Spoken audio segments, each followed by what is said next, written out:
There's a chance of it. I'm planning to do M21, but we can talk about Throne.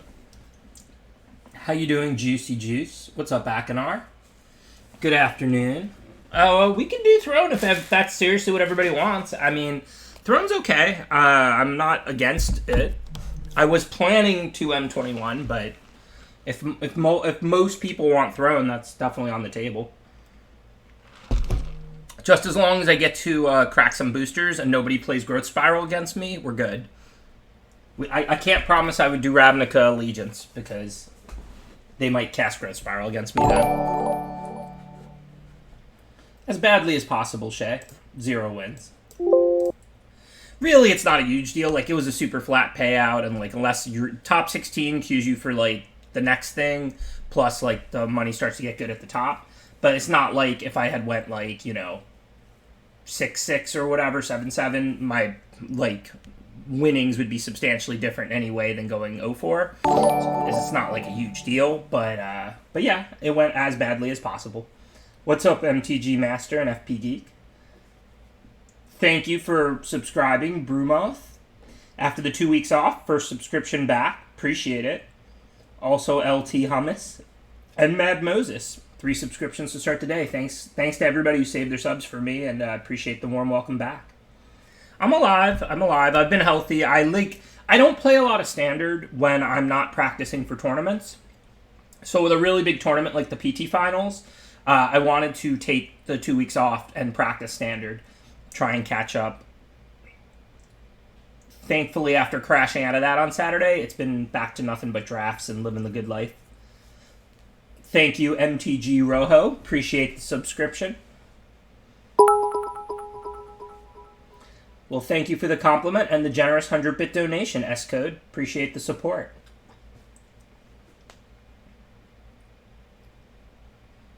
No, I know, especially in this crazy time in the world.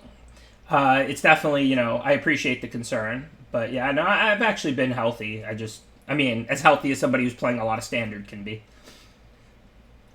Hey, another Ben S. Thank you, LT Hummus. Appreciate the subscription. And hello, Ben S. Other Ben S. Thank you, Blubnada. Appreciate the subscription. Thank you for subscribing for 1 full year. Welcome to the Sweet Orange Champions logo. Appreciate the great year of support. I mean, obviously it tested fine for me. It wasn't like, I didn't get caught by surprise by Team Rec in the tournament. The deck has a bad White Weenie matchup, and I lost to that once, and I knew that.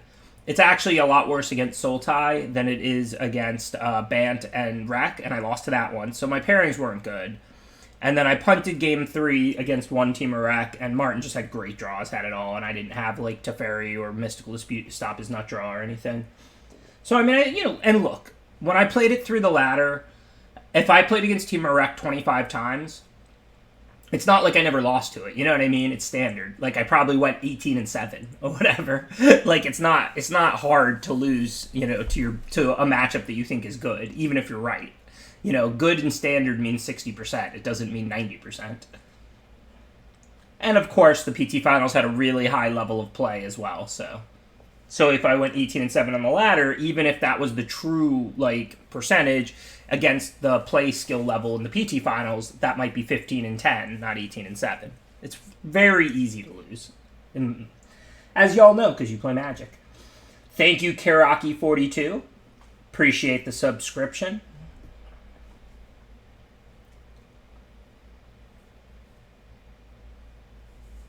Thanks, FP Geek. Yeah, sooner or later, I'll fall off the train at Arrivals, but I'll still be drafting, don't worry. I like big tournaments. I think they're fun. Unlike most pros, they're definitely my number 2. Like, just drafting and making limited content and stuff is definitely my number 1. But, I'll be playing the qualifiers. I'm still in Arrivals, but I'll be playing the tournaments I'm queued for. Like, if I manage to spike and do well, that's great. If not, I'll be back here drafting. I'll be back here drafting either way, but you know what I mean. There's always the drafts. The drafts happen either way. And look, a stream is a one-person show. We all get overwhelmed. We all have a lot going on sometimes. Like, I gotta take weeks off every once in a while, you know what I mean? I think for me to do this forever, there's every couple months I'm gonna take a week off. Every, month I might take a day off or whatever, I'll be back. But I do appreciate the concern. Thank you, Pitaku76. Appreciate the support. I'm not avoiding the Croaky's Gauntlet. If it was draft, I would have been the first person to sign up Surge Protector. But I'm probably not the best person to represent the paper boomers as far as like standard and whatever, so I didn't like immediately volunteer. I would do it. Like if the challenge was issued to 8 people and I was one of the 8, I would have accepted. But I also didn't just like volunteer because I think there's, better people than me to represent the paper boomers in standard.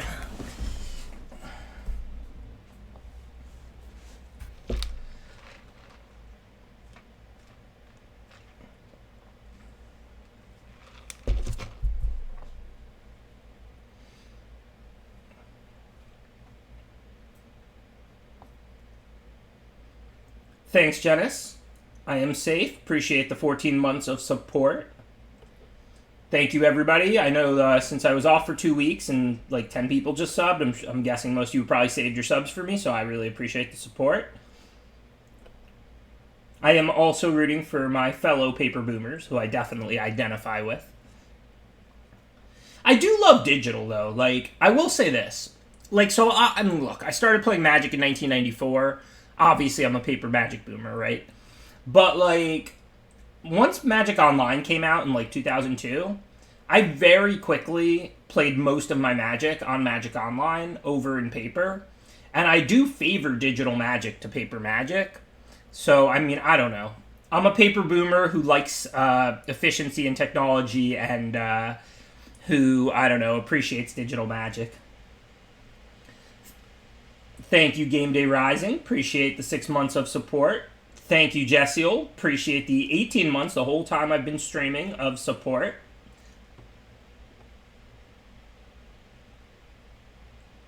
I am quoted as that dangle. Yeah, I once said, like, I wish we could just play GPs with, like, laptops and play Moto against each other when the pairings went up instead of using the physical cards.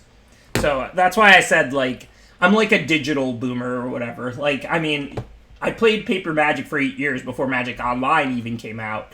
And then Magic Online for, 17 years or whatever before Arena came out. Obviously, I have to be an MTG boomer, but I just, like, I don't know, I like digital better, so. Thanks, Year of Glad. Appreciate the 2 months of support. Yeah, it's not about, like, anything advanced. Like, yeah, like, when you say, like, not having to shuffle is great, that's really what it's about for me. I just find it's easier to play online than with physical cards. You don't have to shuffle, searching your deck, sideboarding, like, you don't have to keep track of your life total, like, you don't like, everything is just more efficient. I mean, I feel the same way about poker. Like, I'm not in any way against in-person poker, but I prefer it online. Like, things are done better digitally when possible, in my opinion. Glad to be back, Organic Chicken. Yep, remembering triggers, exactly. So you can, online, the triggers are automatic, so you can focus on the deep strategy and the hard decisions. In person, you have to remember all your triggers and stuff. It's just, like, more tedious. I agree completely, Rada Hazard. Thank you for the warm welcome back, everyone. Thanks for the subscription, More to the Black. Appreciate the 9 months of support.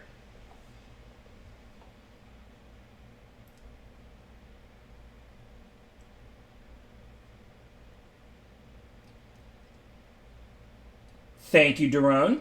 Appreciate the compliment. Always going to explain my decisions, and I'm glad that a lot of people seem to like that. Thank you for subscribing and supporting my stream. All right, so let's get back into it. We're definitely drafting. Should we do Throne of Eldraine, or should we do Core Set M21? I know it says M21. A couple people said they wanted Throne. I mean, I'm down for either.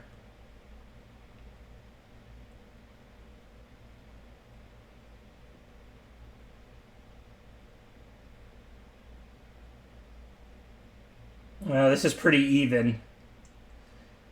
This is pretty even. That's not what I was hoping for. I'm seeing a lot of Thrones and a lot of M21s.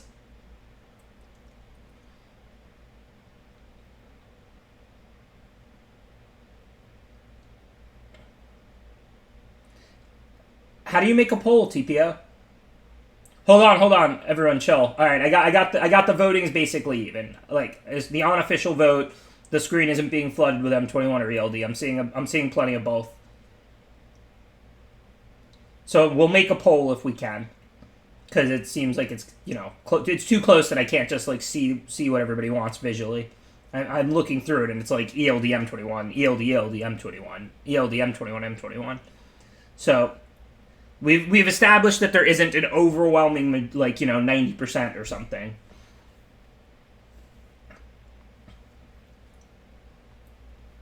Do we know how to make a poll? Is that like a thing we can actually do, Dangle, or TPO? I mean, I'm fine to play either. I like both formats just fine. Neither one of them is like an all-time favorite of mine by any means. And I like both just fine.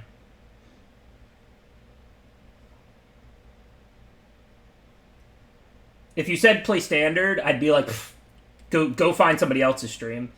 But I'm totally good to play Throne or Core Set M21.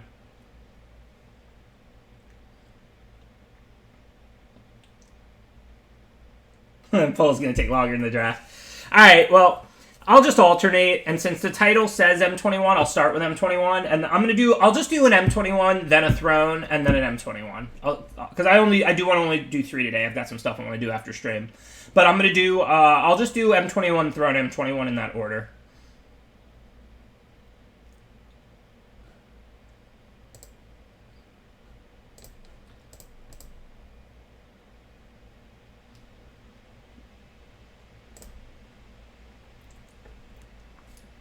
I mean, if you could figure out how to do the poll dangle, we could always choose 2 Thrones and 1 M21 if that wins the poll. For now, I'm going to get started with an M21.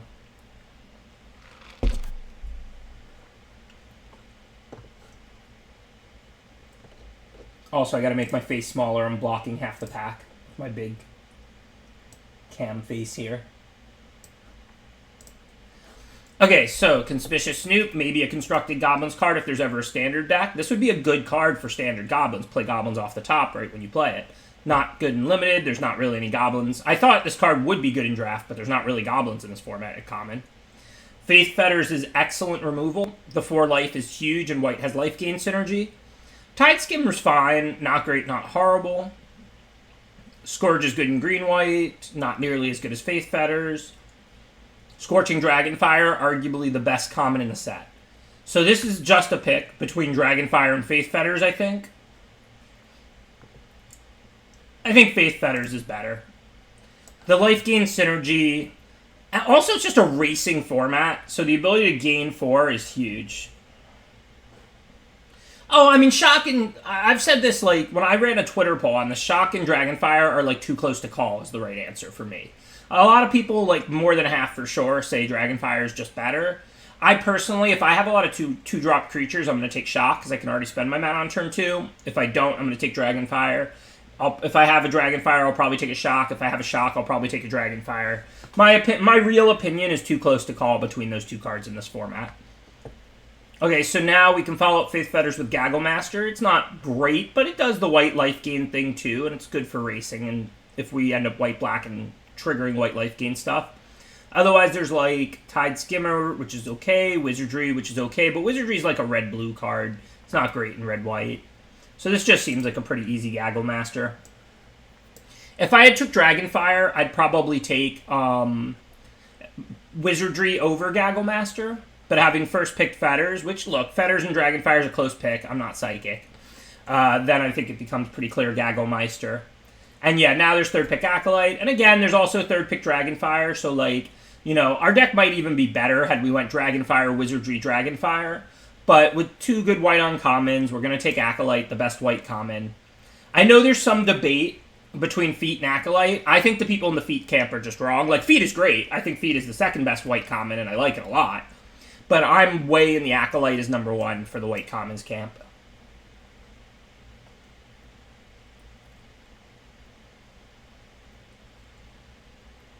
Okay, so now Chorister is the best white card. 9 lives is like only for like Teferi's tutelage decks and stuff like that. Like if you're trying to like if you're not trying to like attack and block and trade resources, if you're trying to like deck them or something, it gains a lot of life. But it just gains life. And then Pride Malkin is the best overall card in the pack. And green-white is a good place to go, although black-white would be better. We have 1 token, 1 counters card, and 3 life gain cards in 3 picks. But we haven't seen any black that's playable. So this is a pick between Pride Malkin and Chorister. Pride Malkin is better if we go green-white, no question. But given we're 100% to play white in this draft, and we haven't seen that much green, and Pride Malkin's like the fourth or fifth best green common, I think I'm actually going to take Chorister. I like Chorister a lot. Not as much as Pride Malkin if we go green-white, but we are not green-white yet. We're just white at this point. And remember, we got the 3rd pick Dragonfire, even though I didn't take it. So I'm not sure if we're seeing green or red or what. And look, now there's a broken red-white gold on common 5th. We don't have any of the things to search for yet, but they're both commons that aren't that hard to get. We have the whole rest of the draft. Clearly, I don't like Secure the Scene. I don't even play this card. So now we're going to take Houndmaster for sure. And sometimes I guess wrong. Sometimes I guess right. This time I guessed right, and it's working out. Now we can take the Hound right after we took the Houndmaster. Life is good. Even though I'm Team Cats for life, I'll draft the dogs anytime I get the Houndmaster, because the Houndmaster is broken. I don't think these cards super matter. I think it's unlikely we're not going to play white-red. We're not going to see a lot of red pack 2, but we should see it again pack 3, since there was a 3rd pick Dragonfire, and there was this Houndmaster like 6th or whatever. But given we passed 2 Dragonfires, I don't expect to see much red in pack 2. But I already know that, and unless we open like some kind of broken blue rare, I'm not going to want to switch, because Houndmaster's really good, and we now even have a Watchdog. We might end up creature heavy, so I think Destructive Tampering could end up good in a red-white aggro dogs deck. If this was a more open situation in most situations, I would take Rousing Reed, because we wouldn't be committed to red for one uncommon, and Rousing Reed's a good card. But I just know, like, from what we saw this draft, like, I feel like we have to be seeing red. And like I said, pack 2, I don't think we're going to see red, so I don't want to miss playables. Also, Houndmaster's broken. Like, this card is ridiculous. Thank you, Tyrant Skara. Appreciate the 100 bits. Yeah, we already got a Watchdog and a Cur. This was a good pack.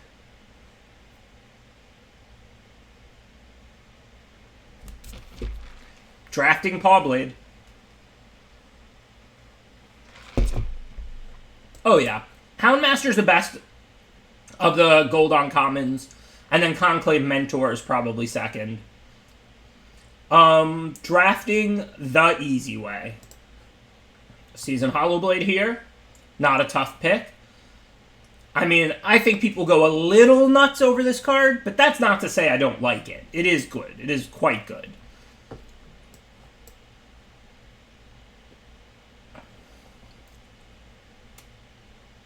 Alright, we have a million twos, so a filler to like Hobble Fiend's probably not going to make it. The rest of these look pretty good.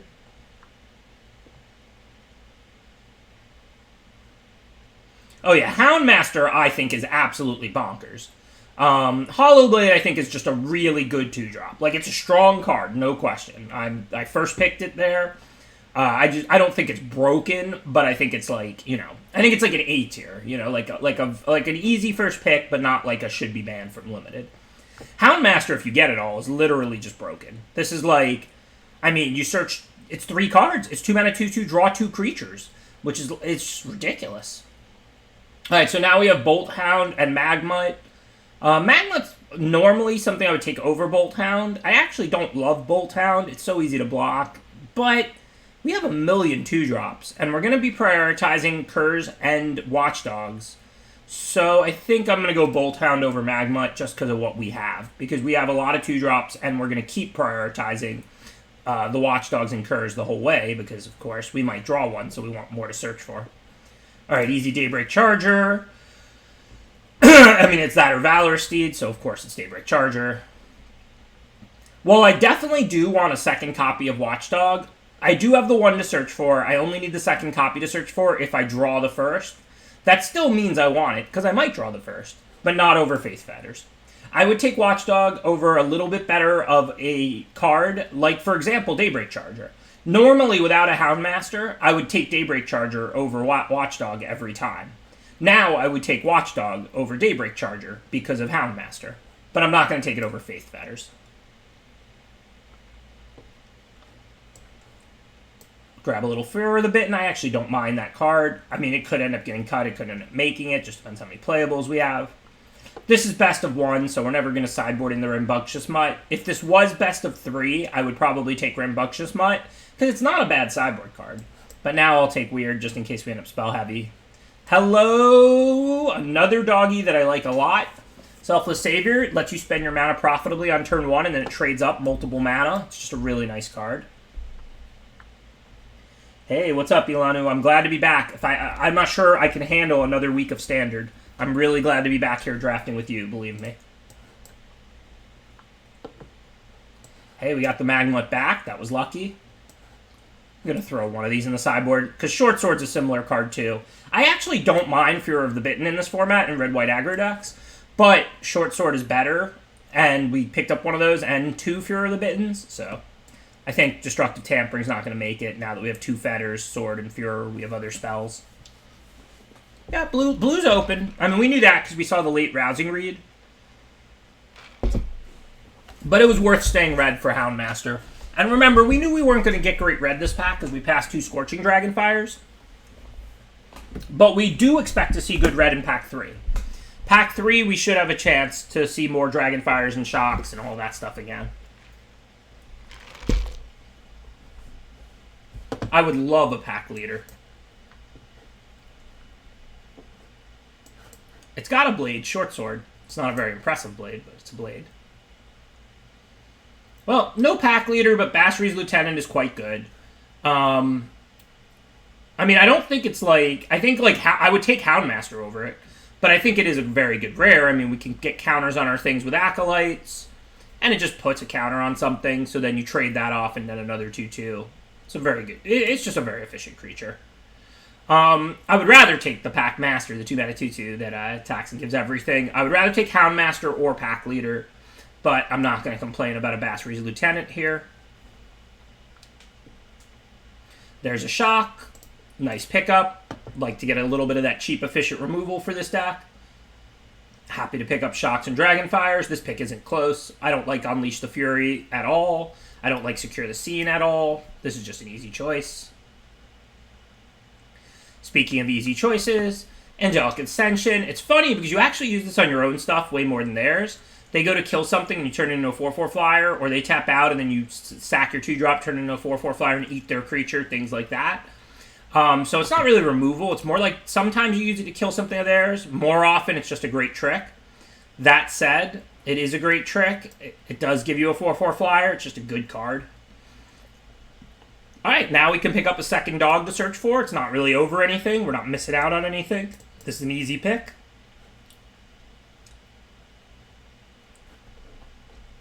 I wouldn't mind a Gale Sweeper. We've got the Skaggle Master. I don't know what exactly we're going to end up cutting if we end up with too many playables, but certainly that's a fine card. Now there's Savior and Feet. I think this is a close choice. I like both these cards a lot. Our creatures are going to trade off. We don't really have a lot we necessarily need to save with the Savior. Pretty good with Bolt Hound. Attack, pump everything, save the Hound. I don't know. This is a super close choice, I think. I think I'm going to go with Feet because we already have a Savior and we don't have a lot of good creatures. What? I want them both! Well, why are these all in the same pack? Why couldn't these have been in separate packs? I want them both. I want this whole pack. I'd be happy to get an Angelic Ascension this late. Houndmaster and Pack Leader? Houndmaster's better, but we do only have 2 and 1, and it is towards the end of the draft, so I'm going to grab the Pack Leader, I think. I think Houndmaster is a stronger card than Pack Leader sometimes, but we can't really get more Curs or Watchdogs. This is the end of Pack 3, so I think the right choice is the Pack Leader now. It's not going to wheel because we saw it a little too late. Like, if it was a few picks earlier, it might wheel. Clearly our colors are wide open, but it would have to wheel with, like, one other card left in the pack. Like, we will see that pack back, but there's going to be, like, a 2-card pack or something.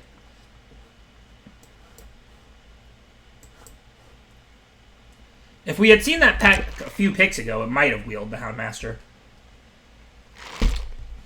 Yeah, red-white was wide open, which is crazy because I think red-white is like the most common draft deck in this format, like the staple deck. But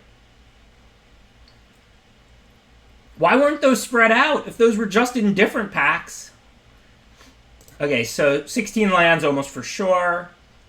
So this would be 40. I mean, this looks alright. There's nothing I'm looking to cut, really. I don't really have good cards in the sideboard we can take a quick look through. Like, Weird isn't really good for this deck. Tampering is if you have, like... Let me talk about Tampering briefly for those who don't know how to evaluate this card in an aggro deck. If your deck is, like, 19 creatures and a couple removal spells, not many, Destructive Tampering is awesome. But every removal or, like, Short Sword or Feat or anything that's, like, not really just a creature that's going to end up sitting in play and sometimes stalemated makes Tampering worse. So given our deck has, like, Short Sword and Shock and Furor and Dub and Ascension and all these things going on, 2 Fetters, we're not interested. But if we were just like a little aggro deck filled with 2s and 3s and 4s and like very few spells, not zero by any means. We could have 3 removal spells, 1 pump spell, 19 creatures. Tampering would be an excellent card. But if you're on like 16 creatures and you have like 8 removal and pump, you don't really want Tampering. But yeah, this looks right to me. I mean, I'm going to play 16 lands, so I don't want the 6-drop. Don't want the Tampering. Certainly don't need a filler 2-drop. We have a million 2-drops. This looks good to me. Thanks, Knowledge Sinkhole. Appreciate the 15 months of support. I already have an extra plains. I'm playing 8 plains, 7 mountains, and the dual land for 9/8. Don't get me wrong. I would if I had to choose, I would cut a mountain for a plains before I would cut a plains for a mountain. But I still do need a red right away. It's a 2-color aggro deck, so I don't think I'm gonna go an additional land for apart. Like 1 more plains like we have, but I don't think I want to have like 3 more plains than mountains. I very rarely do that. Like I play 9/8, you know, so to speak. I don't play 10/7 very often. Unless you're like on a light splash or you have like really commanding mana requirements. But we don't. If we draw 1 plains, 1 mountain, that's fine. Gagglemaster's a 5-drop, Acolyte's a 4-drop. We're going to have tons to do if we draw 2 mountains and a plains. Yes, this is an aggro format. I don't play exclusively aggro, but I talked about writing an article on Blue-Black Reanimator, and then the reason I never did was because I just stopped drafting it. Like, you know, if I start with the uncommons, I'll play it, but I don't draft Blue-Black Reanimator very often in this format. This is just an aggro format. It's just aggro on aggro. So here I'm playing the Charger because I want to get the tap land in play so I can then play my 4-drop. And even though they have a blocker available, their creature grows, so this is a pretty good trade. So yeah, I could attack and Fetters if they block, but then I'd be missing the 2 damage from Charger, because Charger's what I wanted to play this turn, right? I can't play my 4-drop or my 5-drop yet. And I didn't think they would necessarily block, because Quarion Dryad grows. And if they did block, they save 4 damage, but I'm not unhappy with that trade.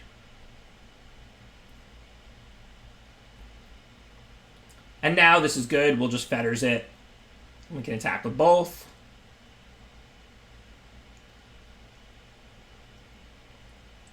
I guess I could also Lieutenant. If I put the counter on the Charger, I can attack for 4, and then I get a 3/4 out as well. And if they block and trade, that's great for me. So I have good options this turn. I could, like, Fetters hit for 5, or I could Lieutenant hit for 4. I guess Fetters can hit something even bigger. The only thing is the Dryad's probably going to keep growing, and I'm probably going to end up Fettersing it anyway. But since I can put the Lieutenant counter on the Charger, that gives me a hit for 4. If I Fetters the Dryad, I'm only hitting for 5. So all I missed was 1 point of damage there, and I added a 3/4 to the board. So I think that's better. And as somebody points out, Ranger's Guile would have blown my turn out if they had it, and I went for Fetters. That's true. Whereas if they have Guile and they block the Charger, I still get a 2/2 and the Guile's gone, and then I can Fetters that next turn. So the Lieutenant play was kind of the safer play as well. And now life's pretty good. I mean, they're getting close to decking me. This is going to be a tight race. But now I can Fetters the Dryad, attack with all 3 creatures. Now it's a no-brainer. But I mean, they can still block 2/2 on 2/2 or 4/2 that leaves a 2/2 behind. I'm at 14 cards left in my deck thanks to Broken Uncommon Teferi's Tutelage. So this is a tight game, a tight race, but we're looking okay on board at the moment.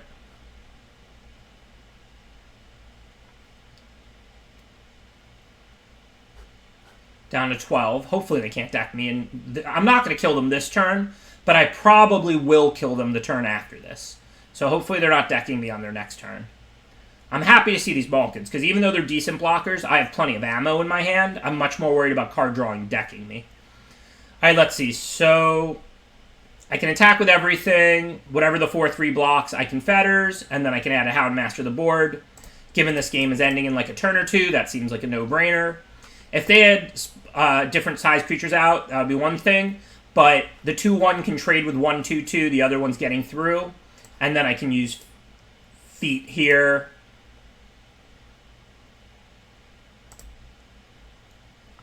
And life is good.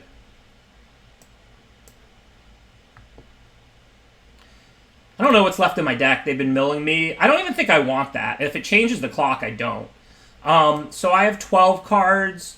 So their draw is going to put me to 10. My draw is going to put me to 9. One more draw is going to put me to 8. So it's an extra mill they have to do if I leave this in. So I'm not even going to search for it.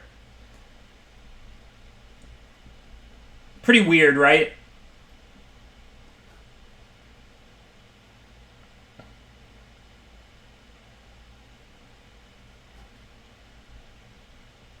Thing is, this draw puts me to 8. So if I have one less card in my deck, I have 7. That means my next draw puts me to 6, so it's one less mill, I think. I mean, I don't think it matters much. There's no way I'm going to cast the Houndmaster. I have a handful of firepower to cast. So I think I'd rather just a card in my deck to make them have one extra card to mill, right? Hopefully it's just game. They should be dead unless they have the Ranger's Guile. Pretty nice blue-green deck here, though. With the Rousing Reed, the Codal, the Tutelage, Dryad, all this stuff. Oh, they had no hand? I didn't even realize that.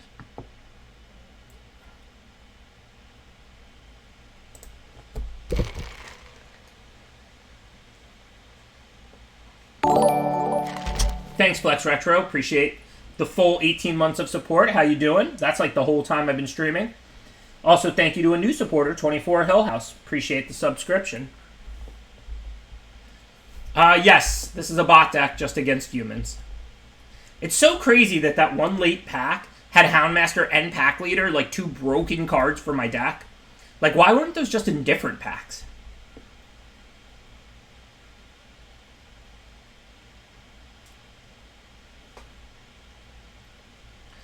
Yeah, maybe Daron. That was definitely an option. That might have been right, to be honest. I did a little more as far as the board right now, the way I played it. The play you're suggesting would give you more over the long run, but there wasn't really a long run because there was a Teferi Tutelage and I had 6 cards in my deck.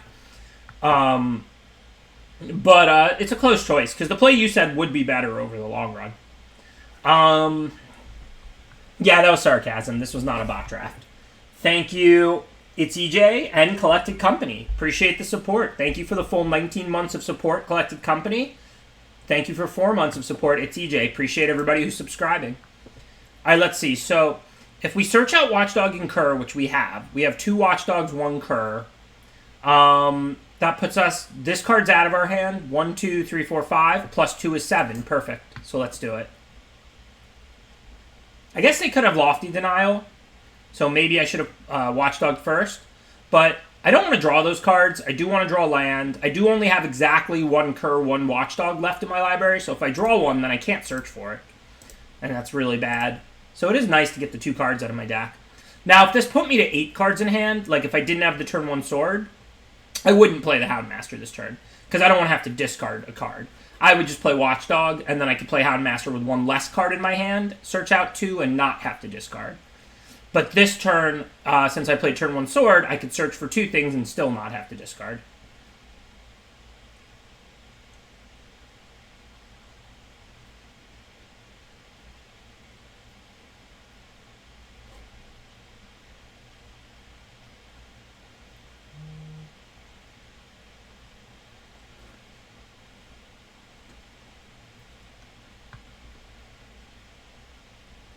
Okay, let's see.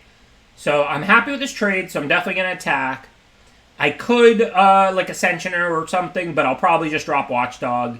I have to play a spell, so I can't just Short Sword. I don't want to discard. I mean, I guess I could Sword and Furor and then get in for 5, but I think I'm happy enough for now to just offer a trade that's good for me because their creature grows and add another 2/2 to the board.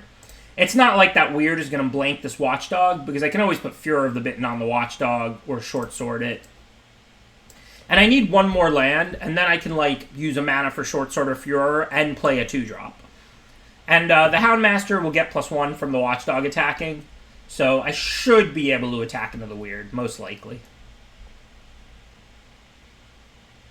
Like here, we don't know if they have an opt or not, but that's okay either way. As long as our creatures are 3/3s and 3/2s, they're trading with weirds.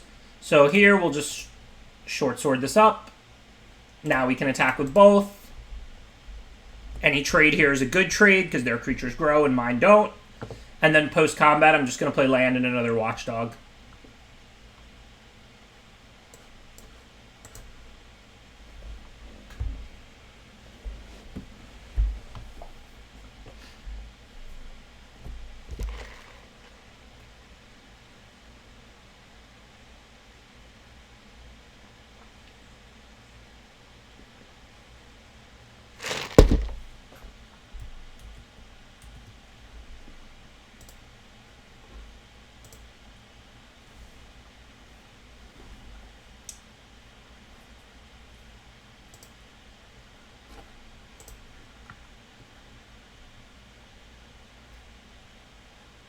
What's up, Cam?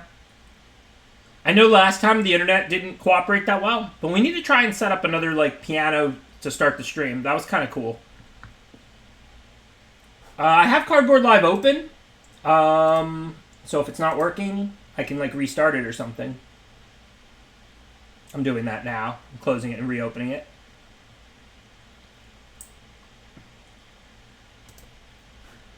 Okay, so let's assume they can play a spell or 2.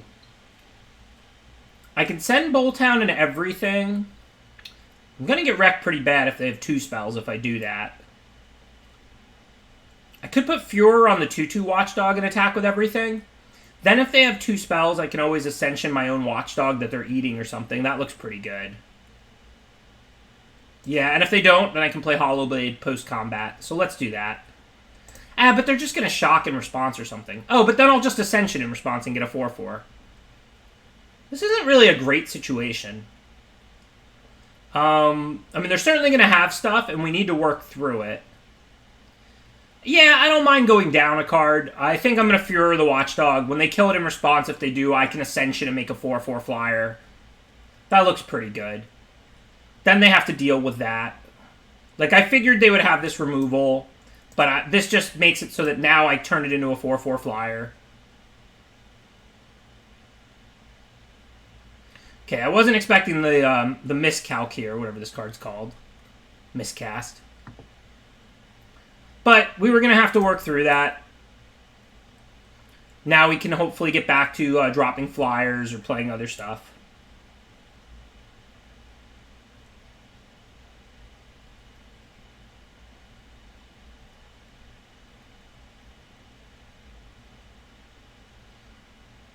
So no land, unfortunately. If I Bolthound and attack with everything, these will get to 4. But if they have a spell, then they'll still get to eat them. I don't think it makes sense. I'm just going to put out this Hollowblade. I'm not going to bother move the sword. The reason is because I assume that they're going to be able to play a spell and grow these to 5/5s.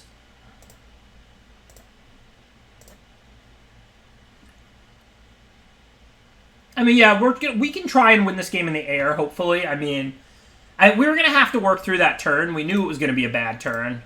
But if they don't have anything, like, it's still a winnable game. I mean, and by anything, I don't mean they can't have, like, one more shock or, like... I mean, if they don't have anything to end this game quickly, we can certainly win this game in the air.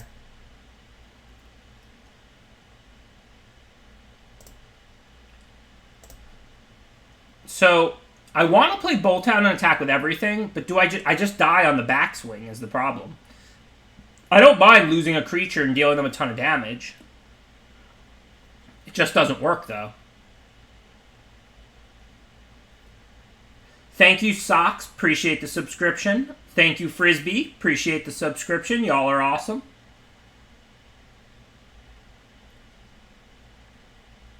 Watchdog does have Vigilance, that's true, but they'll just block it now. So then I won't have a blocker.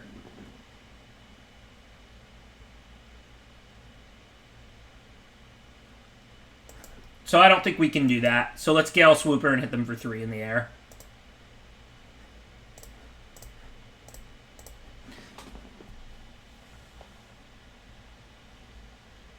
Yeah, next turn we can maybe Alpha. Even if we can't, we also, if we draw a land, can Gaggle Master, gain 4, and then we have 2 flyers, so... I'm not saying we're looking good, but we might be able to steal a win. That's pretty rough.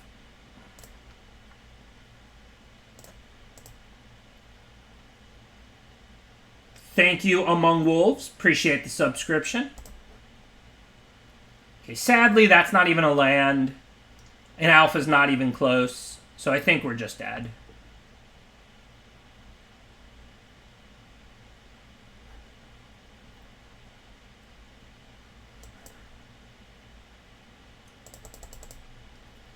Yeah, I got wrecked pretty bad by the miscast. That one turn, I knew they were going to have like a Shock or a Dragonfire, but I thought we'd get a 4/4 flyer because they only had 1 red, so they weren't going to be able to kill it again in response. So that's why I took the line I did. Because I was expecting the end result there to be me netting a 4/4 flyer that they'd then have to deal with.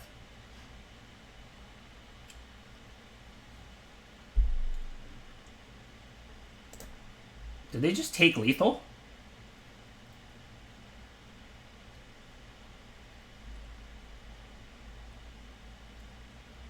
I was literally going to concede, but I was like, well, this is the last turn anyway. I'll just attack and then they'll block and then I'll concede or whatever.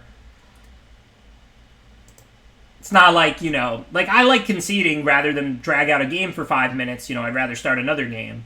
But since they were going to kill me on their next turn, I was like, I guess I won't concede. I'll just turn my creatures.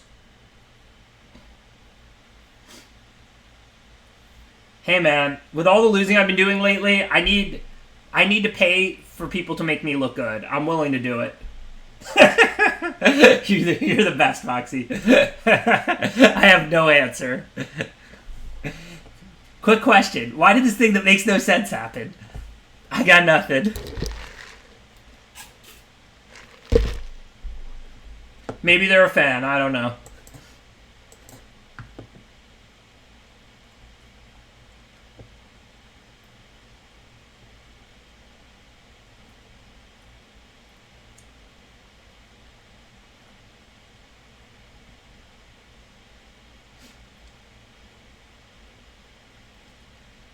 I had no real decisions. Oh, well, now we have a decision. I was going to say it would have just been Daybreak Charger and Short Sword, hit for 5 and get as much power out as we can. Now I'd probably rather Houndmaster. We can still hit for 3. We can search out both copies.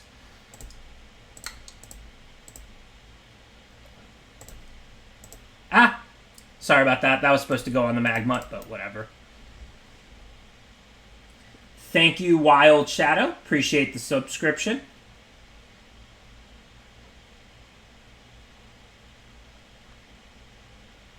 Alright, so let's see. They have a 3/5 first strike and a 2/1 not first strike. So I can't just Charger and attack with like a 5/3 because they have a 3/5 first striker. If I Furor of the Bitnit, it's a good attacker, but I do have to pay 2 for it. So if I do that, then I can't cast anything else this turn. But I can't double spell this turn anyway, so it could still be right.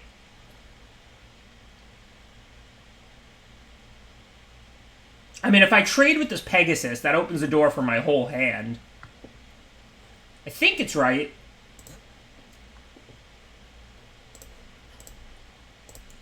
They can double block to make the trade, but then I'll get to kill the 3/5 first striker, which opens the door for my whole little hand here. No, that didn't happen yet, man, Leggings. And listen, of course, some of the stuff has been, like, very difficult. Of course, I'm going to upload the little rap and stuff at some point. But we're working on it. Thank you, Metal Moose Butt. Appreciate the subscription. Also, despite the fact that y'all keep saying it, it's not an LSV diss track.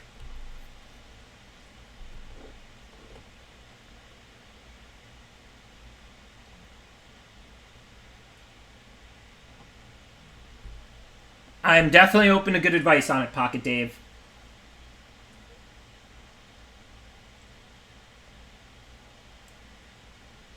Oh, you definitely want to attack here. If they double block, I trade with the 3/5 first strike. I think that's a good trade. Otherwise, they're just taking 5. Why wouldn't I attack?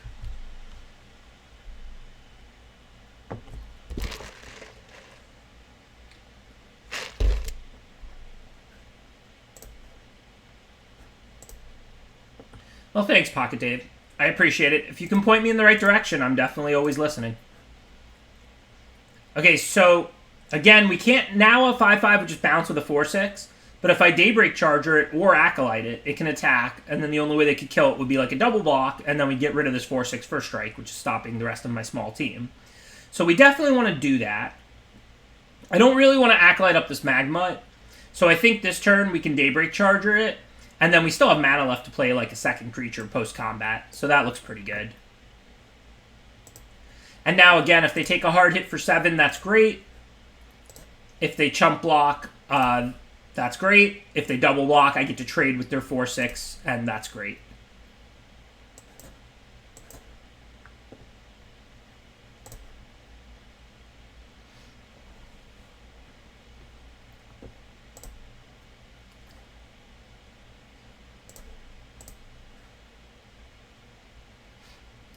Okay, so again, we need to pump it. It has to attack. We need it to be able to attack into a 4/6. Now we're going to Acolyte it.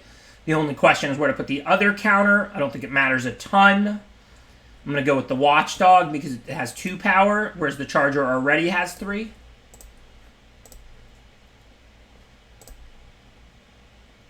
It's possible I had a Bolt Hound attack all, but, I mean, if they double block and I get to trade off with that Pegasus, life is good.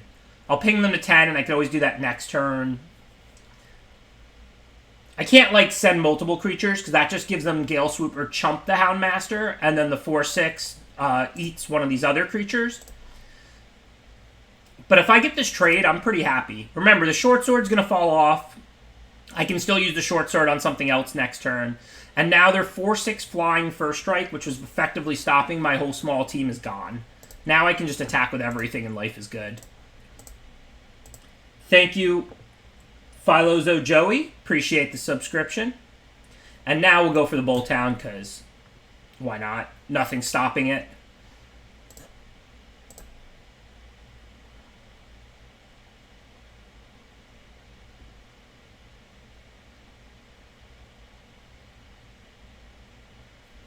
Yeah, that's a good idea, Pocket Dave.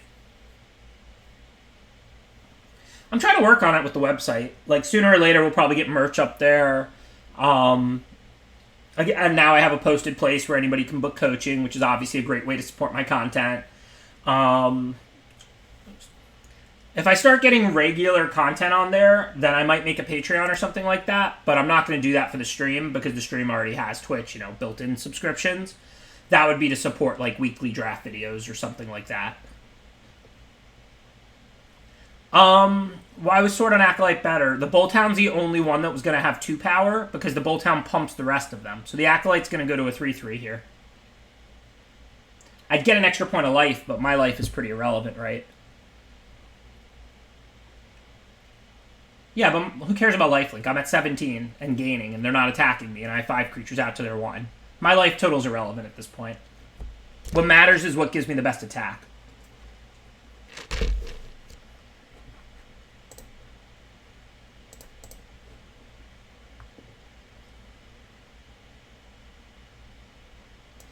Alright, that's going to stay tapped for a turn, so let's move the sword over to the 2-power creature. Yeah, I wasn't too worried about Frost Breath because it goes away in a turn and I'm under no pressure. They're just dead, right? Pump the Charger, move the sword over, shoot them, hit them for 4 in the air, on to the next.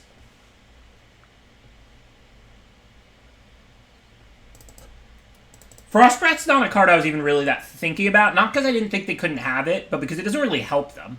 I've talked about this concept from time to time. Cards like Frost Breath only really work when you're racing.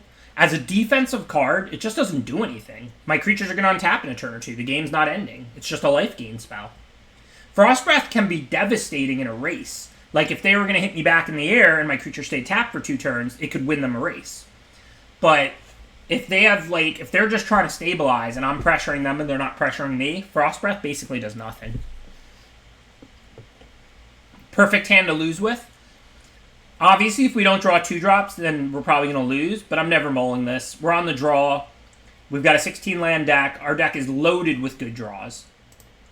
Like, we could just draw any 2-mana card, any 3-mana card, any 1-mana card, etc. Hopefully we will. And now the hand is perfect.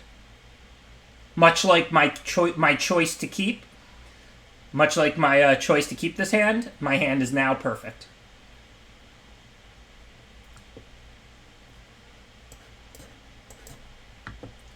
Unfortunately, I am going to have to discard, but I'm still playing it because I have to have stuff to play if I search out both, which I think I want to do.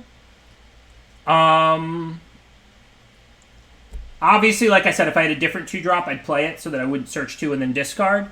But obviously, if I don't play it, I'm not using my mana, and then I don't even have a 3-drop. So clearly I'm playing it. But the question is, do I search Cur and Watchdog and then discard something from my hand? I do have 3 4-drops. I don't really want to discard a land right now. I don't want to discard Dub. I mean, Cur looks horrible. I could just search it out and discard it. I don't really need it in my library. I guess in the late game, Cur isn't as bad. I could also discard a 4-drop.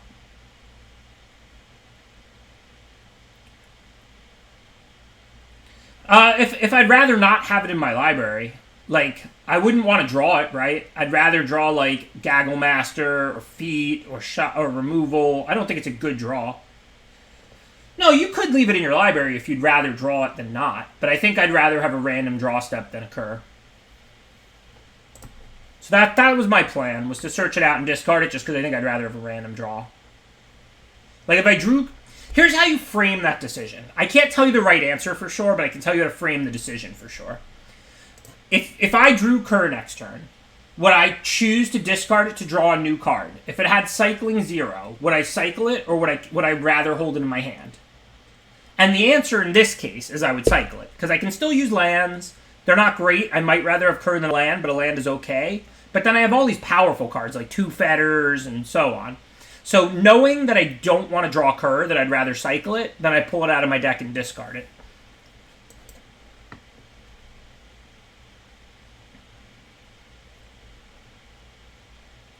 So I can't dub an attack, because if they have, like, growth, I get destroyed.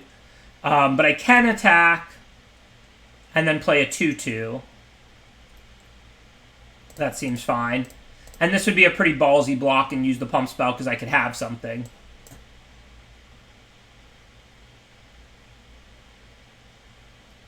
Hey, you're welcome. Thank you for supporting the concept, the content, Juicy Juice. That's a concept. What I do is content. I have played Ham a bunch of times. Always a good match. He's definitely a tough out.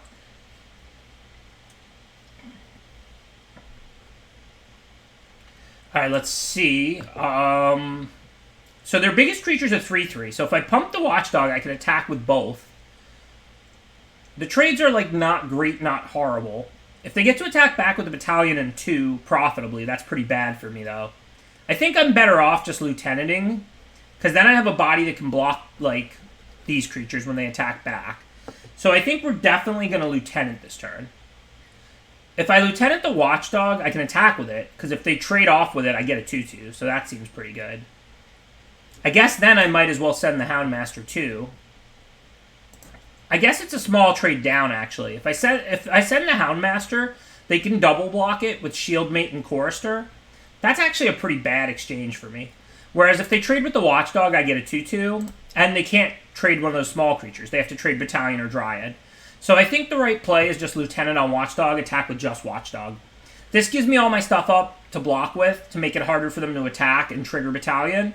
And of course, if they want to block, I get a 2/2 token, so that's a good trade. I just turn my 3/3 into a 2/2, and I kill one of their creatures.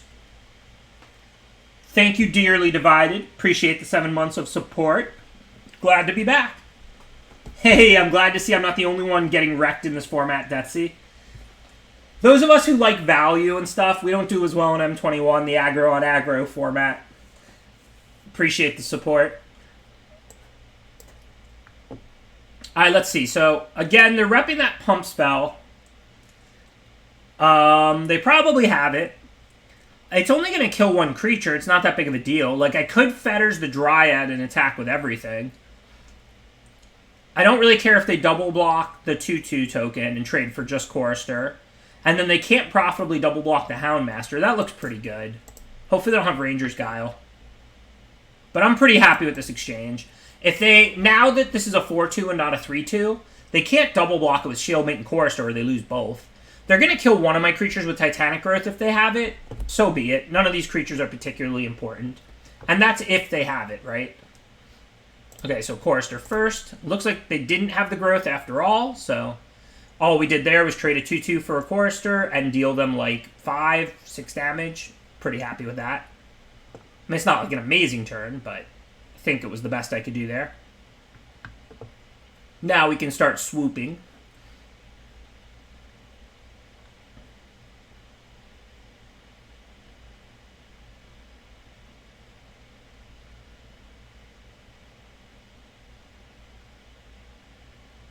Okay, I see no real choices here.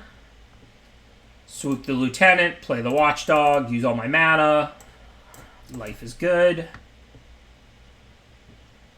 I can't double block Chorister with these, but I can block it with like Lieutenant and Watchdog. If they pump, they're trading for just Lieutenant and I get their turn. So that's fine.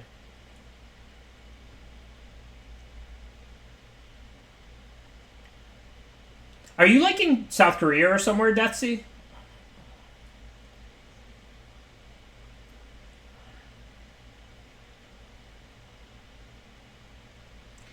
So let's see. What can we do now? So, of course, the Swooper can attack. I think if I dub the Lieutenant, they can't block it, right? It will have way too much toughness. So that looks good. Otherwise, they're going to have profitable double blocks. Now, sorry about being stuck in a hotel, but I'm sure you respect that, unlike our country, they're taking Corona serious, so once your 2 weeks is up, you'll be able to go out and about and not have to worry about getting infected. I don't think I have lethal. 3, 5, 7... I don't see lethal. Pick this up, charge it. It looks like one short. I can only do 8. There's no way this is lethal. I have 8. I don't have 9. So I don't want them to have a good block on the ground. This has Vigilance. I'm pretty sure I'm just dubbing the Lieutenant. And then they have no profitable block on it. And then I'll just charge her the Flyer.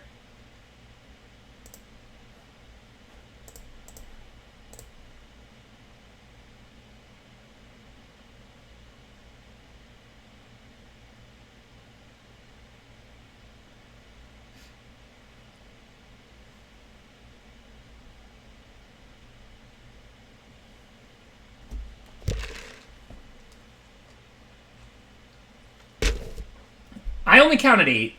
I could swooper and dub or charger. So if I swooper a 3-power ground creature Lieutenant, 3 plus 3 is 6, plus 2 from one of these 2 cards is 8. I would need to play both to have 10, but I didn't have enough mana to play swooper and charger and dub. Not even close. So if they hit me for 2, they go to 6. Then I can swooper the charger and hit them back for 6. So no blocks, and then we'll lethal the opponent, and that's game. Now it actually is game.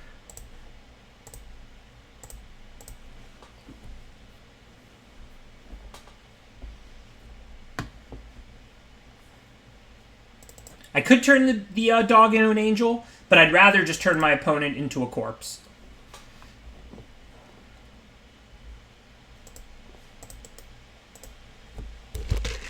Yes, the plan for today is M21, Throne M21. Yes, lots of plans to draft Dom. The entire time Dom is up, I will be doing nothing but Dom.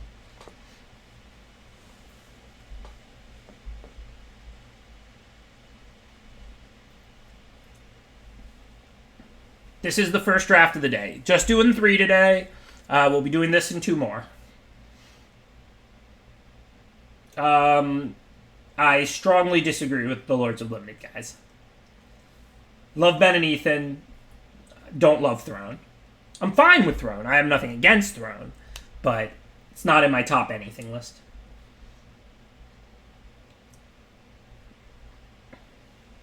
Dom should always be up. Dom is life.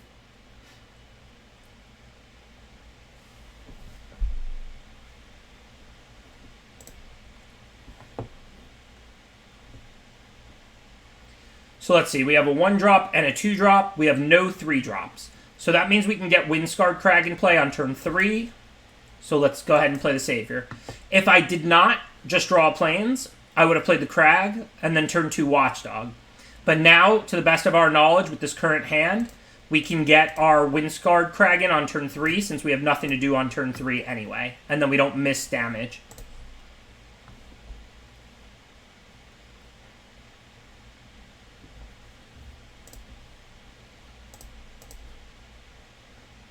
No real decisions. Of course, I'll happily attack with Watchdog. If they block, I can sack Savior or trade, and I'd be happy to do either. I didn't expect them to block. Singer grows. Unfortunately, we got to take a turn off here, but after that, we have a bunch of life gain. Should be able to catch back up.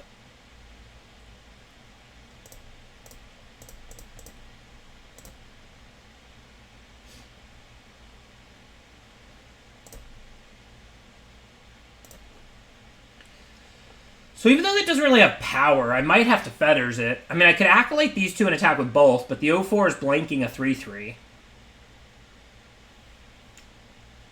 Well, it still has 0 power. So my choices are Acolyte, and then I hit for 2. Or Fetters, and I hit for 3. I guess Acolyte is just better for now. I'm still going to end up Fettersing that, I think. But I want to get the lifelink creature in play. I have a good attack this turn either way. Can always Fetters later. I don't think I really am going to need to pump the Gaggle. It's already pretty big.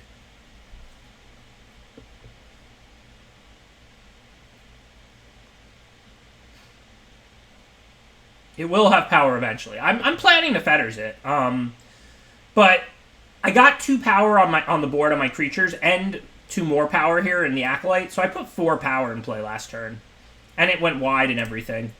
So I think that was a better turn than using Fetters. I only missed like 1 point of damage. I deal 3 if I play Fetters, I deal 2 if I play Acolyte. And now I have all this additional power and toughness out.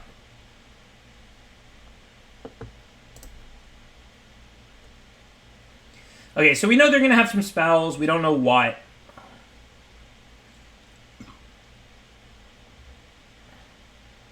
Kamigawa is my favorite limited format ever.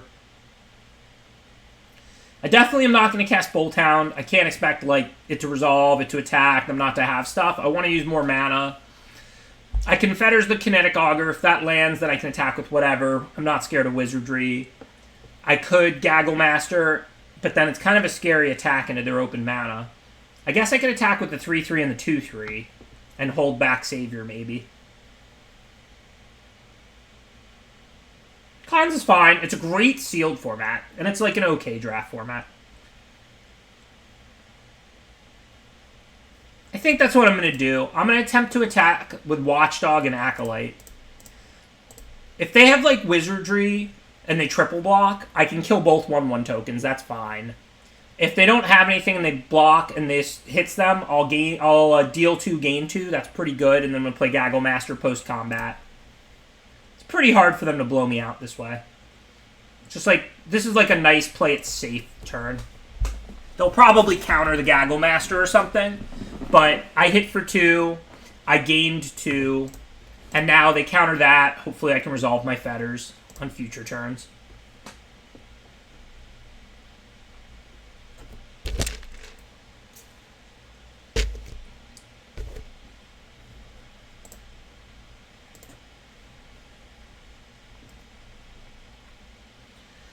There have been so many subscriptions today. Thank you, Keppel. Really appreciate it. It really is just like very flattering because I know I was off for 2 weeks, so like to get that many more subscriptions than usual within the first hour back, I know like people were holding them for me. And obviously, listen, support every streamer you like. So many great streamers, but just the fact that like so many people like were waiting to resubscribe is just like extremely flattering. So thank you to everybody who is supporting my content, and even if you're just viewing, that's supporting as well. But I do really appreciate it.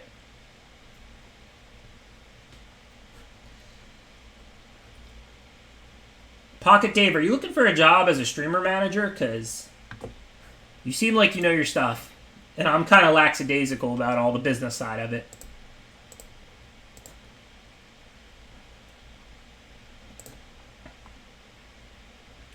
Alright, let's see. I think now I pretty clearly go for Fetters. If it lands, I can safely attack. If they have a counter, we'll have to evaluate.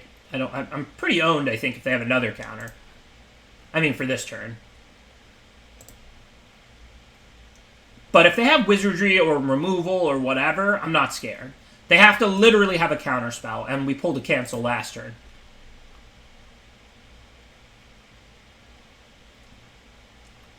So, do I want to sack Savior to save Watchdog? Yeah, I think so. Why not? I'd rather have a 3-3 than a 2-2, and it's attacking and connecting now.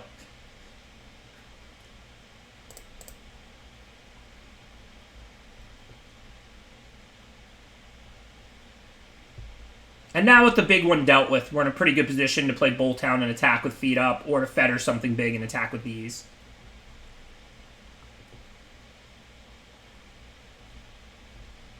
Thank Wolf Games. I appreciate it. What I can promise is I'm not going anywhere. I'm going to take a week off when I need it. I'm going to take a day off when I need it. I might stream a little more. I might expand. I might stream this much or a little less. I've got to be flexible to make this work in the long run. But I'm interested in making limited content in the long run.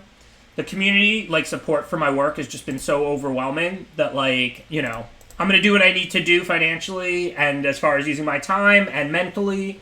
But I'm definitely in it for the long haul. And I appreciate all the support from everybody.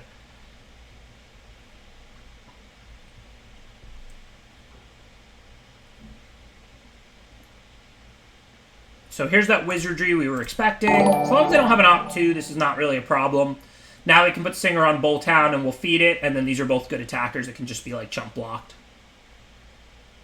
Thank you, the Buddy Lee. Appreciate the support. Thank you for subscribing. No decisions here. Feed the Bolthound. That makes it take out the Singer. Even if they do play an Opt, okay, the Bolthound will still be pro-blue and live to attack again next turn. Life is good. I don't know, Murmeki. Everything is pretty linear on Twitch. Like, if you have 1,500 subs, you make, like, roughly, or 1,500 viewers, you make roughly double what you do if you have 750. If you have 3,000, you make... So basically, for this to be viable financially as just, like, my full-time and only, it would just come down to Magic growing, Twitch growing, and my stream growing. But also, there's other ways to monetize. Like the coaching, I'm charging $100 an hour. That's great money, obviously. So even though I only get a few hours of that a week, that goes a long way. And then, like I said, hopefully I'll start making more regular content, and then people will support that too.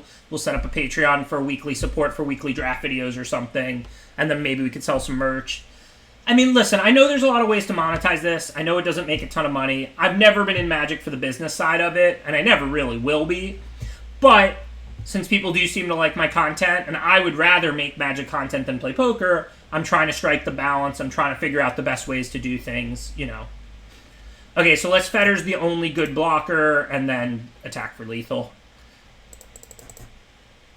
Well, I know the OnlyFans jokes. It probably wouldn't be that because, I mean, it wouldn't be about, like that kind of content. It would just be, like, to support weekly videos and occasional articles or something like that.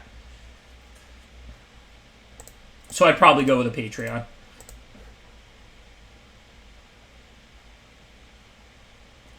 Yeah, play one usually, Napolstra.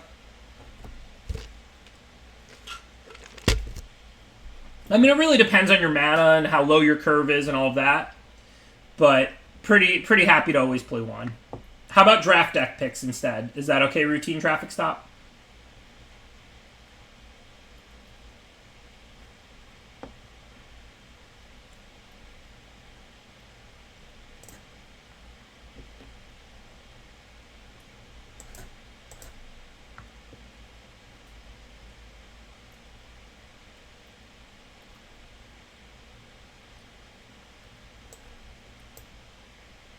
So I don't want to attack, have them block and shock. That would be awful. Just put out Kerr.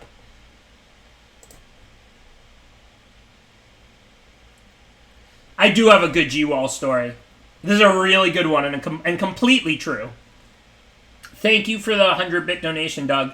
On a sad note, I doubt very many people here know who he is, but an old school pro, Gabe Walls, passed away over the weekend. And he was young, like around my age, like 35 or something. And I do have a good, quick Gabe Wall story for that 100-bit donation. And just because, you know, he passed and it'll be good to tell. So me and him used to bet on, like, everything. Like, we're both the kind of person that would, like, set over-under lines and just gamble on things and whatever. And one time, in a shocking plot twist, I didn't test much Constructed before a Constructed Pro Tour. And him and Antonino had tested with different people, but we were all working together.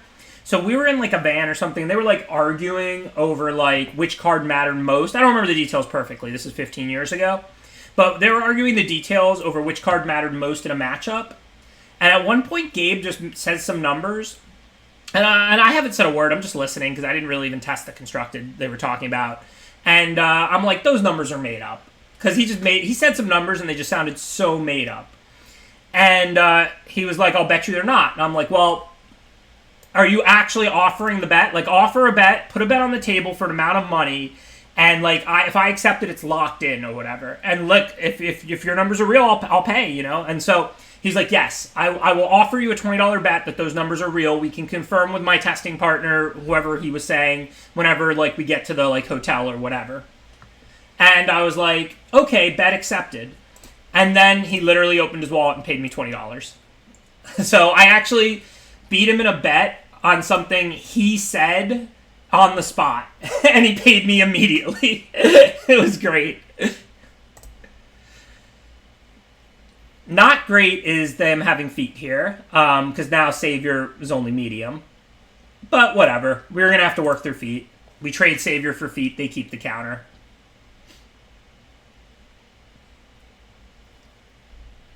Yeah, that's a Gabe Wall story, and if you want something to sum up Gabe Walls, that would pretty much do it. Yeah, and he could have been telling the truth, and I would have had to pay him, but I still just didn't believe it. I thought that was just commitment to the bluff, because he thought I wouldn't call.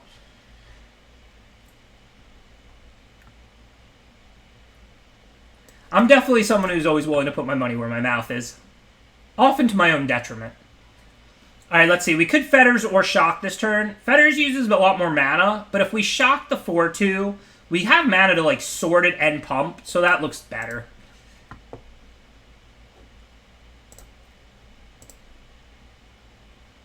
Hey, thank you, for mentioning Gabe.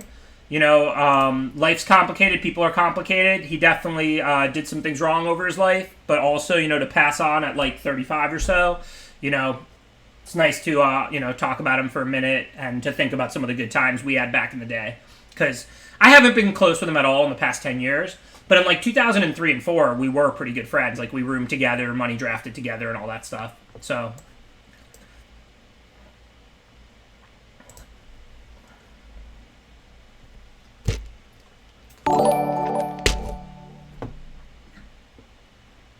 yeah, thanks, TBO. It's okay. Like I said, I haven't really spoken to him much in, like, literally 10 years. But definitely sad to hear about his passing. Alright, so they didn't pump Chorister, so we know they have something. What do they have? They could have, like, Swift Response. They could have, like, Scorching Dragonfire. I guess I don't really care if they're going to Swift Response to Scale Swooper. So I should just attack, but I'm not going to sword it or anything like that. And then I'll put Faith Fetters on one of these. I don't even know which I want to Faith Fetters. I guess the Chorister at this point in the game is probably scarier than the 2/4 Flyer. The 2/4 Flyer doesn't stop the Swooper with Sword or the Gaggle Master. Whereas the Chorister with Lifelink is kind of scary. Well, looks like it was another feat. They just wanted to protect their stuff. Okay. Not a bad play. It works out for them, but I didn't really have choices. I could spend 1 mana on Sword or 4 on Fetters. I was clearly going to Fetters. And they're still not pumping? I don't even know what's going on anymore. Well, Now I think I'm going to sword and swooper.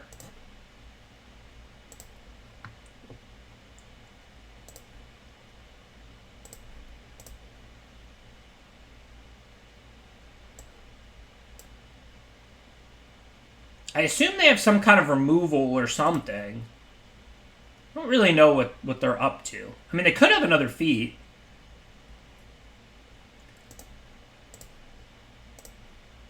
I'm not that worried about getting a little low because I have the Fetters and the Gaggle Master.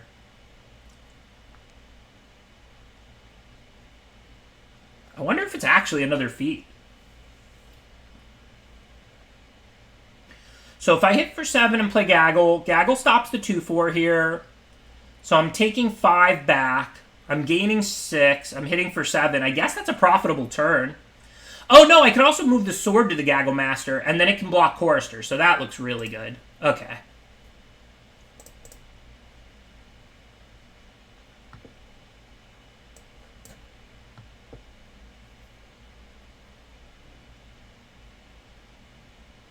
And then if they have feet, they have to use it here on this block, and then I can Fetters the Chorister, and then we're in a winning position. I don't know whether they have a third feat or not. It is what they're representing, the way they've played this game. But either way, I can just block, because if I get this trade, I'm cool with it. Now that they have unlimited mana, basically, this is a 5/5 lifelink, so I'll happily make this trade. And then if they play feet, yeah, they live as a 6/6, but Pro White goes away at end of turn, and then I can untap and Faith Fetters it. So, this is comfortable for us either way.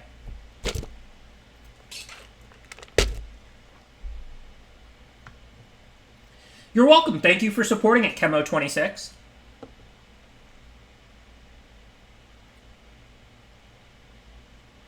Yeah, I really like Chorister. It's a really nice 1-drop.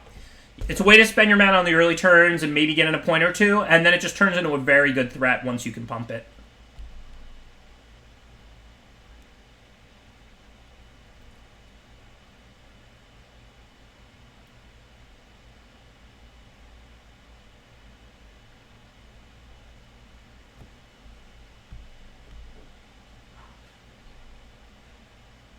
And it was third feat. Sick read. So no decisions. This is now a 6/6 lifelink. We'll play Lieutenant another turn. For now, short sword. Attack with the one that can. 4/3 can attack in a 2/4. 3/2 can't. Fetters up Chorister. No reason not to really move the sword to the on-tap one.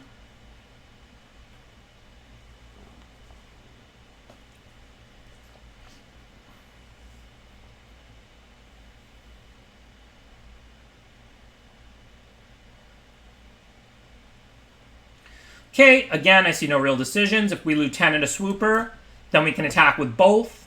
Lieutenant as a 3/4 still blocks their ground creature.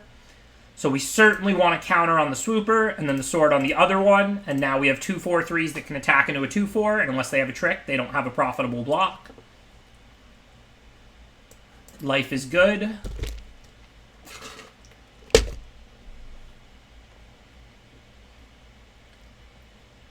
And we got it.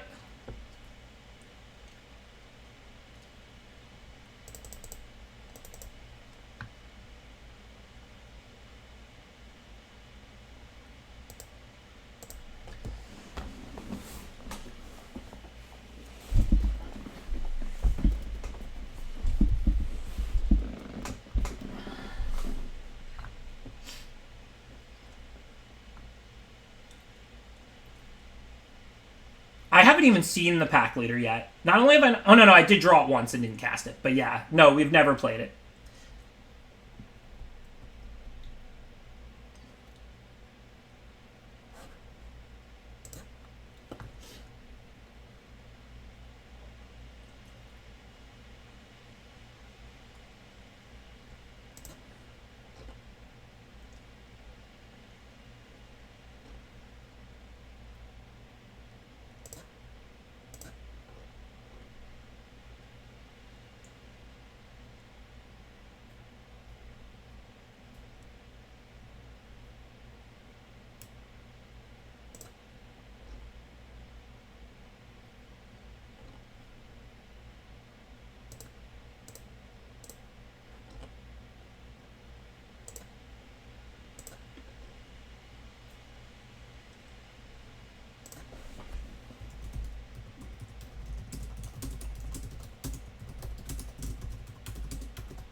Yeah, this deck is gross.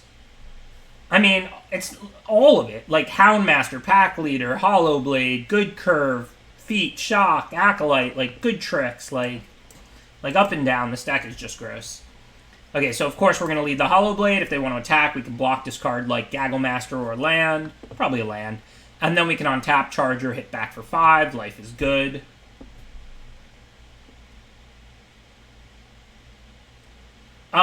Because I could always play the sword and equip it on turn 3 and play a tap land then anyway, but I might draw a 3-drop.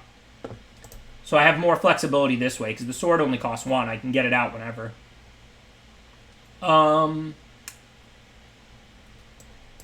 Speaking of, let's just hit for 5, I think. They can block, save all the damage, but I have a land I'll happily discard to kill one of their creatures.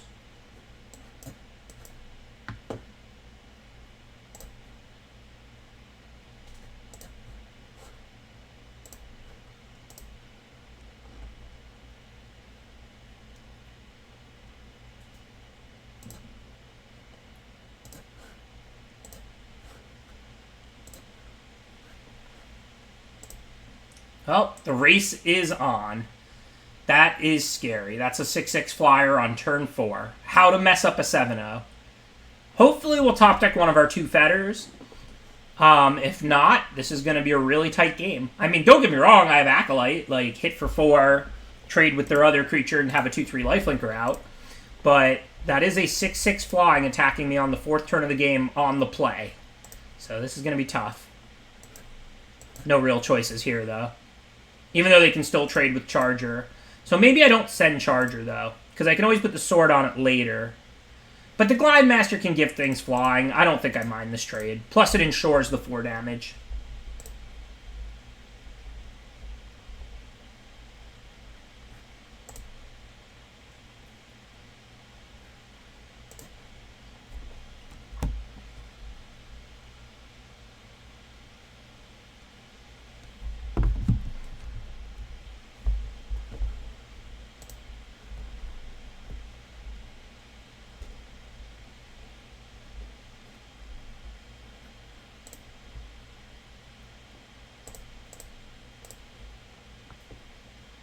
I have 2 fetters. I really need to draw one. Alright, no luck there. So let's see.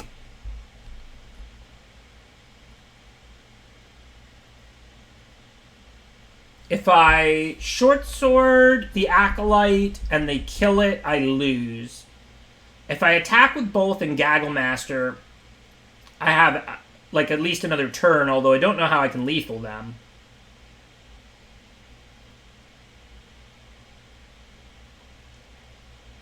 I mean, I guess if they take the 6 and I Gagglemaster, I could draw removal or something next turn. I really don't know what they have. I don't think I really have too much in the way of choices. I have to use 5 mana, not 2, I think.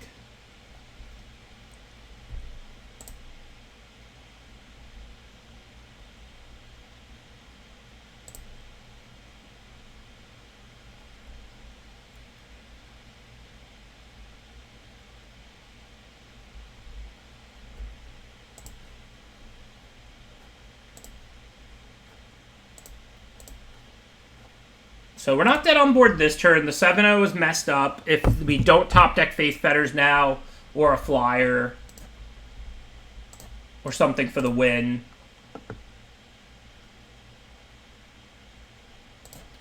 We just need one of our 2 copies of Faith Fetters here.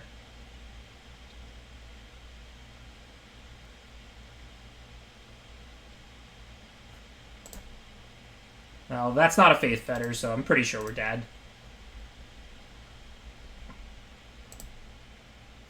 Way to rain on our parade, Oxymon.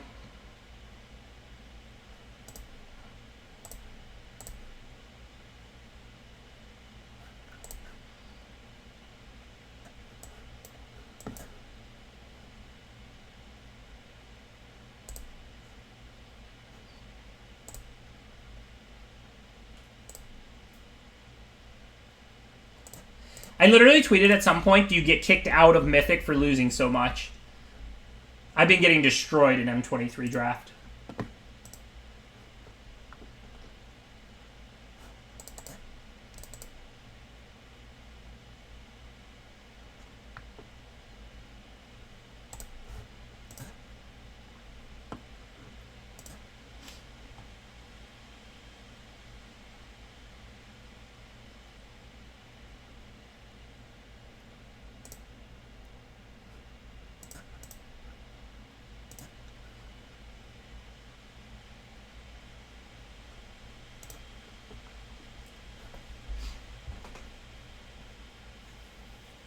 M23.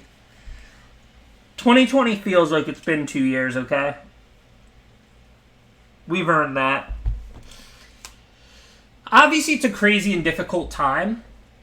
But I do think it's, like, for those of us who make it to old age, we're going to be telling our grandkids or whatever about living through 2020. Thank you, Fishbus. Appreciate the 10 months of support. I think that's a pretty safe bet, CMECT. I said for those who make it. Of course, we're not going to all make it. But what are you going to do? The poker games are actually really good. I mean, I'm, taking a risk, of course. But they're doing 7-handed so the players can stay a little more spread out with, like, a glass shield between each player. And, like, the poker games have actually been excellent since COVID. I hate to say that, but it's just the truth. I'm not, like, rooting for it. Obviously, I'd rather COVID go away and the games be a little worse or whatever. I do poker and I do streaming.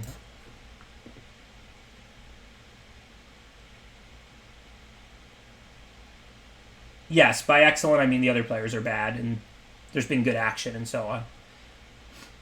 Okay, with feet to protect it... Do we want a Furor? No, that doesn't make sense right now. Pack Leader can attack safely because of its ability. And then we'll just cast one of our 2/2s. I guess the Watchdog, since it can attack and block. No, I don't really watch much poker. I like Magic so much more. In fact, I usually throw on somebody's Twitch stream while I'm playing poker. Oh, it is the exact same opponent, Oxymon, who just beat us. We got a rematch. But this time they don't have turn 3 Codal, turn 4 turn it into a 6/6 flyer, so I think we can take them.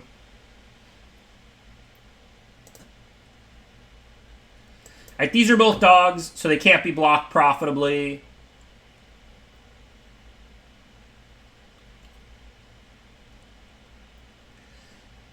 So I guess I'll just Gale Swooper the bigger one, because I want to get my flyer out.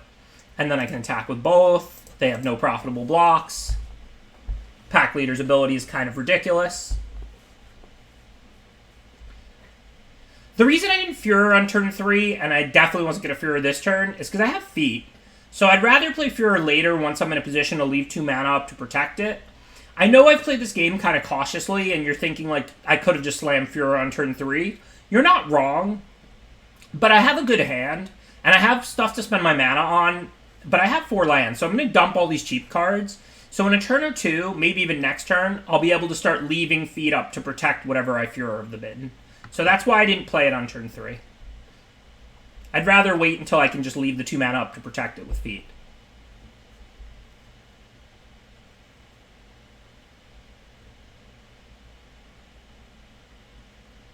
On my phone, TPO.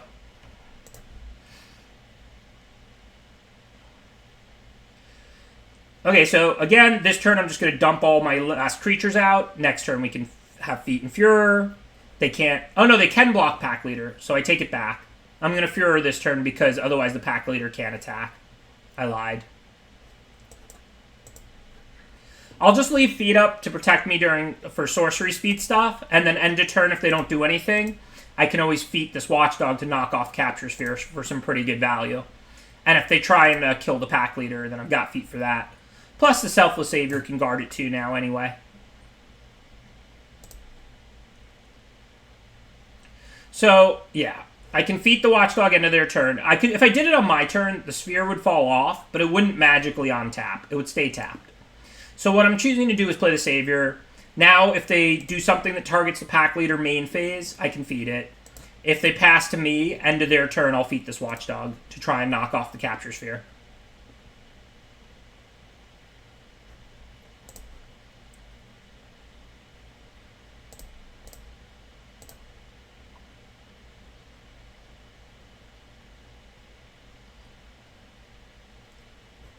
Okay, seems good. Their biggest creature is 4 toughness. Pack leader is a 4/4.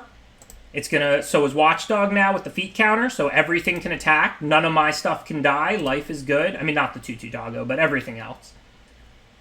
And pack. Oh, that can attack too because it's a free roll. It's a dog, so pack leader means all damage dealt to it will be prevented.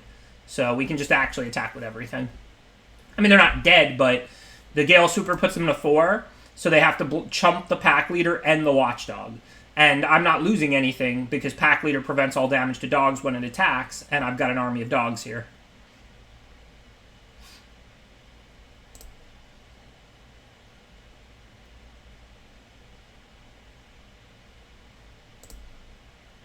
I don't really think there's even sweepers. I mean, there is Ugin.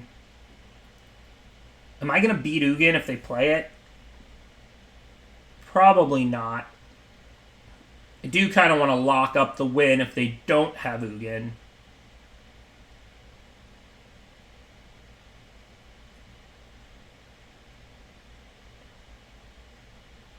Nah, it costs 8. They're only 1 mana short. They have 7.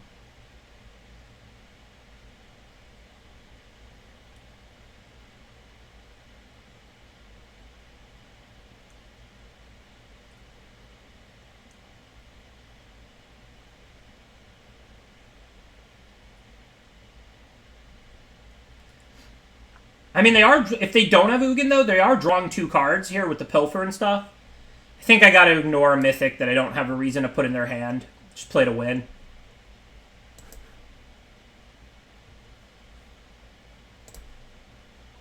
Because they're on tapping, drawing 2 cards, so they might do a bunch this turn.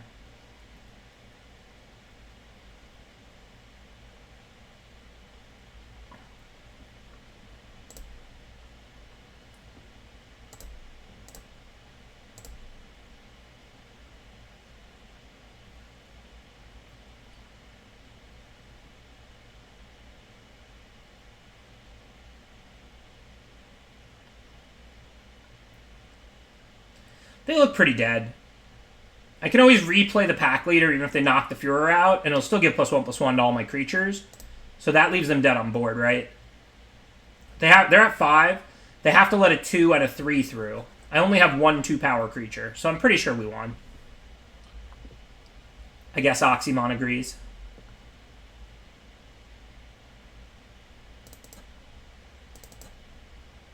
Could have 7-0'd if we would have just had that game instead of the previous game. We played them back-to-back games, but they had that turn 3 Codal, turn 4 read the Duke to turn it into a 6/6 flyer there on turn 4. Not bad, not bad. Alright, let's do 1 Throne draft, and then we'll finish the day with another M21 draft. I don't remember this format perfectly. Like, obviously I remember it. It was only from, 9 months ago. But a lot of the close picks, I'm not going to be sure what to do. So I am going to need some help here. At least some people weighing in.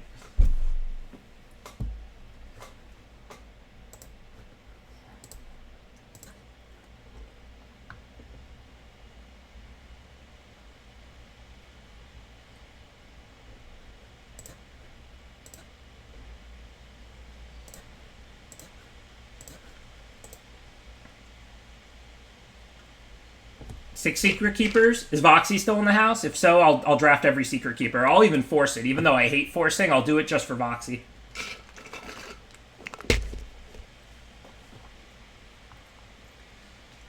Okay, let's see. Sir Conrad is really good.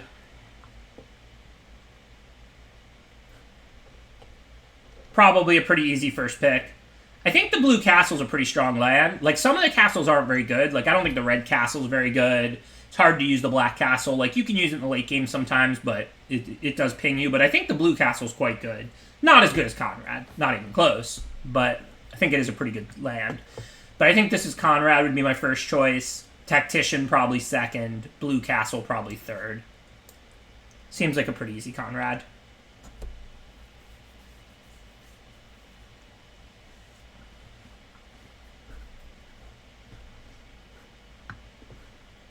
Hello, Okisha. Alright, so certainly not forcing black, but Conrad is a really good first pick. Swordmaster is a fine black common. It's nothing special, but Conrad's a knight. If we start with knight, we could always draft black-red or black-white knights or whatever. Otherwise, there's Secret Keeper, which blue-black is good. Blue-black is the Secret Keeper mill deck in this format. Adversary, probably the best standalone card in the pack to go black-green, potentially. Also a fine deck. Not going to use knights as well, but Conrad doesn't really care if you use knight synergies.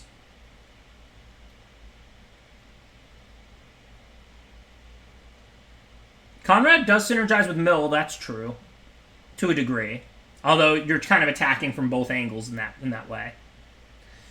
I think I'm going to take Secret Keeper because I don't want to miss out on the Secret Keepers. Like, if I see Swordmasters and Black-Red Knights, I can still draft it, and who cares if I missed one Swordmaster. But I don't want to be fighting over Secret Keepers with other people. So if I do see more Secret Keepers, I kind of want all of them, and I kind of want everybody else staying away from them. Yeah, that said, clearly there's not another Secret Keeper or a blue-black mill card. This is a pretty easy Archon. Archon is excellent. And I mean, it's not even close with anything. This card's basically unplayable. There's just like nothing that it's competing with. Alright, now we have a tougher pick again. Fairy Vandal's pretty good. It's easy to trigger it a couple of times, even if you're blue-black and not blue-red. But with a Tactician and a Shepherd in the pack, I kind of feel like we're seeing white. I think Black-White Knights is good. I don't think Blue-White is really much of a deck in this format. Tactician's probably better than Shepherd. Yeah, I'm not a big fan of Queen, but I do like Fairy Vandal. If you trigger this once or twice right away, it's a really cheap big flyer. I think Tactician's probably better than Shepherd, but I think Shepherd's pretty good too. And we do have a double black card. Yeah, Tactician's also a knight. I think Tactician is better. I guess we're not committed to black yet either. We're just basically white. I mean, we don't really have colors yet, but we saw two good white cards pass to us, whereas this was our first pick. This pack kind of sucks. Trebuchet is good if you're like a red-white Knights deck. It's still possible. Mad Ratter's really good in red-blue, but not very good in red-white. It's pretty hard to trigger. Malevolent Noble is just like a totally mediocre 2-drop. Like, it's playable, it's not good. Dummy is filler, like, it's playable, it's not good. I think Trebuchet is just the best card. Because with there being a Ratter, too, we're probably seeing red, but I don't think we're likely to go red-blue. So I'm going to take Trebuchet for red-white or red-black if we do go there. Probably a pretty easy Squire here. It's a fine card. It's not a great card, but it's a split card, trick, and 2-drop. And white is our best color, and the next best card in the pack is like Carver, which is also fine, but nothing special.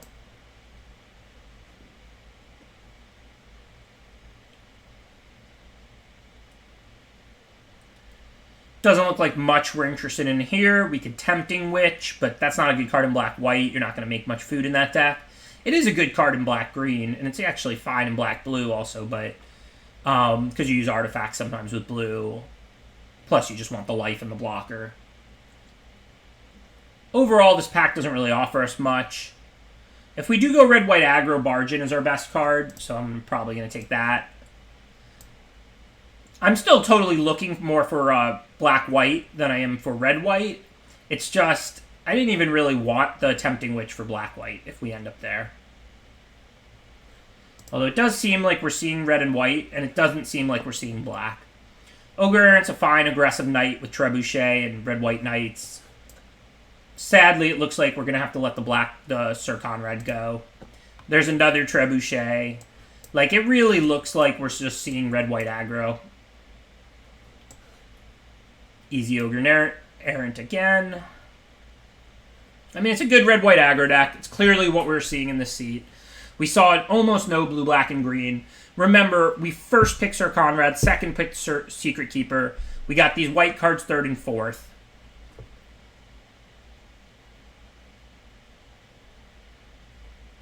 That's pretty cool, Godfries. So now we'll just try and draft every knight we can with double trebuchet and an aggro deck.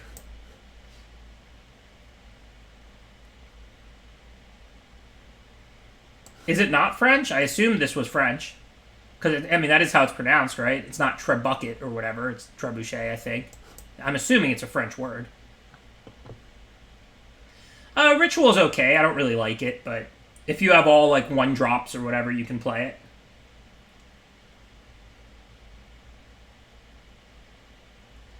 Pretty sure it's trebuchet, and I don't actually know the history of the word, but I would guess it's just like a French, you know, military invention or whatever. Okay, so let's see.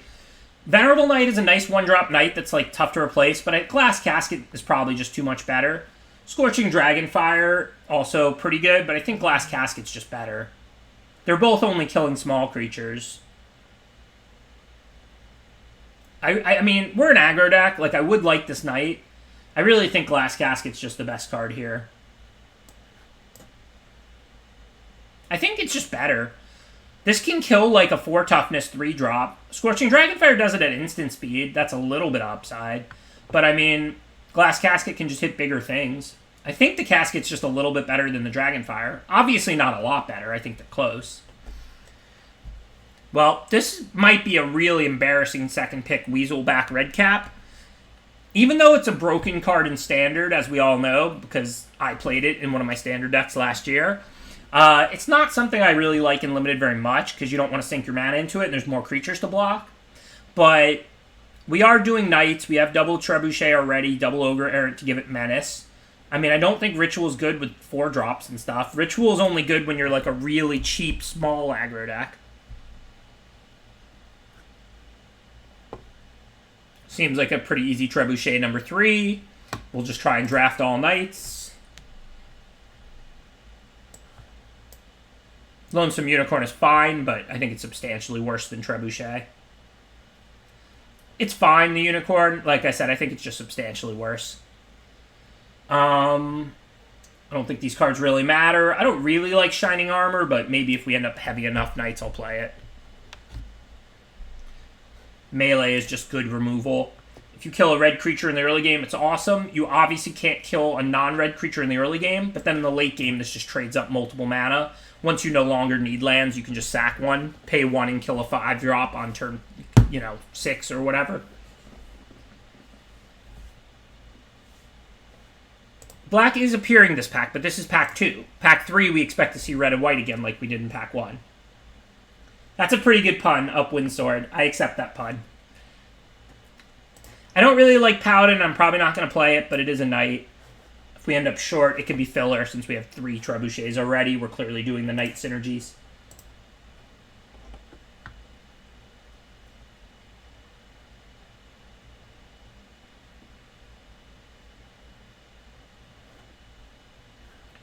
So these cards don't matter.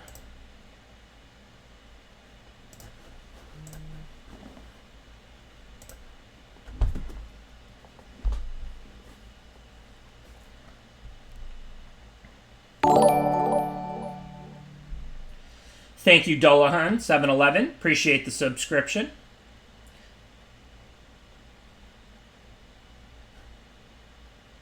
Again, yeah, these cards don't matter. Yeah, we're not seeing good red and white this pack at all, but we did see great late red and white in pack 1.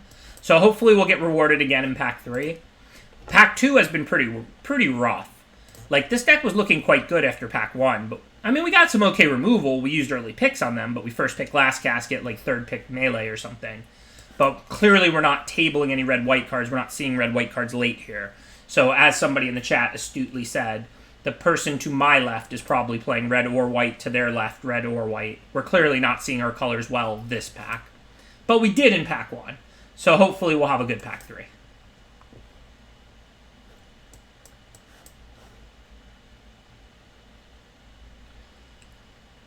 Alright, not a bad start. Fireborn Knight, if you're red and white, is excellent. This is a really good threat, and it's a knight.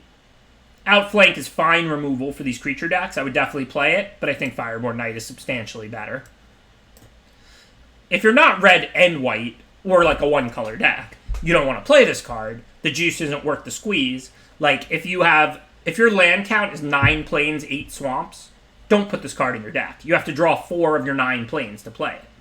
But, of course, in our deck, it's super easy to cast. Every land in our deck is going to tap for mana to cast it. Our curve isn't low. It's not, like, too high with 3-4 drops, but we do want to prioritize 2 drops really badly. We have a 1-drop, a 2-drops, a few cheap removal, and then a bunch of 3s and 4s, which, again, is not, like, a horrible place to be. But we do need to prioritize our cheaper stuff. Here's an easy Dragonfire. Not quite as good as in this format as it is in M21, but it's still very solid removal. Yeah, and all the cheap knights are great, and Silverflame Squire is good if you're an aggro deck, and the Fox is fine. We have 3 Trebuchets to give it flying. The 2/2 Fox that gains flying if you have an artifact or enchantment. We have Glass Casket and 3 Trebuchets. So there's plenty of 2-drops available to us. I'm just saying we need to be aware that we need to prioritize them. Here, it's a 3, 4, or 5. The 4 is the best of them. Tactician is cheaper, is more flexible. We are a knight deck. But I think the Opportunistic Dragon is still just better than the Tactician, right?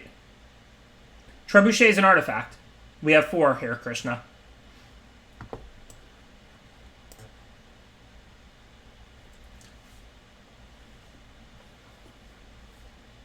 They're really not letting me get these cheap cards, huh? I mean, now there's Sarkara, there's Searing Barrage, but the only cheap card's a Guide Mother, which is fine, but it's not a knight, it's not exciting. I mean, we can play 17 lands, obviously we can spend our mana fine. I can't really complain about getting a Sarkara here, I don't think. I don't think I want the Barrage. I mean, we have triple red sometimes, but Sarkara is a better card than the Barrage, I think. Now I want the Slaying Fire, but there is a Flutter Fox. Am I really considering Flutter Fox over Slaying Fire? I mean, we're getting towards the end of pack 3. I don't have 2-drops. I have Squire, and then I have 2 removal spells. I think I need the Fox, too. And the Fox is really good in my deck. I have 3 Trebuchets and a Glass Casket to give it flying. This is a painful pick, but we're an aggro deck, and it's towards the end of pack 3. I think I gotta pick up that nice 2-drop. No real choices here. Red Cap's fine. It's a knight. It's not exciting. It's just a solid average 3-drop for this deck. It's going to make the deck.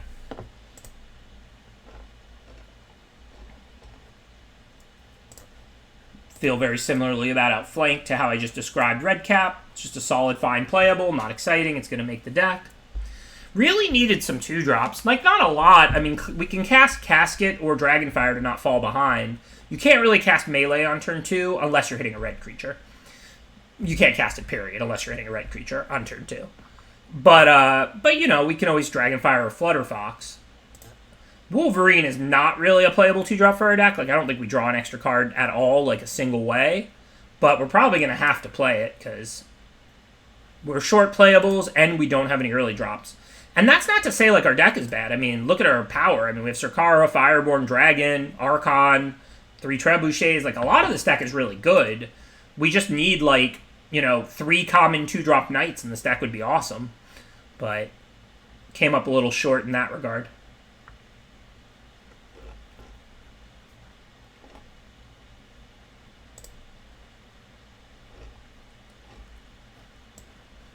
Guess I'll rare draft. This is best of 1, so there's no sideboarding. So the Paladin's probably going to make it. Clearly, this is a 17-lander, not a 16-lander. Trebuchet's not a knight, though. I really don't like Shining Armor. I could play the Righteousness. I don't like Righteousness, but I will have these Trebuchets on tap to block with at all times. So I think with 3 Trebuchets, the Righteousness gets a little better. It's not a card I like in general. I'm not going to play Roving Keep. I'm not LSV. Thank you, Jerbeer Pig. Appreciate the subscription. I'm not sure which animal you are, but you're one that supports my stream, so I appreciate it.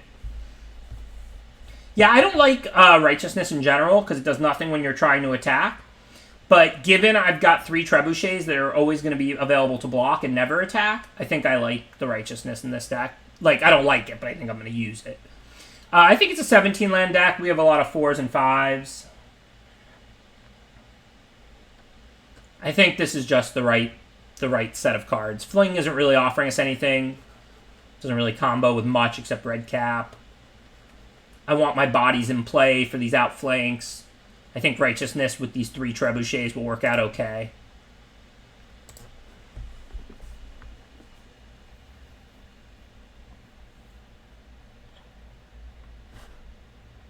I don't think the deck is bad. I mean, my power level's pretty good. Like, remember, I have pretty good removal. I've got a bunch of decent uncommons and rares.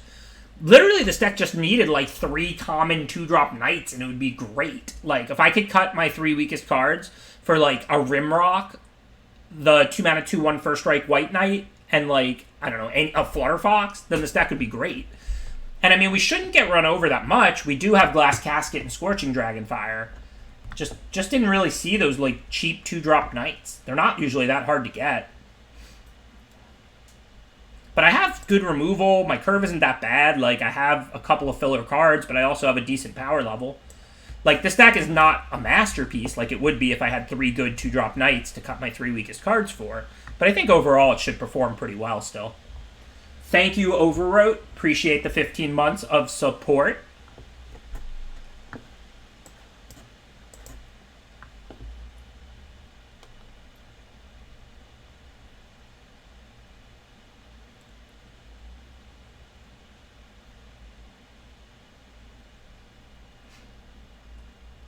Did you know these are real?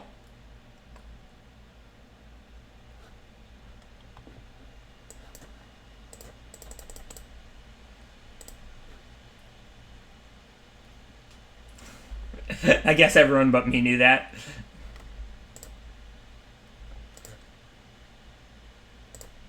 Alright, Dragonfire can hit bigger things. Outflank can't, so I'm just going to attack, let them block, and then outflank. Maybe they won't block because they're scared I can draw a card and eat it. But if they do block, I'm more than happy to use an outflank here successfully. Yeah, I don't deal the damage, but at the end of the day, I still traded it for a card as opposed to it possibly ending up just like dead or near useless.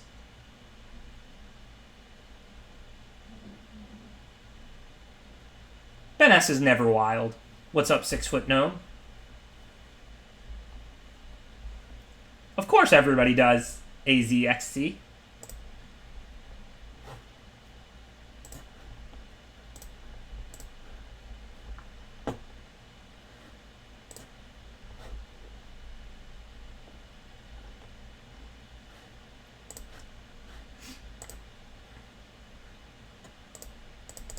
Well, this game's going quite poorly, but nothing we can do for now but trudge on. Like I said, the power level's not that bad in this deck. I mean, obviously with them having Trail out, drawing an extra card with Foulmere Knight, and they're at 18 on turn 5, things are not looking good. But hopefully our removal will deal with what they play, and maybe we can end up grinding out a win. So if I attack and they make a 4/4, I can like barge in or Dragonfire it and get owned. It's not a good situation either way. I mean, if I block, it's the same thing. I'm not really attacking or blocking. If they block it with a 1/1, I can barge in. That's pretty good for me. I mean, it's not great, but... So I think I'm going to attack. You know, maybe they'll activate the carriage, in which case I'm not ecstatic, but I'll live with it. I'll barge in and just trade off with their 4/4.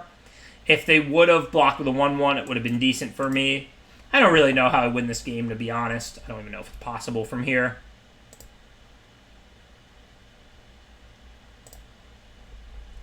But yeah, if I flood... I mean, if I draw Surkara and they don't have removal, or Archon, or something, maybe we can get back into this. I mean, obviously it's looking very bad, but the trail doesn't do anything if they don't make more food. 1/1s are beatable. Just depends what's in their hand. I don't know which one I even like better. So my 2/3 flyer can't block the 5/4. So for this turn, I think I'm just going to tap the 5/4 and a 1/1 and take one. And then I can always play the 2/3 next turn.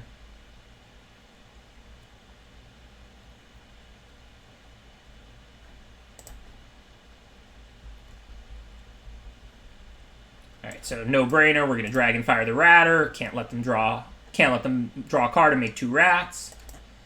And then let's go ahead and tap Conrad.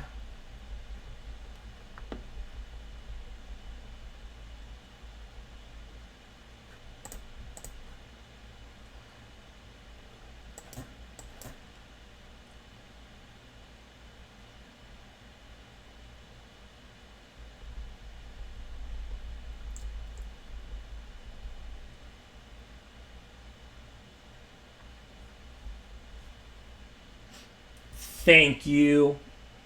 I think that's IJST. It might be LJST. 1989. Appreciate the support. Yeah, we're a bit of a landlord. I mean, we're obviously losing this game. I mean, their cards are also really good. Like, yeah, I drew a few more lands than I would like, but I'm also just losing to a Trail that's drawn extra cards, and a Carriage, which is a card I like a lot, and Falmir Knight, which is a good card, and of course, Sir Conrad is great. Oh, still iced tea. Okay. I forgot. I'm sorry. I should remember, given iced tea is my drink of choice. I drink, like, more iced tea than, like, everything else I drink combined.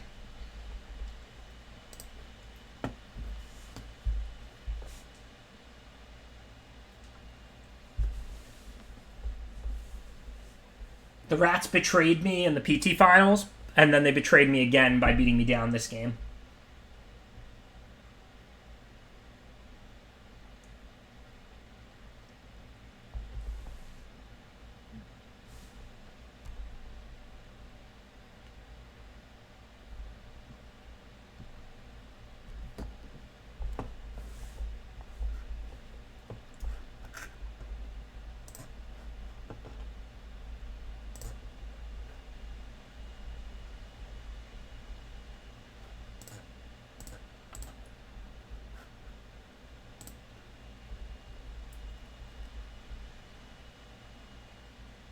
Just keep correcting me, iced tea.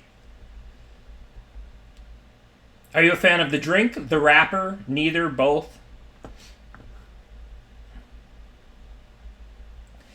I thought it had a good Team Erect matchup. I mean, I still do. I mean, I tested it plenty. I mean, it can lose, so, like, I wasn't shocked when I, like, got nutted once, punted once, and went 0-2 against it. Like, obviously, when I say, like, it beats it, I mean it's 60%, not it's 90%. So that's why I played it, though. I just expected everybody to be on Rec, and the deck has a good Rec matchup.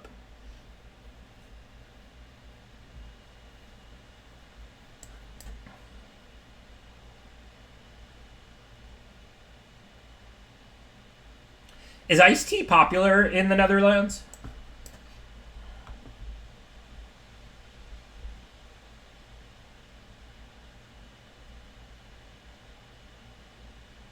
I just know when I'm in Europe, I often have a harder time finding iced tea than I do in America.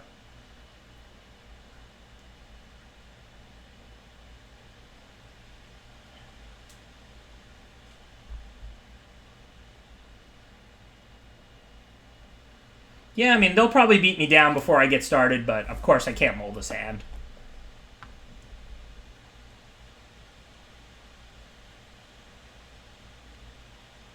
I believe it. I mean, and obviously I go to restaurants more than supermarkets when I'm in Europe, but... And they usually have, like, a bottle of Lipton or something, but I just find, like, iced tea is a lot more prevalent here. Not that it doesn't exist in Europe. All right, let's see. Do they have any good humans to lock down? That's a human. Seems fine. I could play one of the other 4-drops, but I mean, I'm getting swarmed. At least this way, if they have removal, I save the 2 damage. They get the Venerable Knight back, but it's summoning sick for this turn.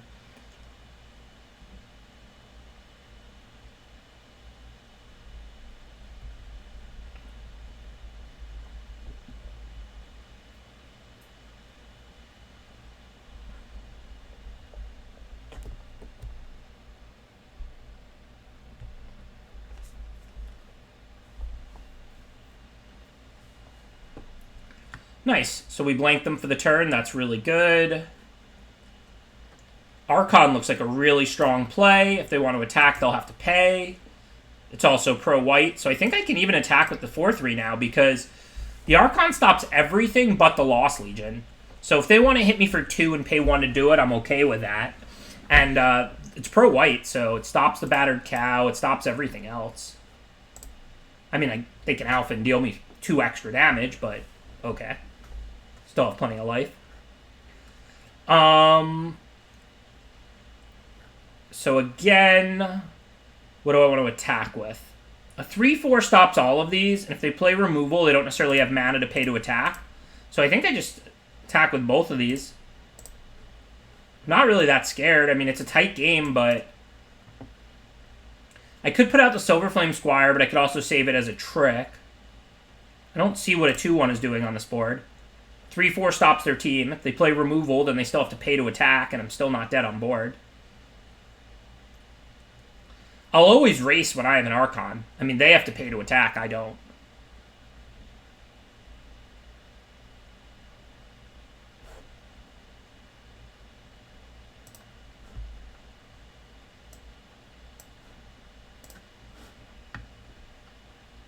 Yeah, I don't think their attack last turn was very good.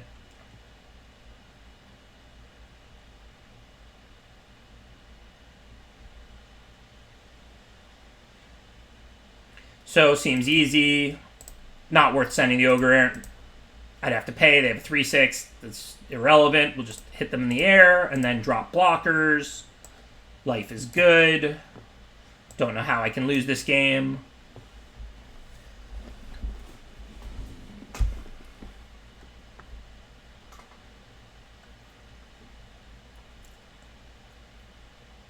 None of that matters. They're just dead to the Flyers.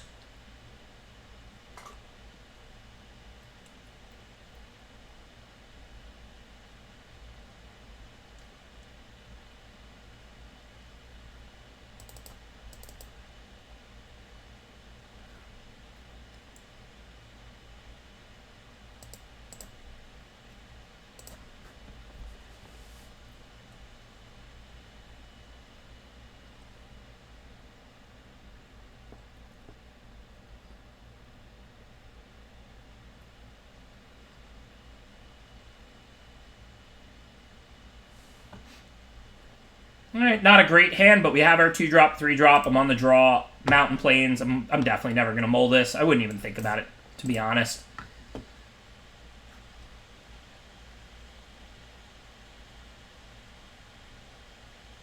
Alright, y'all. It wasn't that serious a conversation.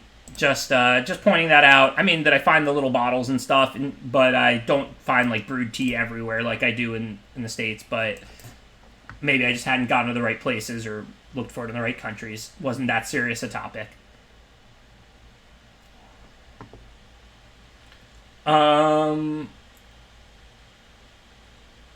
Drafts did not exist since the beginning of Magic, but they've existed for a very long time. I don't think there was drafting in Alpha and Beta, though I don't really know. I wasn't there. I know I did my first draft in, like, Mirage, Visions, Weatherlight, and I think Homeland's Ice Age Alliances had draft. I think they figured it out by then. But I don't think there was, like, Arabian Nights draft or Alpha draft. So if they want to trade the Tactician for the red cap, I'm cool with that. So I think I'm just going to attack with the red cap here. If they take the 1, I'll play Trebuchet and not pump. If they block, I'll pump. We always pick 1 pack 1 coffee. Literally, just a venti vanilla sweet cream cold brew. Nothing to see here.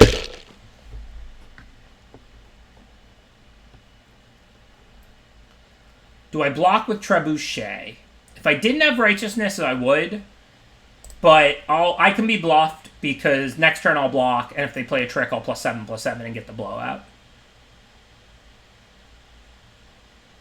I appreciate it, Ice Tea. Listen, I expected you to represent. I mean, come on now. Alright, so if I attack and they block and I pump, that's not good. Plus, if they don't, and then I'm telegraphing that I have something, this turn is pretty easy. I'll hit for 2 in the air and just pass to the opponent. I'm ready to play D. I have Outflank, Righteousness, and Dragonfire all online. So there's no way combat can go poorly for me.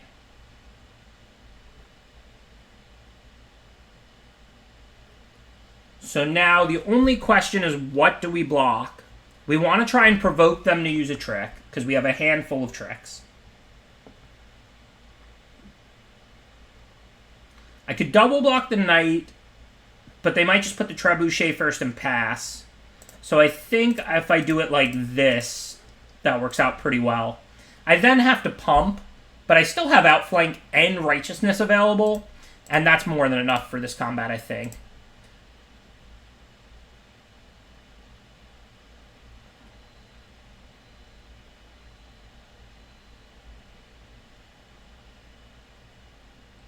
So I can't just +7/+7 because they could do something. But what I can do is outflank after damage resolves. This way, even if they kill one of my creatures... So this is important. This is intricate. If I outflank now and they kill something like Trebuchet in response, the Tactician will live. So what I'm going to do... I'm going to do a stop after damage, still inside combat. Oh, wait a minute. I'm going to lose the red cap. That's actually not going to work, what I was saying.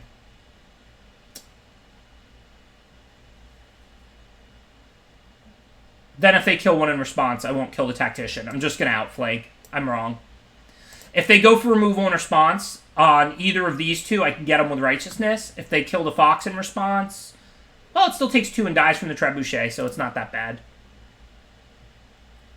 So what's going to happen now? I'm probably going to have to Righteousness, but then I'm good. 4-2 on 1-3 doesn't work for me, but Righteousness does, as long as they don't have Dragonfire.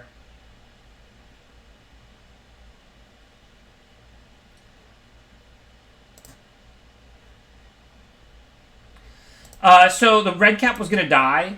So I could outflank after damage, and the 1 would still be on it, and it would take 2.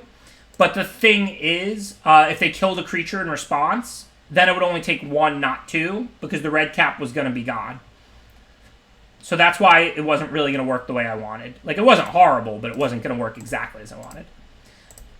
Okay, in this case, let's just ping and put out the Tactician. There's no reason to tap anything. Let's just get out a 2/3 flyer. So for those who don't understand what I was going to do last turn, even though it wasn't super relevant, it could be in a similar spot, you can resolve combat damage and have the creatures deal their damage to each other, and then play outflank still inside combat. And there are times where that's right. In this case, I don't think it would have been, because I wouldn't have been able to use Righteousness effectively, but there are definitely times where it would be right. I'm glad to be back, Davis Sharp. Thanks again, everybody who's tuned right back in. Appreciate the support. Okay, no real decisions here. Again, our life total's comfortable. We're winning the race. We can use all our mana. Nothing wrong with Dragonfiring what they have in play, but also it's not a pressing matter.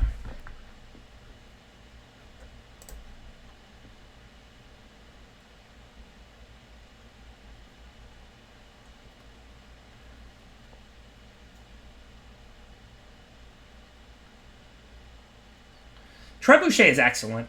Traditionally, the walls like this that ping are pretty good, because if they stop a creature, then you traded one of your cards for one of theirs, which is even, and then you deal them 1 a turn for free.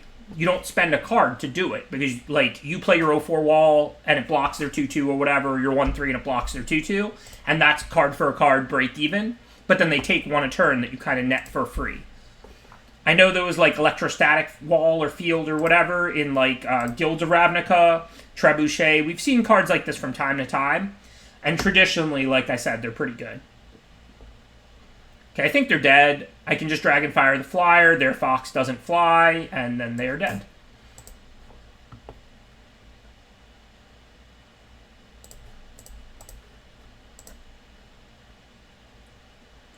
Thank you, Seat Harino. Appreciate the subscription. Yeah, and the Trebuchet having reach is nice, but even if it didn't have reach, like I said, just a lot of times, as long as the wall is statted appropriately to block their equivalent ground creature, a 2-mana 0/4 wall, that's going to stop an opposing 2-drop, or a lot of the 3-drops. No big deal, it's just a 1-for-1, maybe you want that, maybe you don't. But then you just net the 1 damage a turn to the opponent for free. Because you don't spend a card on it. You spent your card putting out something that trades effectively with their 2-drop, but then their 2-drop isn't pinging you for 1 a turn, and yours is pinging theirs. Is pinging them, not their 2-drop.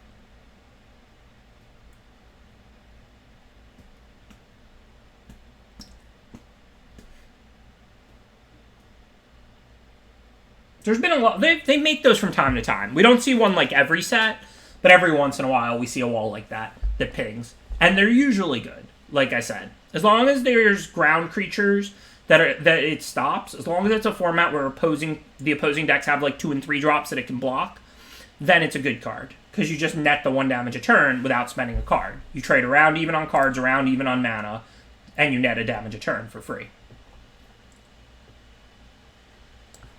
It's not always good. It's not a rule. I'm just saying as a baseline. Obviously, it depends on the format. It depends on the details of the card, like always.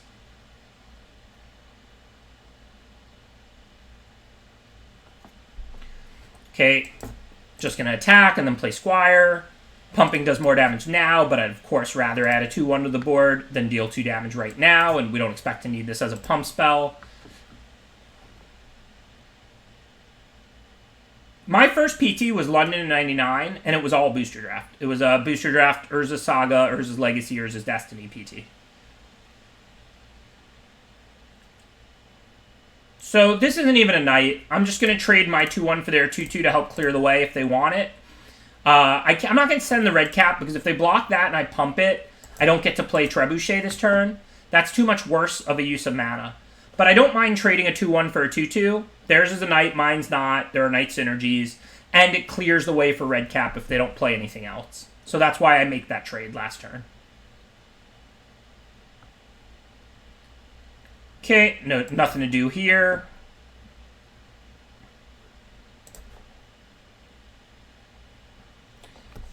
I was 16. I might have been 15 day 1 or something. There's always been back when the schedule used to have an October Pro Tour, it was the second week of October. So it was always like right at my birthday, because I'm born October 12th. So I know, I'm born in 83, obviously. I mean, I know my birthday. So I know that London 99 was the October Pro Tour, so it was right around my 16th birthday. You could probably Google it, but I don't know if I was actually 15 or 16. If it was I turned 16 October 12th, 1999. So if London was October 11th, I was 15. If it was October 12th, I turned 16, etc., etc. All right, no real decisions here. I'm just going to shoot them and drop my knight. I guess I have 2 knights, but I'm going to drop the 3-4. If I draw another land, this can be a 3-6, another plains.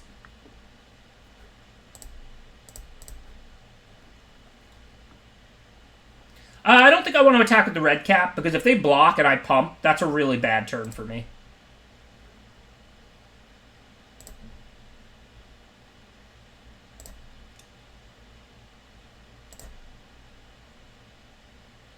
I really don't remember. It's been on my birthday sometimes, the day before, the day after. Remember, the Pro Tour's 3 days, my birthday's 1 day, so, like, sometimes my birthday is, the Thursday of it, sometimes it's the Friday of it, sometimes it's the Sunday, like...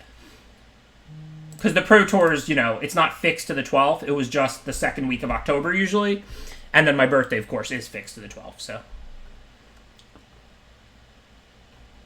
yeah, triple block would have been too risky regardless. And then they played Cauldron, which made it impossible. Okay, similar to last turn. Just going to ping and drop my creature.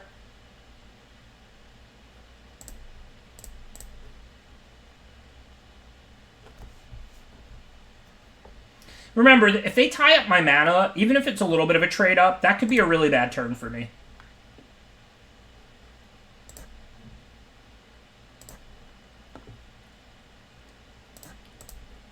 Okay, so Resolute Rider, I need to kill. I would have meleeed it. Now I'll just Dragonfire it. It's just a better draw. Other than that, we're in a stalemate. Pinging them for 1 a turn, though, so that's fine. And then ultimately, we have Barge and Red Cap here as a combo to finish them, too. Well, boo. I don't like that. I can't do anything about it.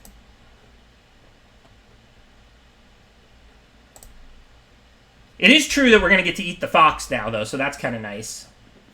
We can melee the Hengewalker, and then assuming their last card doesn't keep it alive, The Fox will lose flying, and then our Paladin will eat it. So this is a pretty nice turn.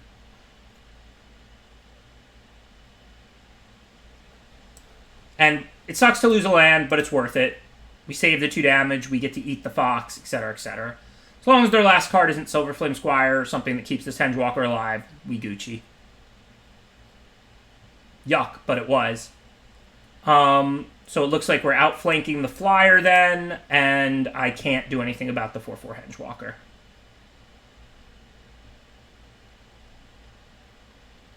Huh? I don't understand what just happened.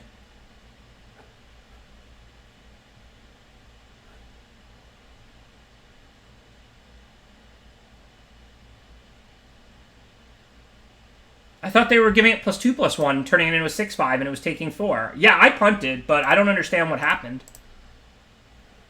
Oh, they shepherded it. I thought they squired it. I just thought this was a squire, not a shepherd. Yeah, I didn't need to outflank. I could have ate it. I punted. Hit the punt counter. I completely punted. Okay, so I have outflank for their 3/3. I have barge in. I don't think there's any way this can really work out poorly for me. I'm going to attack, see what they do. That's excellent. I can outflank the 3/3 and eat the 3/1, or I can barge in and eat both and live. I'm good either way. I know they're about to play another 3/3, so I think I'd rather use barge in than outflank this turn, and then I can outflank the 3/3 next turn. And then we might as well pump.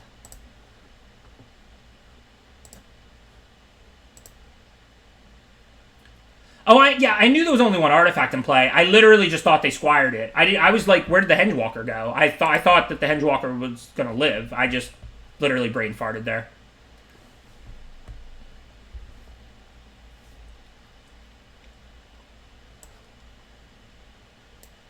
Even though this kind of telegraphs it, I'm going to play it and attack with both so I don't miss damage. If they block, I have outflank for 4. If they take it, I pump this. They're going all the way down to 3. Life's pretty good either way.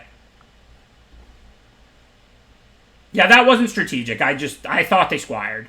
If you imagine they squired, it would be worth outflanking the Fox. I just thought they squired.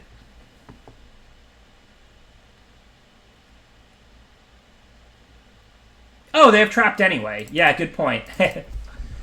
So my play wasn't even wrong. Hit the on punt. Because it was worth outflanking the 2/2 flyer. On punt. Even though I didn't even realize they had trapped in a tower out.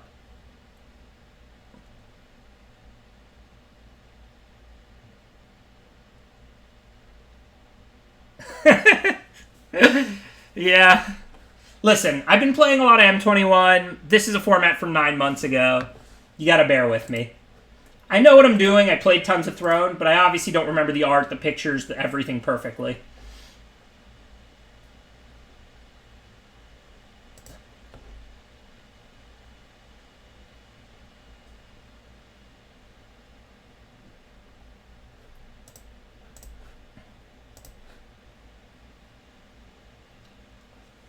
Well, I didn't know they had the 3/1 in their hand, so I mean, I think the melee was certainly correct. Oh, you're saying because I wouldn't get to eat the Fox, right? No, yeah, I mean, I guess I'm going to probably do it on my turn or end of turn because I have to sack the land anyway, so the melee couldn't have been correct. You're right, Ham's right. Like, even though I'm likely to melee the 4/4, it wasn't right to do it then. Okay, re-hit the punt. You win, Ham.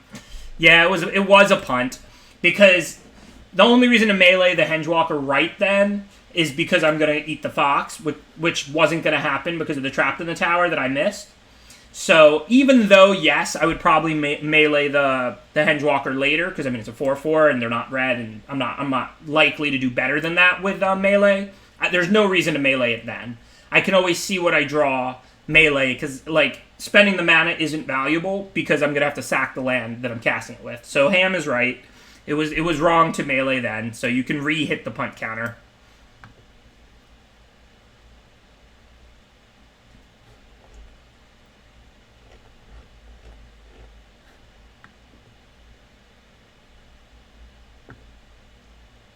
Ooh, that's a good artifact to take, right? I can sack it? Oh, no, I can't because it loses all abilities, right? Yeah, it loses all abilities. So, what do I want to do this turn? This is hitting for 4. This is hitting for 4. I can lock down Ginger Brute. This is hitting for 3, but it also has Pro White and charges them to attack. So I think the Archon is the best one right now. And Shock isn't in this format, so if they're going to kill it, they're going to kill it on their turn.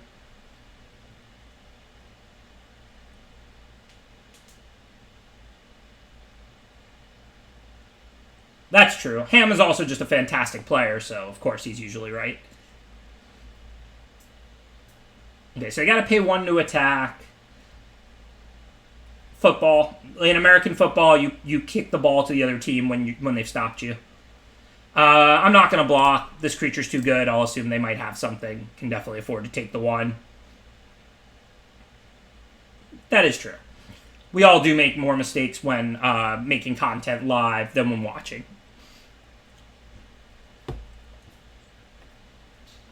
Okay, so I can attack. I'm not really worried about much because the Fox can't even block it. If they have like a Scorching Dragonfire, they could just play it anyway. So I'm probably going to attack.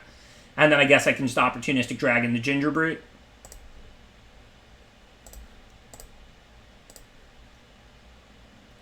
It's a limited superstar stream tonight. We've got Ham TV, Voxy, and Deathsea all here. It's like all the best limited streamers, except for Newmont.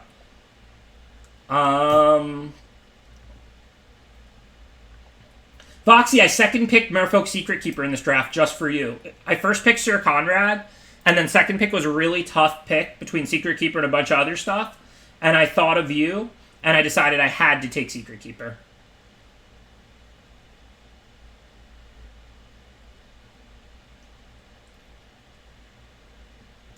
They brought the format back. Don't blame me. I didn't ask for Throne. If it was up to me, I'd be doing a Dominaria draft right now. Blame whoever on Wizards decided we were doing Throne drafts this week.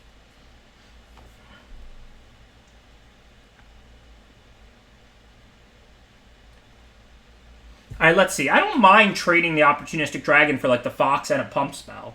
It's not like I have tricks in hand. And I'm not winning the race at the moment. Is there anything that owns me? There's not like +3/+3. There's not Feet. They're probably going to have Rimrock or Silverflame Squire. I guess they could have Outflank, but again, then I at least save 2 damage because they could always Outflank it when I attack. I think I'm going to block.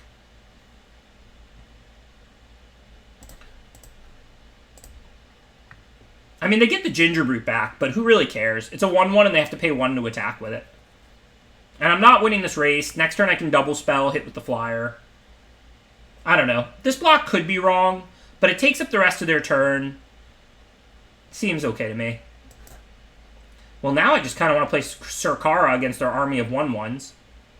Is that better or worse than playing Fox and, like, Fireboard Knight?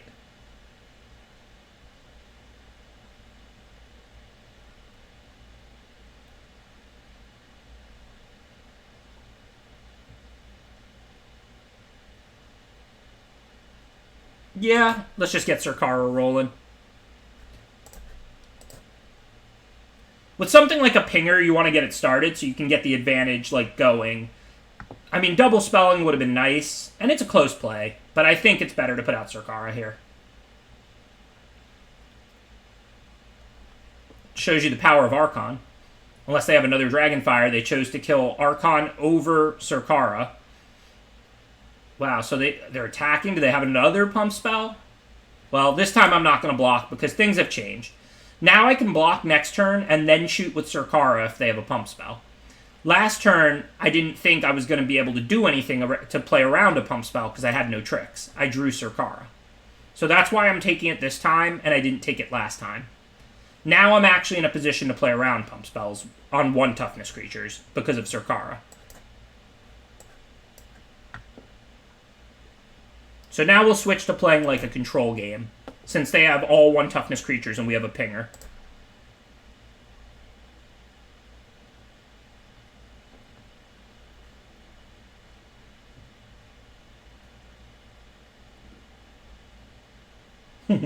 Just my favorite and my least favorite Burnator.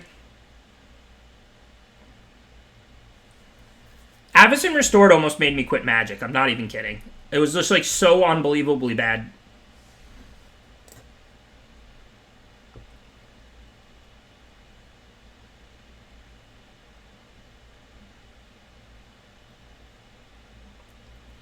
going on? How many pump spells do they have? What are they even representing? Well, I can just put Fireboard Knight on Squire, and then I can do First Strike, and then I can shoot the Ginger Brute.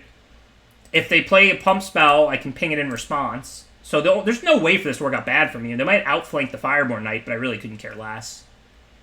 Sure. So the Squire was blocked. I don't see any reason to take extra damage. I'm just going to ping off the Brute now. Thank you, Tevish80. Appreciate the subscription. Like I said, we're basically just playing a control game now. Just ping off all their 1 toughness creatures, and then we'll start attacking soon. Everything was bad in Avacyn Restored. Miracle's like one of the worst limited mechanics. Soul Bond without a lot of instants and sorceries was a nightmare. It's just bad in every way.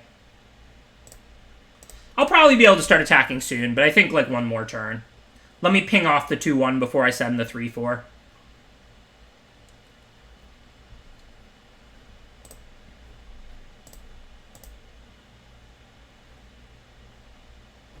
Soulbound wouldn't be bad in a format with like infinite like instants, but there was like almost by design very few instants in Avacyn.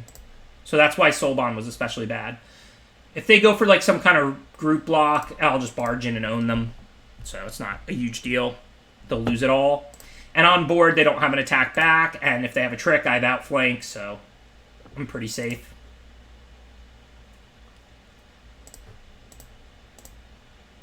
So we can block like this. And then when they play their pump spell, we outflank in response. And that should be pretty much game.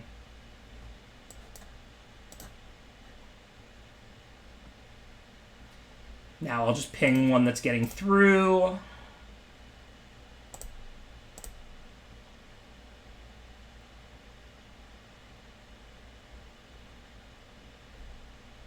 I mean, part of why I liked the attack last turn was because it resulted in them attacking me back. Because I had the outflank, so I get like a massive blowout there.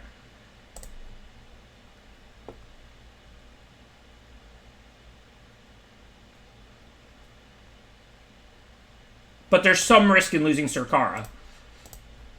But it's pretty low. Okay. So I'm going to attack with these 3, because if they chump, then I can just ping them with Surkara and I get an extra card. So I'm not even sure if it's better for me to ping this or let them chump a 3-power creature with it. I miss 2 points of damage, but I get a card if they chump block.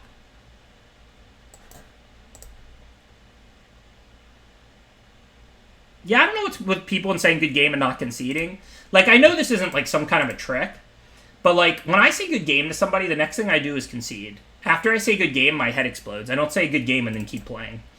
I'm not saying it's bad. I'm not saying it's wrong. Like, they're not trying to trick me. Clearly, they lost when I played the outflank. But... oh, they just wanted me to say it back. Sure. Yeah, that might make sense.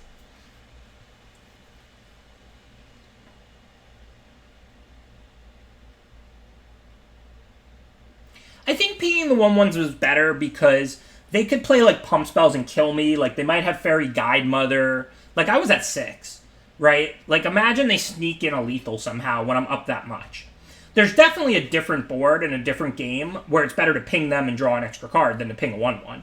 But when I'm pressuring them on board with a 3-4 and a 2-2, and I'm at 6, I don't want to risk accidentally dying, and I don't really need to hit one more creature or anything. I'm already winning on board substantially.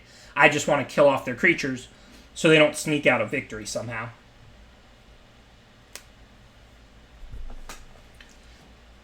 Another dicey hand, but you know I'm not mulliganing this. I'm on the draw. I've got my 1-drop.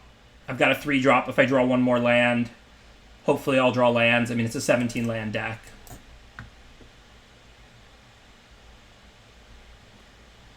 Henry Spleen. Okay. I prefer the liver, but to each their own.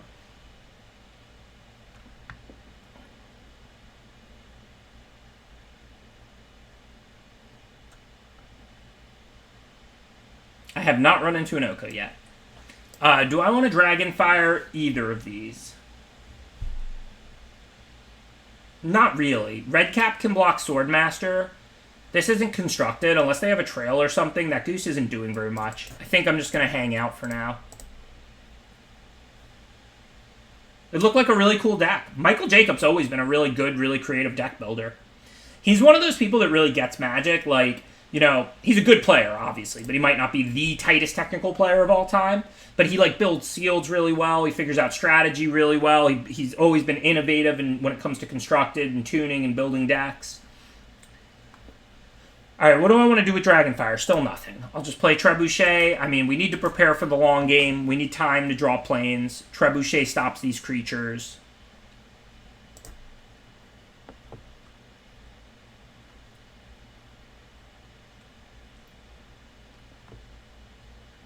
Yeah, MJ is definitely somebody you can learn from. He's definitely somebody, like, innovative who understands what he's doing when it comes to Magic. That looks like a creature I may want to Dragonfire. I mean, they do have these food tokens they're making a sack to it. I could try blocking, letting them sack, and then Dragonfiring it. It's kind of greedy. It's not necessarily wrong.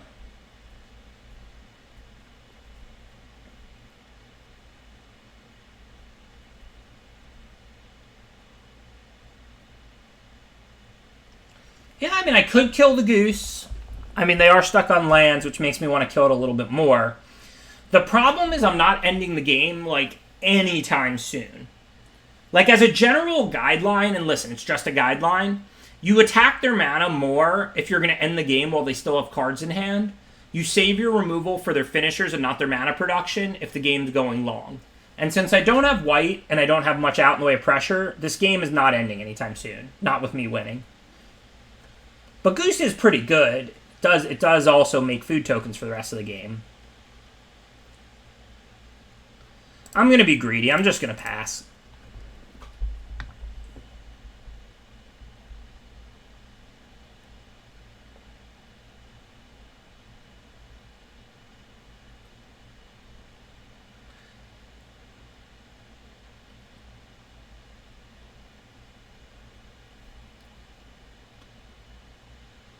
Uh-oh. Well, I can't do anything about that.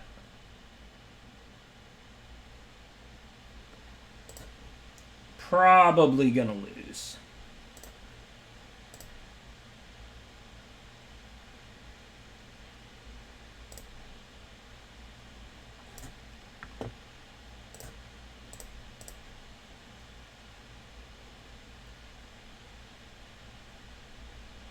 Looks like the spleen is better than the liver. I was wrong after all. I do have Glass Casket, but I have to draw Plains and Glass Casket since I currently hold neither.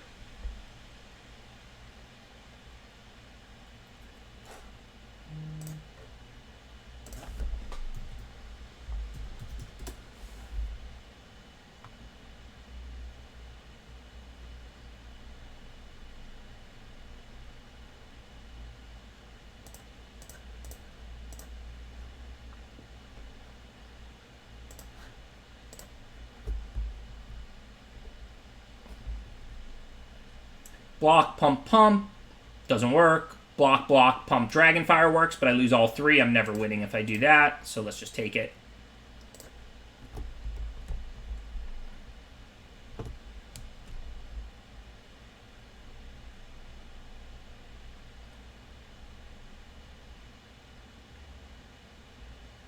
Well, now I wish I had Dragonfired the Goose right away. I mean, they haven't even used it for mana. I didn't really care when they made the one extra food token.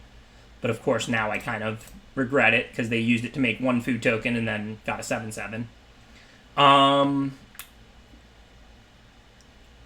I don't know how I can win this game.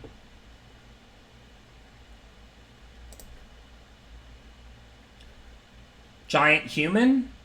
It's not. I knew it wasn't.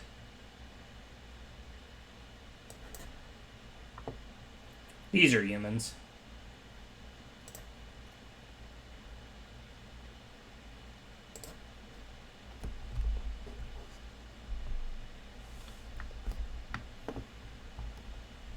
I mean, I'll take the 7 one more time. Start attacking them in the air, I guess. I don't know.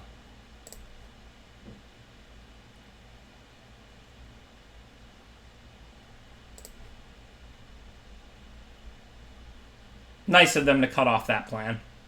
Maybe we'll draw planes this turn and Glass Casket next turn.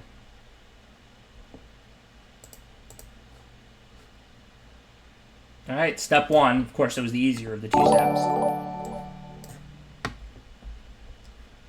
Oh. Almost missed a ping. Luckily, Arena saved me. Thank you, Asker5. Appreciate the subscription. So it's not trample, so we'll chump the 8/8 with the red cap this turn. I mean, we have a Glass Casket. Maybe we'll top it. We could also shoot them for a rebuy. It's unlikely, but if we kill that 8/8, the game isn't over. We're only really losing to the 8/8. The rest of the board is manageable.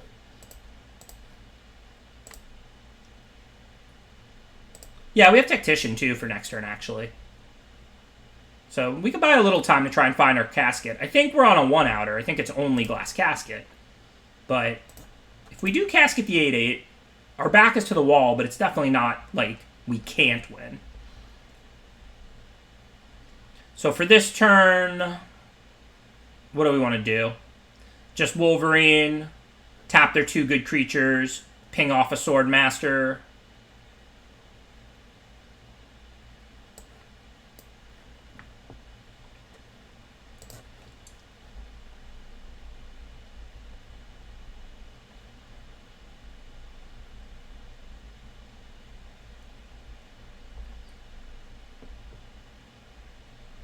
Then next turn, we'll see if we draw Casket. If not, we can shoot them to have another crack at it.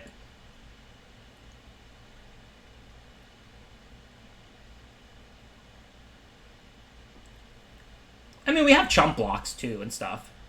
Like, obviously, if we have to chump too much, we're definitely going to lose. Like, they have a lot of spells. I didn't ping on my turn because I kind of need the blocker, or the Noble can attack, I think.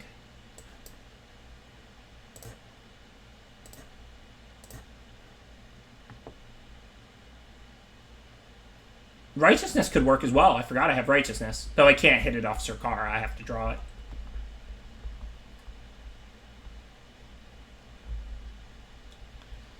Also, I'm not really worried if they leave their mana up and then they get a counter on Noble. Like, we know they have a handful of spells right now. I'm more concerned about their ability to attack me. I can't do anything about that. But it's not that big of a deal. I don't need the Trebuchet that badly or anything.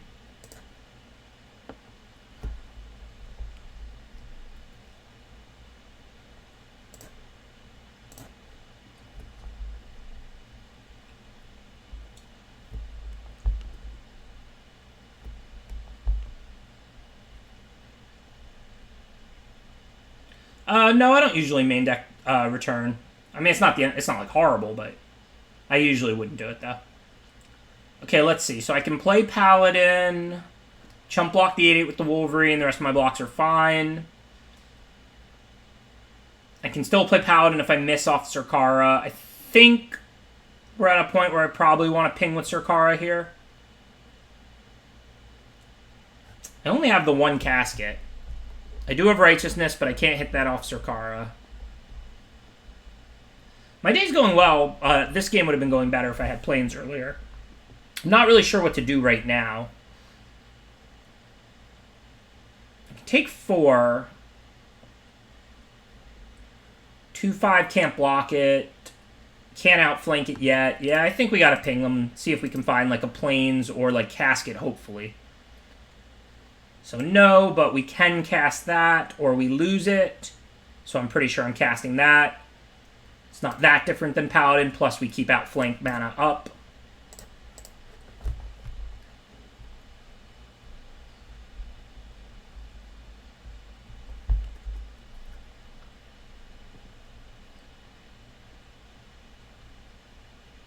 Adventure was a sweet limited mechanic. They did a good job with that. Okay, I can't block Paladin because of its annoying ability, so I have no real choices. Except if they sack things to keep the Noble alive. I actually do have a choice. So I can outflank the Noble, but they don't have to sack, so then they're going to be able to respond by making like a food token and sacking it. But then it'll still die, and I have to block it. So I guess I should assume both my creatures are dying here and just put the extra power on the noble.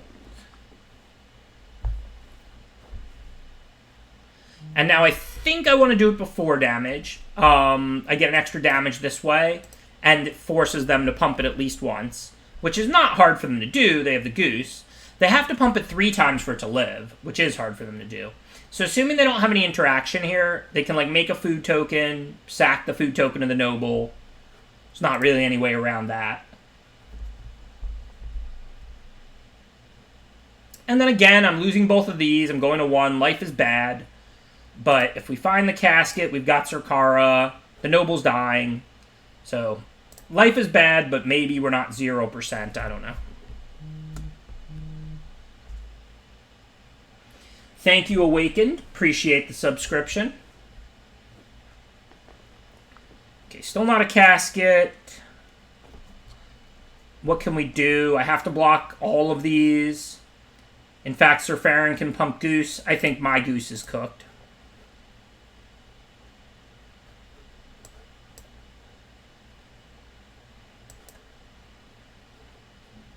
This is only attackers. I'm just dead.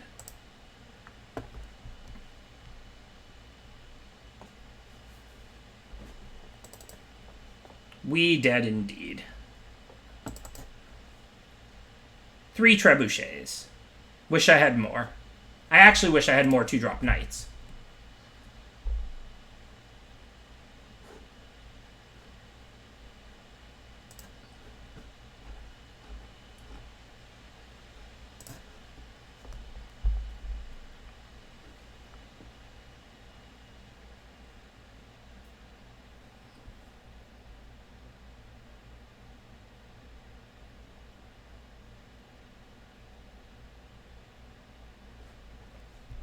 I would say that was a Bennis level pun, because it was actually a good pun.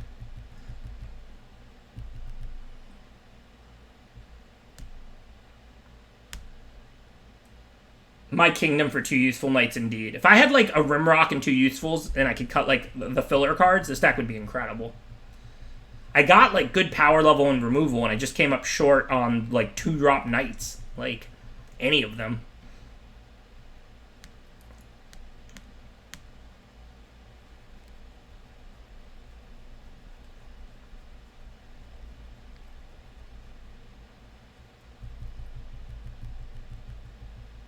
I did not get a new mic. Does it sound better, worse, or the same to everybody else? I haven't changed anything.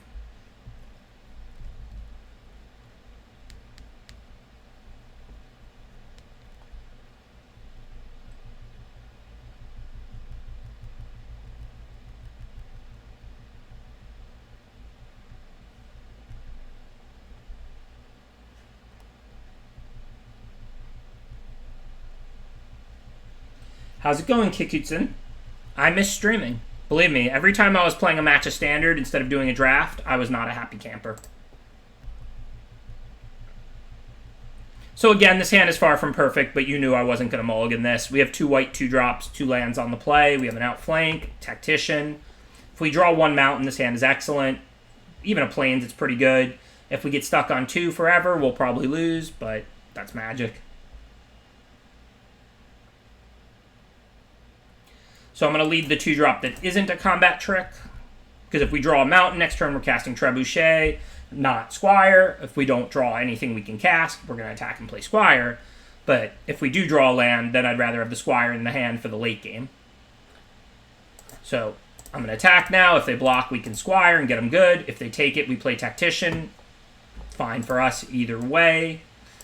Would have rather drawn a mountain, but we're still curving out, and we have Outflank and Squire. Thank you for subscribing. I appreciate it. Believe me. Every time I'm playing a match of Standard, I'm just like, what am I doing with my life? Like, there's this really awesome way to play Magic called Draft, and then there's this really, like, not awesome way called Standard. And I don't know why every tournament is in Draft, and we don't just support only Draft and have Standard just be like an afterthought. But you gotta ask Wizards, not me. I'm sure most of the people in this chat would agree. Like, I'm not saying abolish Constructed, I'm just saying Constructed should be the afterthought. Limited is clearly the best way to play Magic.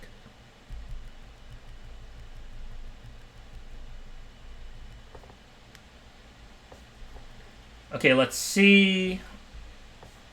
So if I block and they play something that draws a card and turn this into a 3/2 first strike, +2/+2 does work. So I think I'm just going to go for it because I don't have anything else to do. Just going to attack, and then I can try and Squire and block. I get blown out pretty bad by Dragonfire #2, but this isn't M21. Hopefully they don't have a second. They played one last turn.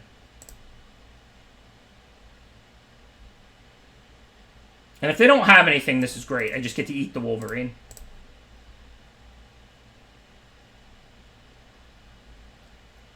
Yeah, that's fair. Avacyn Restored Limited. Still better than Standard.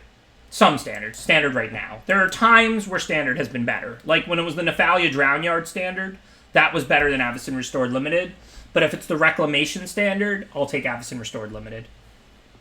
Oh, the difference with M21 there being Shock exists too. So there's two different red commons that they could have to blow me out. Whereas in this format, it was just Dragonfire. So we could Dragonfire that, but we could also Righteousness it. I mean, I don't know that we'll always be in a position to use Righteousness. It's pretty situational.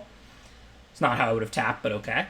So I think I'm going to go for Righteousness here over Dragonfire.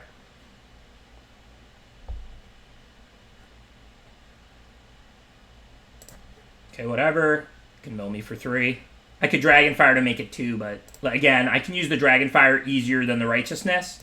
So I'm more interested in getting the Righteousness out of my hand and trading it with something.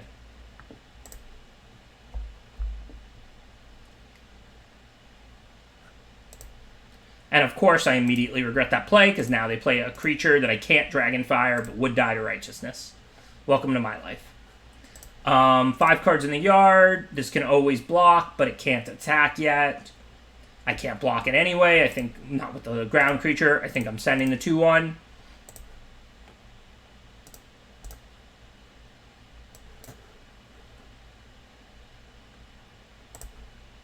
Righteousness is filler for sure, but I have 3 trebuchets, so I felt like I'd find opportunities to trade it off. And they have to attack me if I'm pinging them to death. Oh, right, this can't block. Good point. Okay, and if it attacks, we can just take it, because they're trying to deck us, and we're trying to race them, and we're ahead in life totals. Oh, but now it can block, because they just drew to 4 cards in hand. But again, we have Outflank with Red Cap and Dragonfire, so we should be okay. And if it attacks, we'll just take it. It can't attack right now, but if they do start attacking with it, we'll just try and race them. So they played a land. Oh, they can draw a card to make it able to block. But that's okay. I'm going to play the Ogre Errant first, so that I have Outflank online. This telegraphs it, but I really don't care. I'm pressuring them, so if they don't block and they take their 4, I'm happy. If they do block and I outflank it, I'm happy.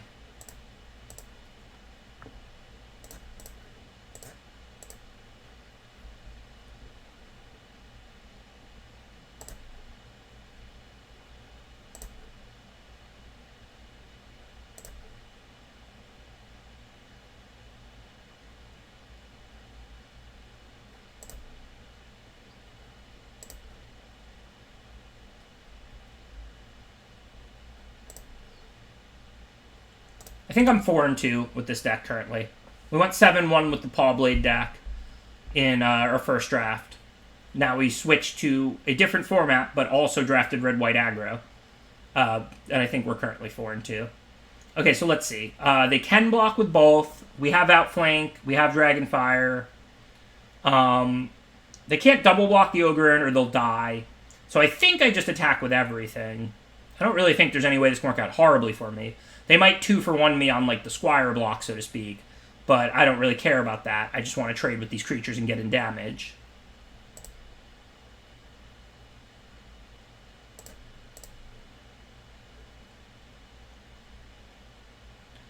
If they take the 2 from the red cap, they're at 3. Whatever blocks the Ogre Errant, I'm going to outflank. And then whatever blocks the Squire, I'm going to Dragonfire. Costs an extra 2, right? I can pay that.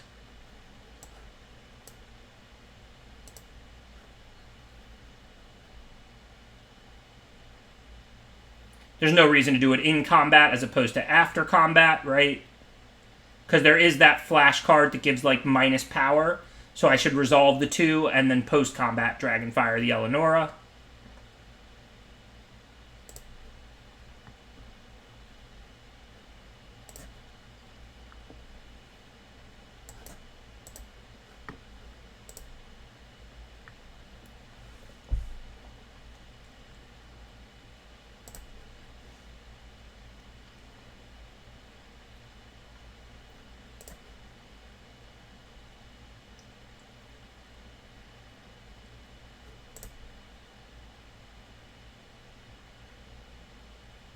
So the Rat Horde can actually keep them alive here, but they do still have to chump, and they also have to kill Trebuchet, or they die to it. Not this turn, but next turn. Unless I top deck a Knight, which would be nice. And we did. Surkara is a Knight.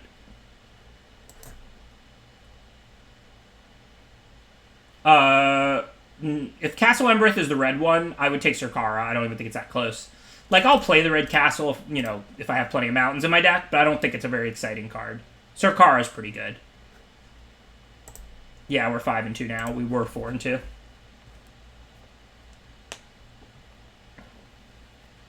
This is the format with, like, So Tiny or whatever it's called, right? The 1 blue that would shrink a creature's power.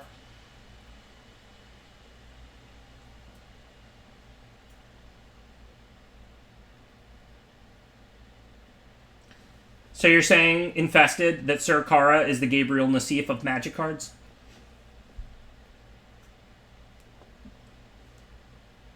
Seven Dwarves are pretty good. If you get a lot of them, like, it's a really powerful ability, and if not, a 2-mana 2/2 is okay. Like, not great in this format. But if you just play 2 and they're 3/3s, then they're good, so...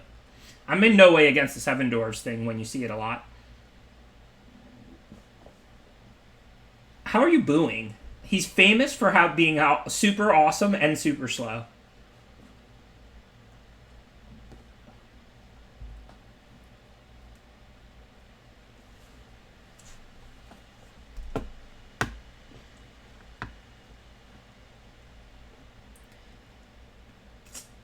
I don't know about this hand.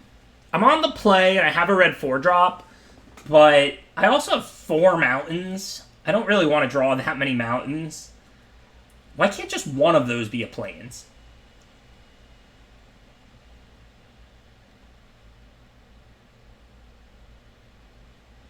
I think this is a mulligan. If I had, like, 3 mountains, and this was, like, another red spell, I would definitely keep it. But I just already have so many mountains. Like, if I draw plains, I'm going to cast a couple spells and be flooded. If I don't draw plains, I'm going to lose. Like, this hand just looks awful. Guess I got what I asked for. So, of course, we're keeping. The only cards we're going to consider putting back, I think, are Outflank and Mountain. We do need land 4 for these, but we do have 3 draw steps to find 1 land. So we could certainly keep Outflank and put back Mountain to prevent flood. Or we could put back Outflank to ensure we can cast our 4-drops. These aren't that high a power level. I think I'm going to want this Outflank, so I'm going to put back a Mountain. I mean, if we don't draw lands, we're probably drawing 2 and 3 mana cards. It's not like our deck has that many 4-drops in it.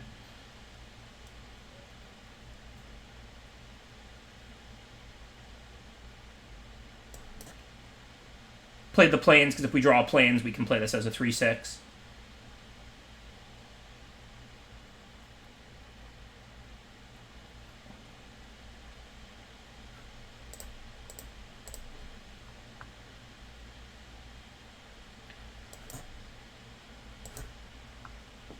Definitely just going to play this one, because we're 1 plains away from kicking the Ardenvale Paladin's Adamant. I'm not saying I won't play it without Adamant, like in 2 turns, if I have nothing else to do. But of course, this is always going to be a 3/4. This can be a 3/6 or a 2/5. So in case we draw plains over the next 2 turns, we'll lead the other ones first.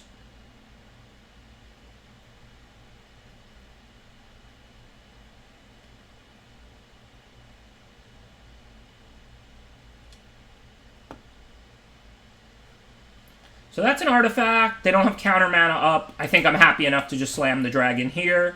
Not that killing a corridor monitor is some huge deal, but I like resolving it against a blue deck while they're tapped and they don't have Didn't Say Please mana up.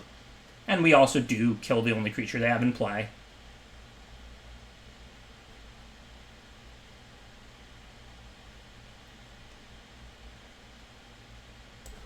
Okay, no real decisions.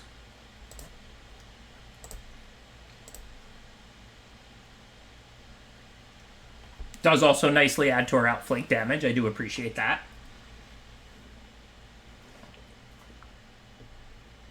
So Tiny is the one blue card. It's flash, like, creature gets, like, -2, -0. If, like, you have 7 in your yard, or they do, I forget. I think it's them. It's -6 instead. Something like that. I haven't seen the card in, like, a year.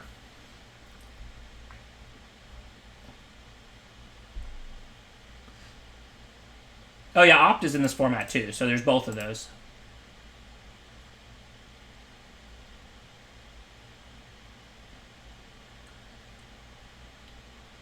Okay, so if I attack the errant and they double block and I outflank, life is good. But I need a 5th creature. They might have a counter, but I can always put the Clockwork Servant first, so it's not the end of the world. So I think I'm going to lead the Fireborn Knight.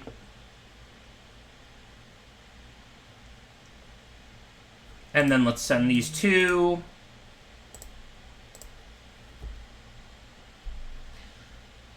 Now I'm going to put the Servant first. But I am going to try and outflank the Sage. Don't know if this is going to work or not. I'm just not really that scared of anything that's going to happen here. Worst case scenario is like, okay, they use the counter on the outflank. I trade a 3/4 for a 2/3. No big deal. That just wasn't an important situation. Thank you, Hamani. Appreciate the 7 months of support. Glad to be back.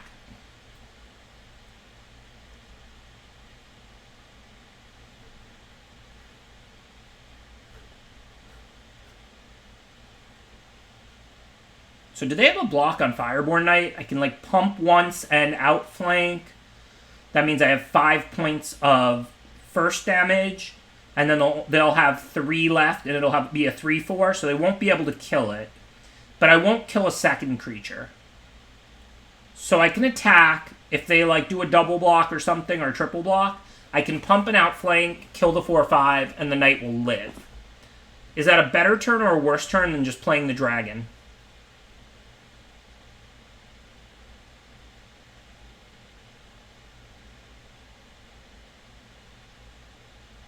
I'm not killing a second creature, though. Like, all that's happening is, like, outflank plus pump, and, like, with the 5 points of first strike, I take out, like, the 4/5, and then this just bounces off the other stuff. They are tapped out, though. But I also might get a better outflank later.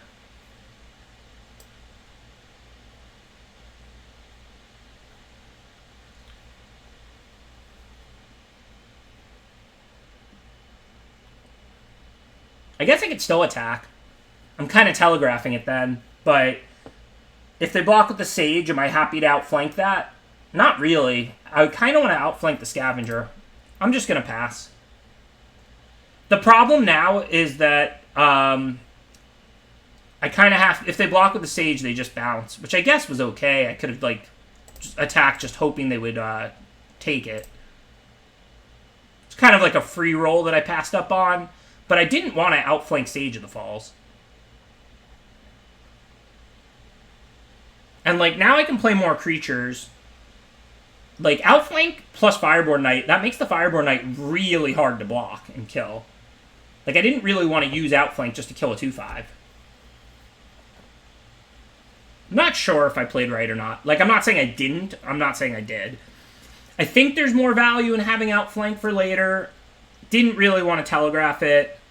I did kind of have a free roll attack, but it kind of tells them I have an outflank, and then if they block with Sage of the Falls and I don't use it, all I did was give them the information for no value. Does everybody understand what I'm saying? Because I don't know if it was right or wrong, but, like, if I attack with Fireborn Knight, the only reason to do that really would be if I had outflank in hand, and then if they block with Sage and I don't use outflank, it's like they get to figure out I have outflank, and I'm, like, not outflanking.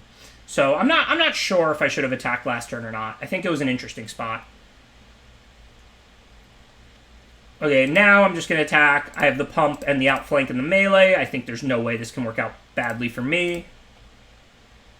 Now they can't block with just Sage because I would just pump. If they do some kind of double block, I'll use outflank and pump and eat creatures and mine will live.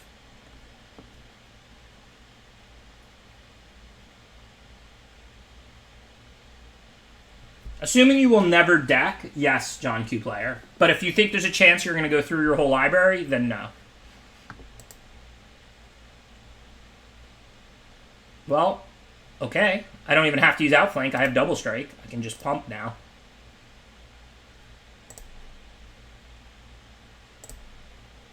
Take the free kill.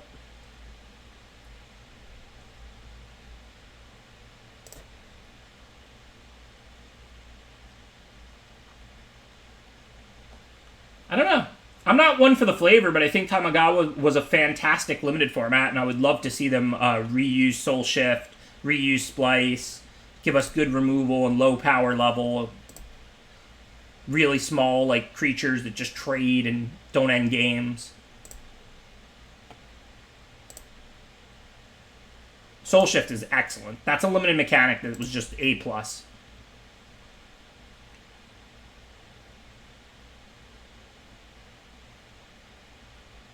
So I can't kill them because outflank only removes something after it blocks. So I think I want to melee this Shambling Suit here.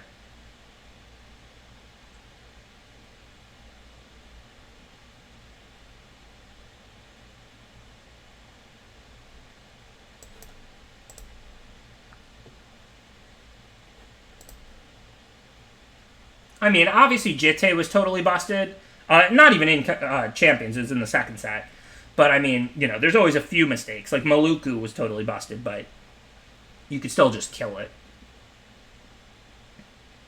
Okay, no real choices here. I'm going to attack with both. If they block the Fireborn Knight with one, I just get to kill it, and I don't even have to pump. If they double block, I have to pump, but then I can kill both. So, pretty good situation.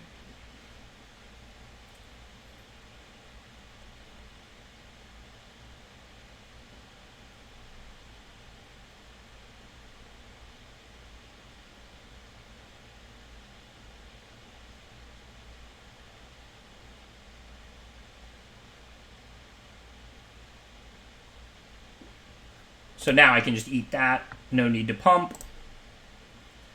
And then post-combat, let's drop 2 more 2-drops. So we have some blockers. They're at 4. Every creature is pretty threatening right now. I mean, they're really at 7 because they'll probably sack Golden Egg here.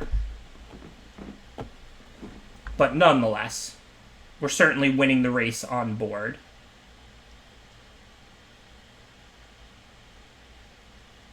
I have no idea. It doesn't keep track of that. VTM Arena doesn't anyway.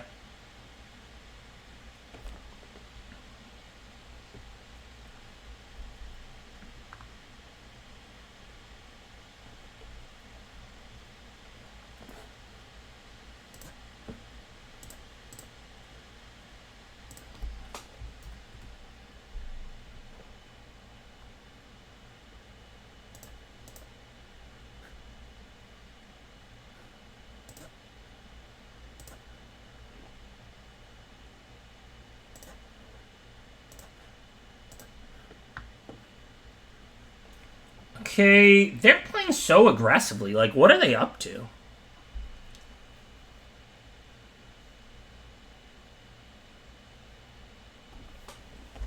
Oh, the cats did that. My cats are very aggressive. They love to attack the blinds. I mean, if they want to use a pump spell or something, on these little creatures, I think I'm cool with that. I think I just double block Clockwork Servant. That's my only profitable block. Like, if they don't do anything, I trade one of these two for a 2/3, save 2 damage. I think that's better than chumping. And, like, Fireborn Knight and Dragon are the real threats. I don't really care if they, like, you know, bounce or kill one of these 2 little creatures. They have 4 cards in hand. They obviously have something to do.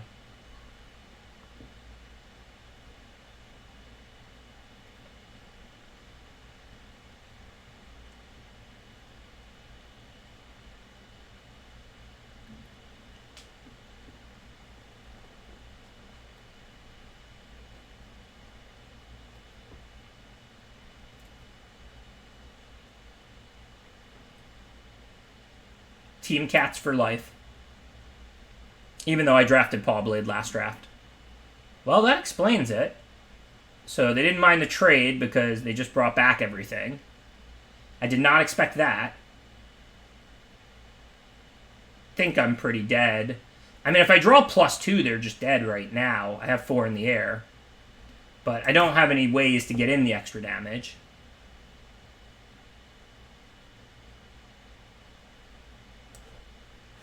I actually would rather not kick it.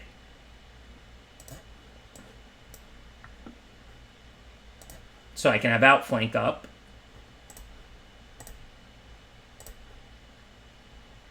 I don't know if I just left myself dead on board. I didn't even count because it doesn't matter. Like, I can't win by trading Dragon for one of these 4/4s.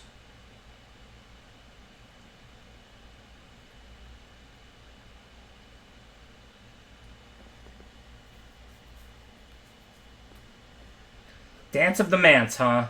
I blame you for this, Detsy. Just want to be clear. Yeah, I'm just hoping they won't attack with everything or something. I think we're pretty much dead. I mean, they did just play a card that gave them 6 4/4s. Thought we were looking good before that. Detsy, like, loved this card, I think.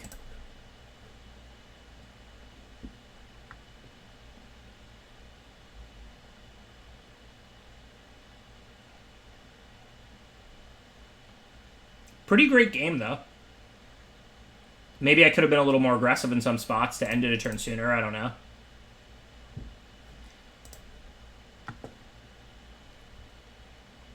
But the head will explode.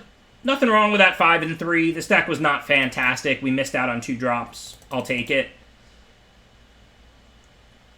Red Cat Melee is just good. It's not only good against red creatures. It hits any creature. Now, obviously, you can never kill a black 2-drop or whatever on turn 2, but you can kill a 4/4 on turn 5 or 6 and sack a land you no longer need. Alright, let's do one more core draft to finish the day.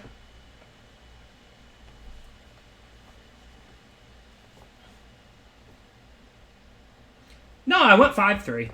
We rattled off quite a few wins in the middle of that. It was actually a 5-3. And, like, that deck was, like, some 2-drop nights short of being a really good deck.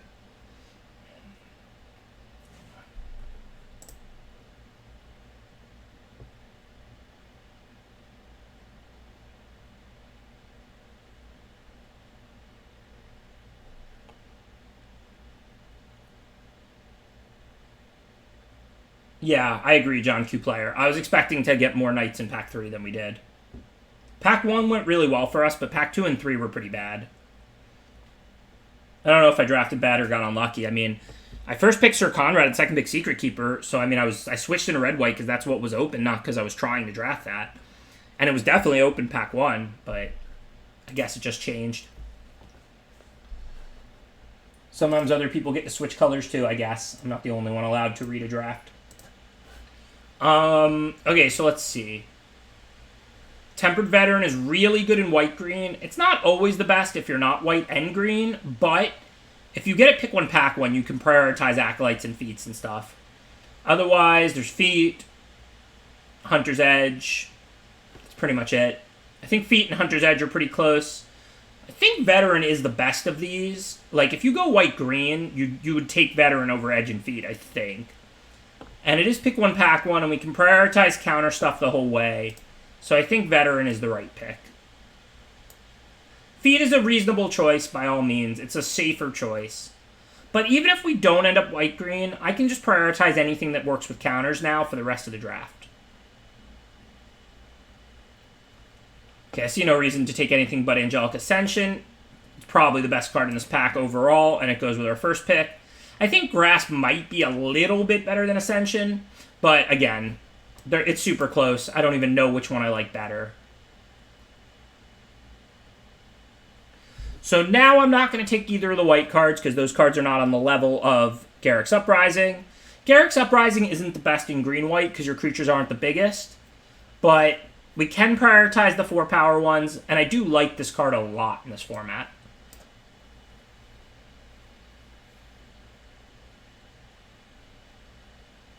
So now it's Feline, Sovereign, or Visionary. Green-white would be like the cat's colors. There aren't that many cats, though. The Dog Lord is a lot better than the Cat Lord in this format. I actually am not happy with them over that. But Visionary is also, like, not the world's best. Like, in Ikoria, in Theros Beyond Death, this would be like a mythic uncommon. But in this format, it's just good. Like, it's a solid common. You're never cutting it. But it's definitely underperforming from how it looks. So, I don't know. I think it's the Cat Lord. Maybe they'll have dogs, and protection from dogs will come in handy.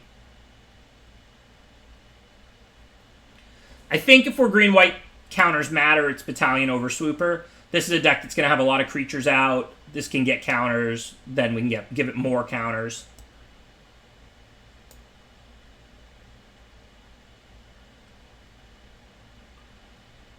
I don't think these cards super matter, but Wingmare is quite good against Blue-Red, which is one of the better decks in the format. Maybe we'll play it, maybe we won't. I do love Gorman in Reanimator, but I don't love Reanimator. If you're hardcasting Gorman for 6 and sacking a creature, like, it's fine, but they still get to sack their worst, not their best creature. If you're reanimating it, it's really good. Like, if you discard it to Crypt Lurker and then you just rise from the grave it, they sack and you don't, and then it's really good. But you do have to kind of draft that whole deck around it. So we don't have any 6-drops to search out, and we're way more committed to white than green. And so I think this is a pretty easy replicator. It's only pack 1. We can try and prioritize doubles of things. It's a 4-power creature for Uprising, and we can use it whether we play green or not.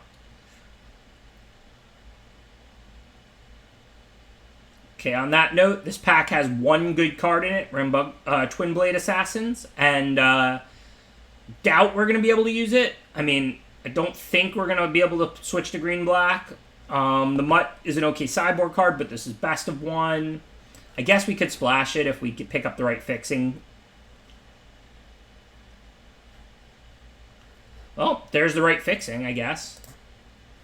I'm still probably not going to splash it with just that, but we can definitely take the Scoured Barons. I mean, we could still play white-red. We're not committed to green for these 2 cards. Is the right pick just Magmut here in case we go white-red? That is a late Magmut.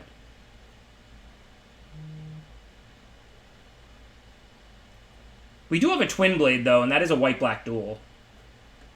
Yeah, it's probably just Magmut in case we're seeing white-red. I don't think these cards really matter. The rare's unplayable.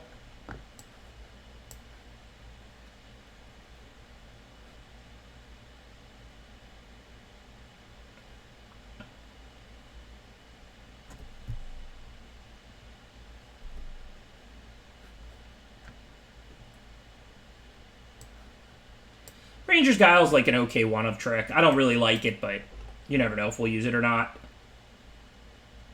I don't splash in this format particularly often, but if you're green and you get fixing or something... But there really isn't a lot, like... Yeah, I really don't splash often in this format, is just the answer to that question. Whoa. I feel like we were seeing more red than green. I feel like we're supposed to be red, but now there's Conclave Mentor, which is like a broken green-white counters card. But there's also Faith Fetters, so we can get a really good card for white-red. I have to take Mentor, though, right? Like, I am positioned to be able to go green. And, like, we already have Veteran. Mentor is just too good. Like, I do think we were seeing white-red, not white-green. But Mentor is just too good. Well, now we can take Hollow Blade either way.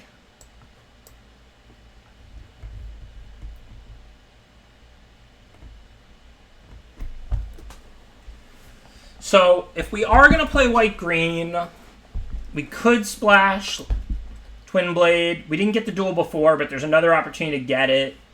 I don't really want the Dilophosaur in a white-green deck. Guess I could take the other Twin Blade and just see if this tables, potentially.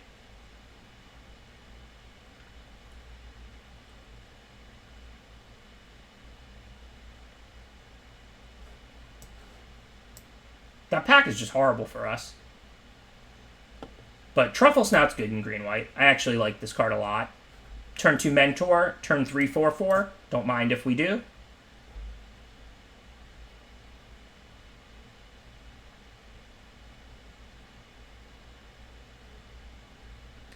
Yeah, I mean, I would splash these Twin Blades if we pick up a couple of duels. I don't mind putting the top lands in the deck, but there's just the, 3 dual lands. The green-white duel, the white-black duel, and the green-black duel. So maybe we'll get them, maybe we won't. Seems fine overall. I actually don't hate Garruk's Uprising even without, like, a ton of 4-power creatures, because Trample's just really good in this format. And, like, you'll probably draw a card when you play it. Like, this gets a counter, or, like, we put a counter on something, or we make a 4/4. This could be a 4/4.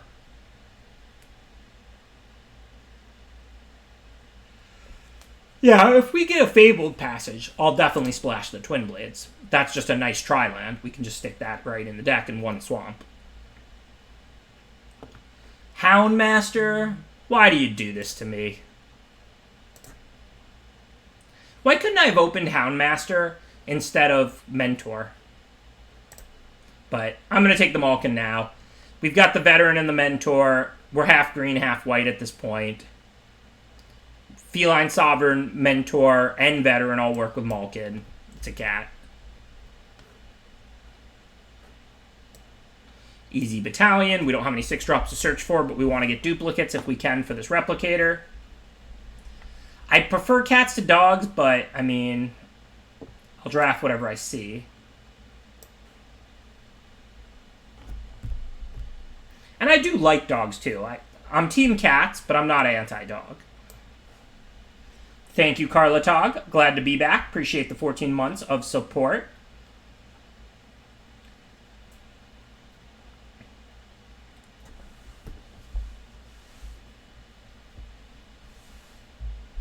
Scorching Dragonfire tabling. What is going on here? What is wrong with the people in this pod? Don't they know that red is great in this format? Scorching Dragonfire might be the best common in the set. But yeah, we have the double Twin Blade, so let's grab the Jungle Hollow. I mean, we're obviously committed to green-white at this point. We're supposed to be red-white in this pod. Like, we know that. But we went green-white because Conclave Mentor. Maybe it was wrong. I'm not really sure. I already knew, like, I talked about it when I took the Mentor over the Faith Fetters, that red was being underdrafted and green was being overdrafted in this pod. But Conclave Mentor is totally busted in this deck.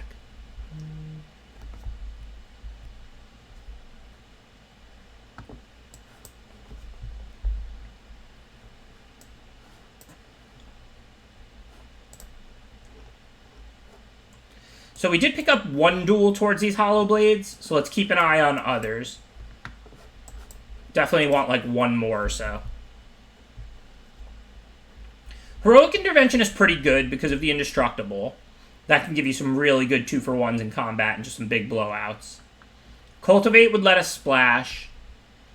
It's not normally what a green-white deck is looking to do, but it would be a double 5-drop that's pretty good, that works well with Uprising. I could bump this Gorehorn out and have, like, a nice 3/5 drops. Maybe we just want the Cultivate. Like, we take the Gorehorn out, put the Twin Blades in.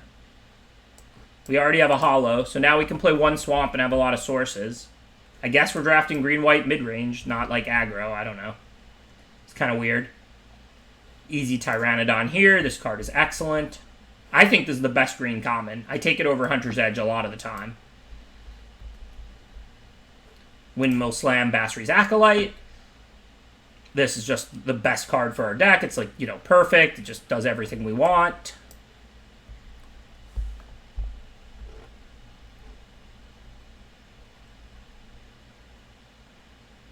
Intervention is good, but I think given we already had the green-black duel and double Twin Blade, I think it was right to take the Cultivate. Because we also want to play these, because we have the Uprising, so this makes the Uprising good. It kind of just all works, right?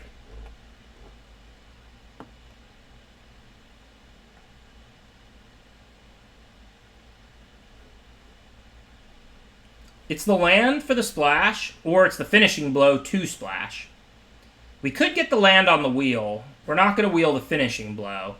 We have Jungle Hollow and Cultivate. I think I'm going to take Blow. It's good removal for a green-white creature deck. Okay, grab another little 2-drop here. Not over much.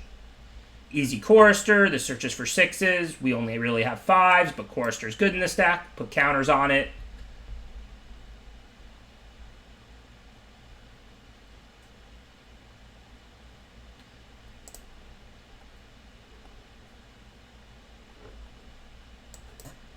Probably just end up cutting whichever like little filler 2-drops I don't get doubles of. Like if I get doubles of any, I'll play them because of Replicator, and we have double Assassin, double Battalion. So we're hoping to pick up another copy of like any of these really. Chorister, Shieldmate, Watchdog, Veteran. Well, we're not going to get Veteran or Hollowblade probably, but Tyrannodon, Snare Spinner. Just want to dub up the creatures I already have. Get a second copy of, not put dub on it. Do we have flyers for Enforcer? No, not really. I mean, a 4/4, a Wingmare. So, dub it is. Another Sleepy Dino would be really nice. But, I mean, I would be happy enough just if I pick up a Watchdog and a Shieldmate, or 2 Watchdogs or 2 Shieldmates or something. I just would like to be able to trigger Replicator. This is a pretty broken card if you trigger it. And Garruk Uprising has entered the battlefield, not cast. So if I manage to trigger this with that out, it's practically a combo deck.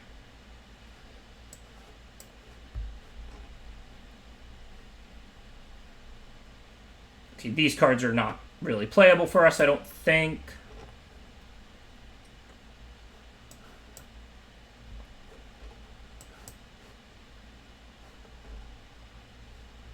So it looks like we're going to get rid of the weakest stuff we didn't get doubles of. We got doubles of Snare Spinner, which is not necessarily the one I would have chosen, but get the Shieldmate out.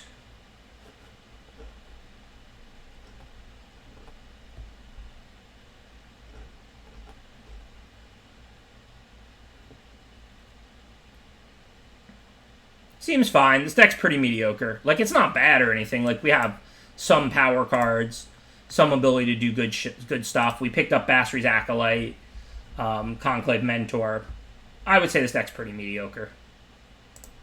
Probably want like 2 swamps.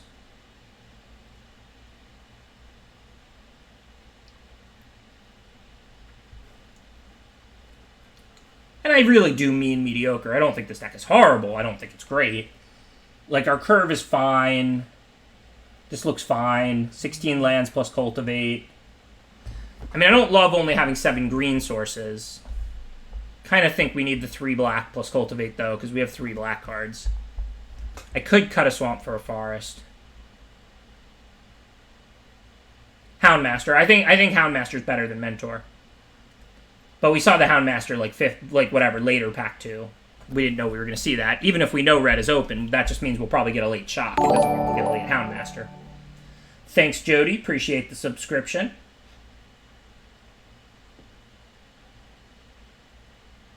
I think this is the right build.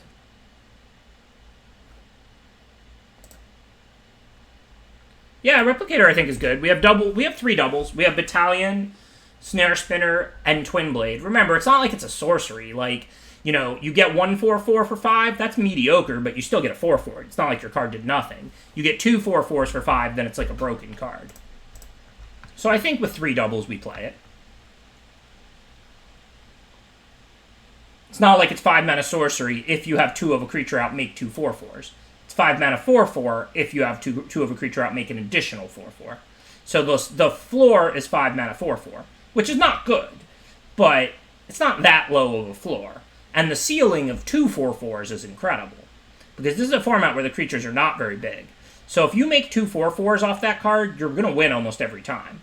Now, I'm not saying we're going to be able to make 2 4/4s that often, but like I said, it's kind of a low floor, or sorry, a high floor. So it's not that, it's worth the risk, in my opinion. So we don't really have a way to pump Tyrannodon next turn, so I think I play Veteran, because then I can play a 3/3, and then I can pump it.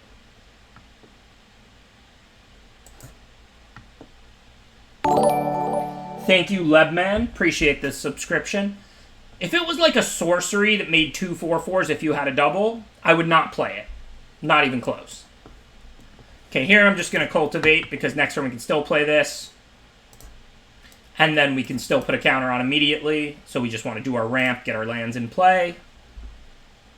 I guess I should have attacked first because they're just going to bounce. And they might not block because I'm green. And I can't block it. Obviously, I wasn't going to, like... Even if they blocked, I wouldn't have pumped over cultivating. But I should have still bluffed. Just a free roll attack.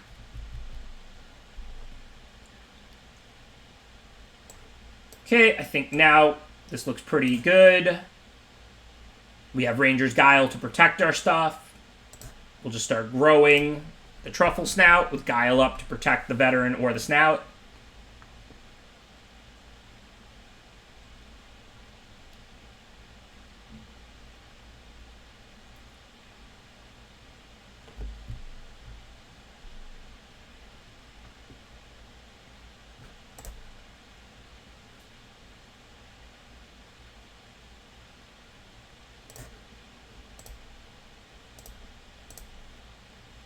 Even though I can't just attack as the Fetid Imp, I'm still killing one of their mana, which has some value. And of course, I have plenty of other stuff to put down now. The only thing is if I want to play Pteranodon and Hollowblade, which I do, if I play the land, then I don't have it in hand to discard. But I probably want land 6 in play, and I don't mind discarding Snare Spinner. And I want to have Ranger's Guile up against a blue-black deck. So I think this is the right play. Hey, the auto tapper got it right. It's leaving me 1 plains, 1 forest, which is what I want. I don't need to guard them a ton, but I do kind of want to. Also, like, I need 6 lands to use Veteran on other creatures besides the Truffle Snout. So I don't mind putting land 6 in play there. And I don't mind discarding Snare Spinner to Hollowblade if I need a card to discard to Hollowblade right now. Thank you, Marich MTG. Appreciate the subscription. Thank you, Doug Exeter, and appreciate the subscription as well. So many subs today. Thank you to everybody for all the support. Really appreciate it after the 2 weeks off. Yeah, the will's going to be tough. We're probably going to lose. I can't really do anything.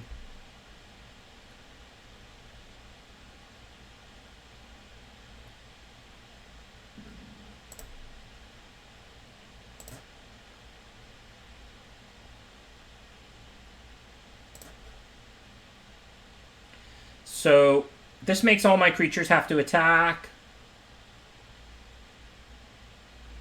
I guess I don't really have any choices. I can use the Veteran pre-combat or attack with it. Thank you, Blonde85. Appreciate the subscription.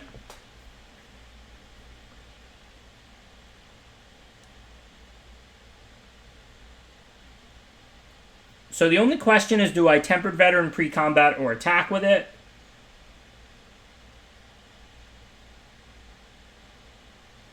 I mean, turning this into a 6/6 doesn't really help me. They're either going to block it with the Imp with Death Touch or the 8/8.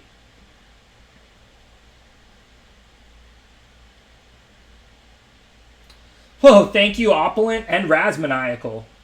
Thank you to everybody subscribing. We've got a hype train, whatever that means, but I'm hyped. I appreciate all the support. Yeah, I don't know. I don't know what I'm supposed to do. I can drop Spinner and Battalion this turn.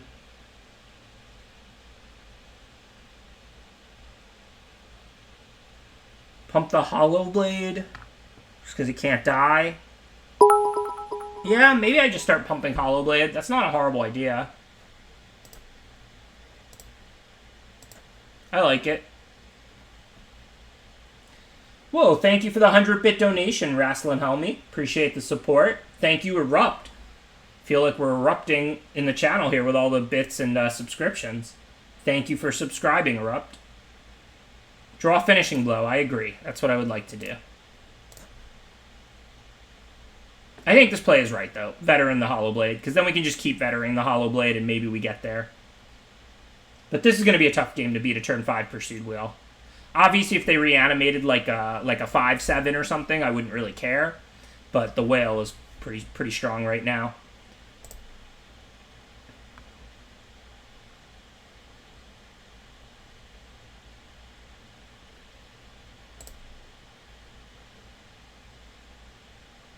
true. I need another land to Finishing Blow the Whale. You have to, or 2 more lands. You have to pay an extra 3. So even Finishing Blow doesn't work.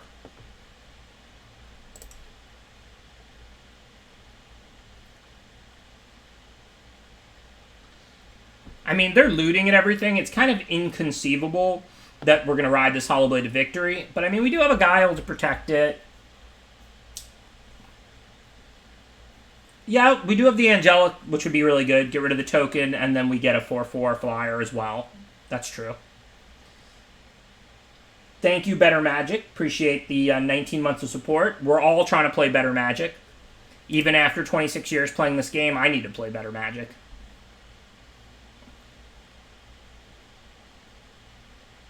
Hey, that's how we started the day. Maybe it's how we'll finish it, Iwan.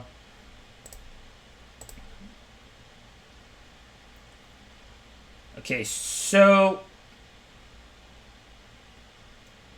nothing I can really do. I think let's Garrick's Uprising. We have a 4 power, so we can draw a card.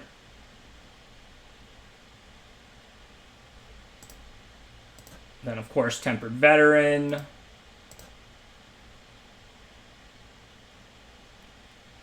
I don't even think I'm going to cast either of these little ones. They're just creatures I can use to throw away to the Hollow Blade while I'm keeping it alive.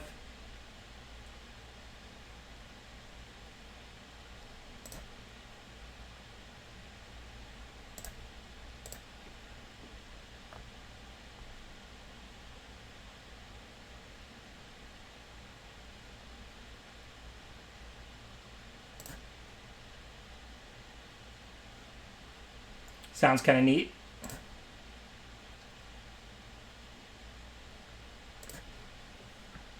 I mean, this game is going extremely poorly, but we do have ammo. So, I mean, if we draw a Twin Blade Assassin, that's decent. We have the Uprising too. I mean, we have that blow, but we're 2 lands away from killing a whale. Again, I don't anticipate winning this game, but I don't think it's concede time yet.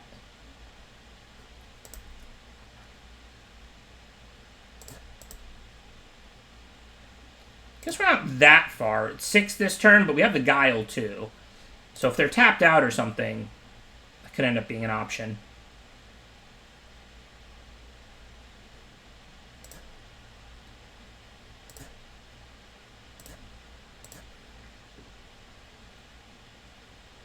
It's true, they're not pressuring us much.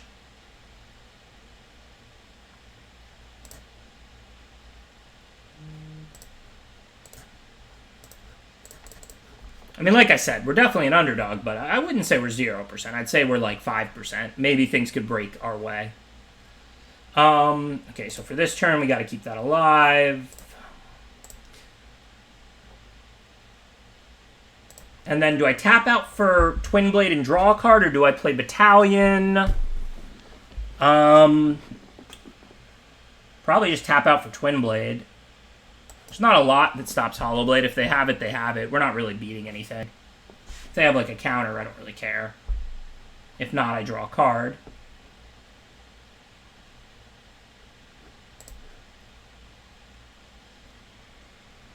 Thank you, Rookie MVP. Appreciate that subscription. I don't know. It's pretty hard to win this game. I mean... they have the Stitcher to bring the whale back again if it dies. They're looting all these turns. Like, you got to envision, what is your opponent's hand here? It's not like they're flooded and they're probably holding lands. They're looting away all their lands. I mean, they have looted a land every time, so they may still have 1 or 2 in hand.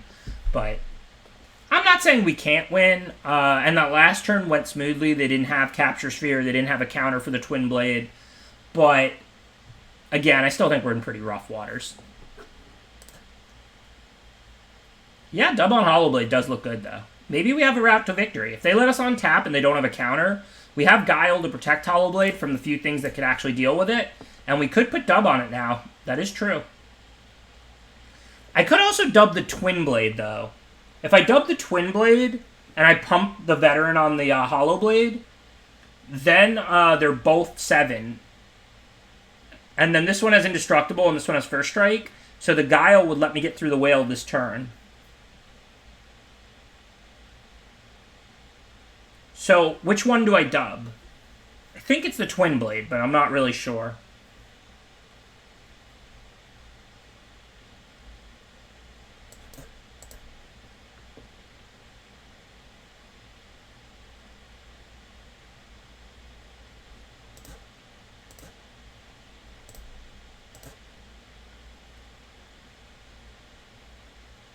I mean, I get wrecked by a counter, but... I mean, I think if they had a counter, they would have countered Twin Blade, and you don't play a lot of counters in this format.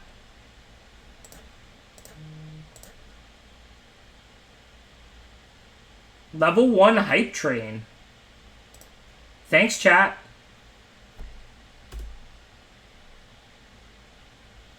I don't know what you just did, but I appreciate all the support. And we just got a level 1 Hype Train emote. Thank you, Pablo Q. Appreciate the subscription. I'm sure they're going to have something here, and, like, they're going to win. But maybe they don't.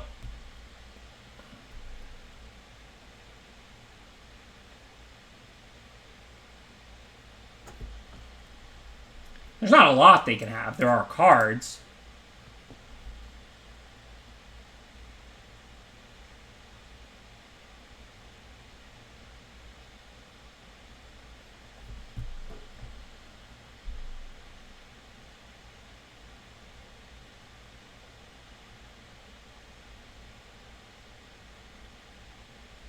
Maybe I should have just dubbed the Hollow Blade and held onto the Guile and tried to ride just that Hollow Blade to victory. I mean, this is better if they have nothing, but if they have anything, we're going to lose, I think. I guess I can still theoretically try and ride the Hollow Blade to victory all the same. Ouch. Yeah, we would have lost the Twin Blade anyway. That's why I did what I did.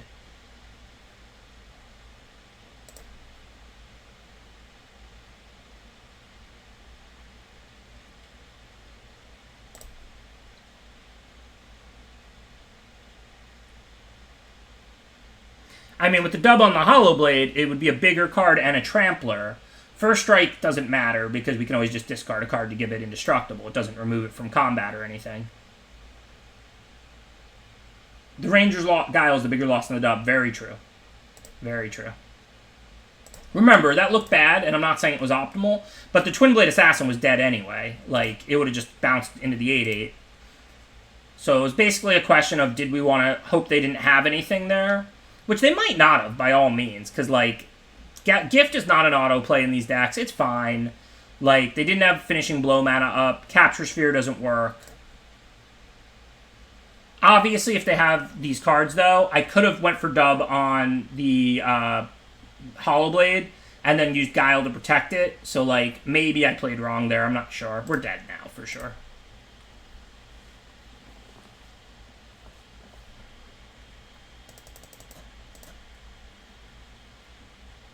If they didn't have anything, what I did was better by a lot. Twin Blade lives, we draw cards off Twin Blade, like, we're in a much more winning position. But maybe I should have just tried to ride the Hollow Blade to victory.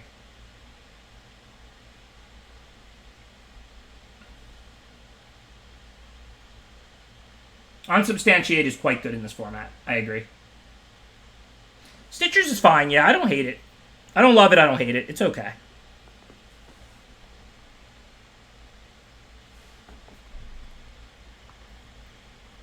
Another perfect hand to lose with. I don't think I can mull this on the draw with my two great busted 2-drops here. I can cast the Tyrannodon to buy a little time. I've got my splash color. Hopefully we'll hit one of those 7 planes. Now Cultivate is online too, so we have 8. Oh, it's likely, yeah.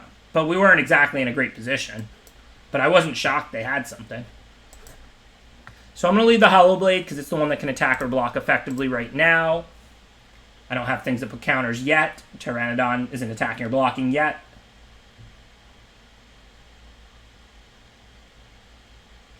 Well, I hope that turns around for you, Moondock. While that is a good combo in general, it's not at the moment, because I can always just block and discard a card.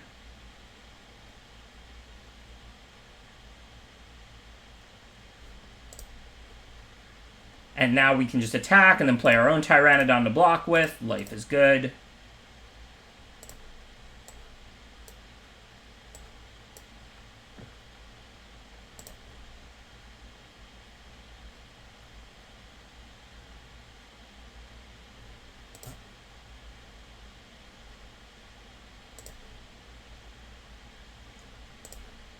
Sure, we can trade your 4/3 for my 3/3. Totally fine. Not great for me or anything, but just acceptable. I don't see Snare Spinner doing much on this board. I'm going to hold that as fodder to discard. I'm going to definitely play the Mentor, of course, even though I don't have counter stuff at the moment. There's plenty in the deck. How do we ever force them to kill the token? They could just always take the 1 or let it bounce off Stitcher. I don't understand how we'd ever force them to kill the token. This game looks pretty much over. Acolyte giving +2/+2 to both is great, but I'm just going to tap out for Twin Blade this turn and do the Acolyte next turn.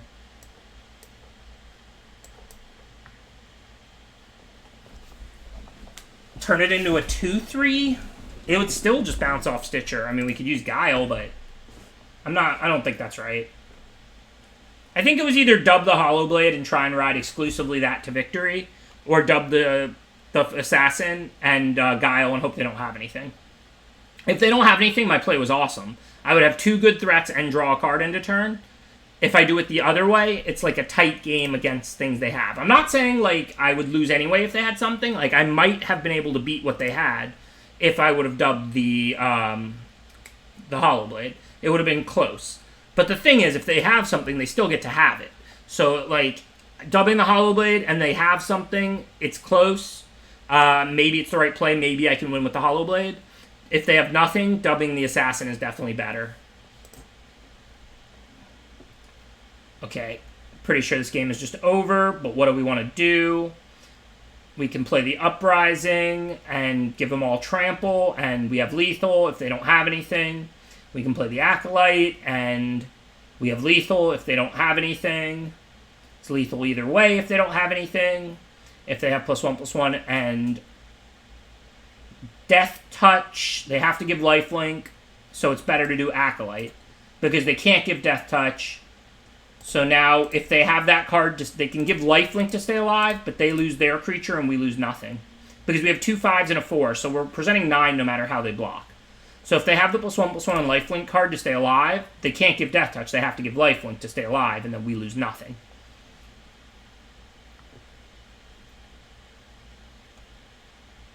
The plan was informed by that. I just felt like that was our best chance to win, despite the fact that they were likely to have something. But like I said, I might have been wrong. I'm not really sure.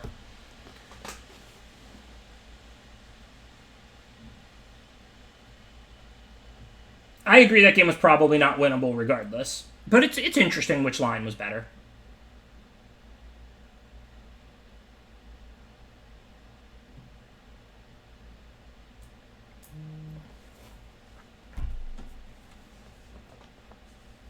Yeah, I wasn't shocked at all when they had something. But again, there was a chance they wouldn't. There weren't a lot of different cards that were relevant there. Unsubstantiate's an uncommon and was. Gift is a common that you sometimes play, sometimes don't. Grasp. They couldn't cast Finishing Blow that turn. They'd have to capture Sphere before combat, and I could Guile. There wasn't like a... You know, there was some cards, but there wasn't like a ton. They could have just been holding like another creature or two, and like... It was possible they didn't have the trick.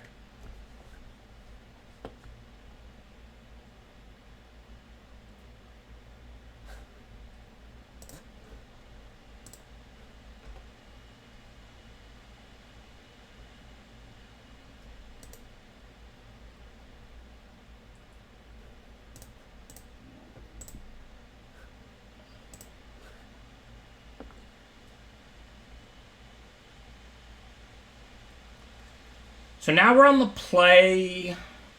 This looks like a mulligan.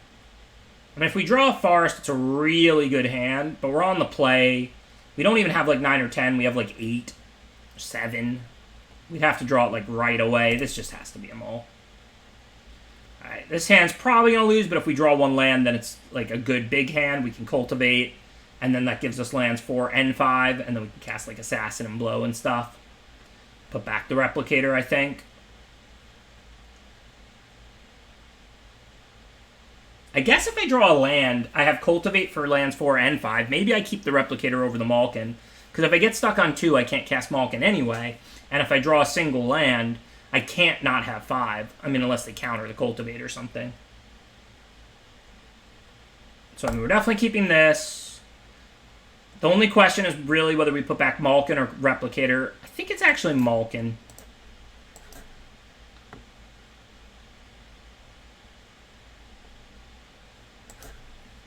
Come on, deck. One land this turn, and then you don't have to give me any more. In fact, I would appreciate it if you didn't give me any more. But one land this turn. Hooray! Life is good. Gonna ramp before Truffle Snouting. Start spending 5 mana next turn.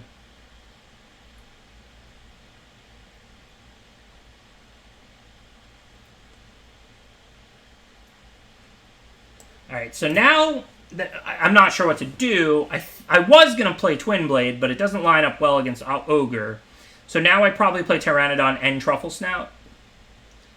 The only thing is I'm just going to play Snout as a 2-2, I guess, because I'll take the 4 life and, like, it's not really any different as a 3-3. Still seems right, though.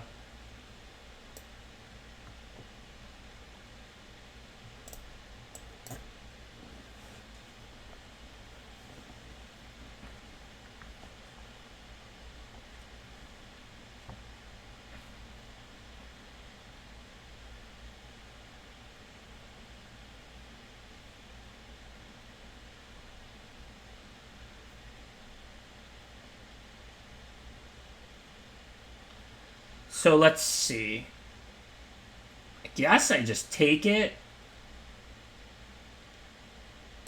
If I block and they have like if I put Pteranodon on Immolator and they play like a shock on Truffle Snout, it's so bad for me.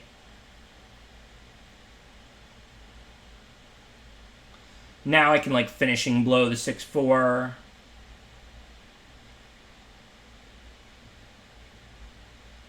Blocks are probably fine. Hopefully they don't have Ranger's Guile.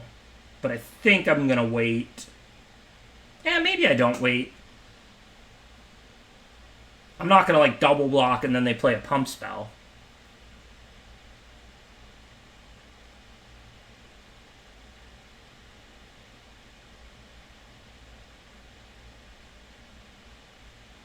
Guile is scary.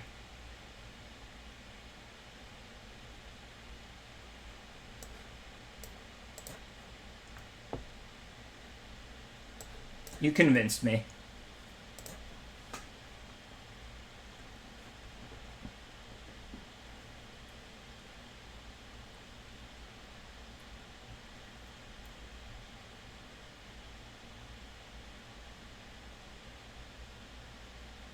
So I think if they attack with both now, I'm just gonna block both. If they have like Scorching Dragonfire, they can like 2-for-1 me, but I take 0, and then I can start playing 4/4s, which are bigger than their creatures. Well, they're not going to make me discard. The reason to hold land would be the 3/1 Hollow Blade. It's not really an exact science, but I don't really know how much mana I'm going to spend. I guess I could double block. Like, I could double block the Immolator or something like that. Should have made it a 3/3. I got punished. Alright.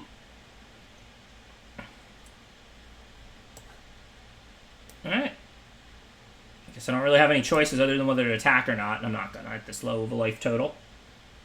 I mean, if they're out of business, we're still in good shape. That doesn't really change anything. Nor does that. I mean, the Dilophosaur forces a trade. But for now, just put down the rest of my creatures. I think I need to. There's no way I can hold on to this 4/4.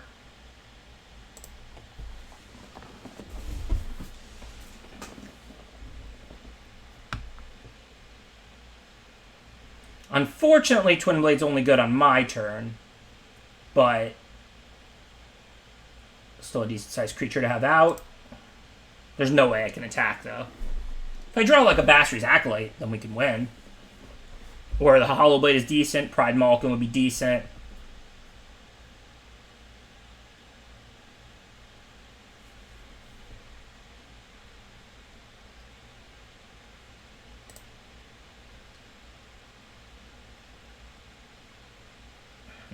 This does not look good for me.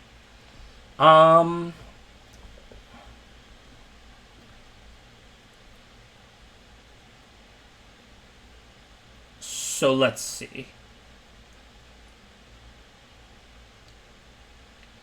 Probably have to do this, which is fine. It's not like... I'm not, like, expecting to draw cards on my turn with this Twin Blade anyway.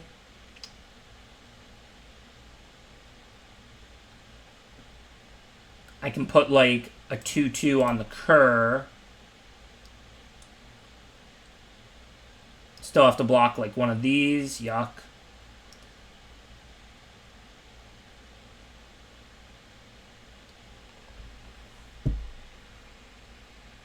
This is kind of ugly.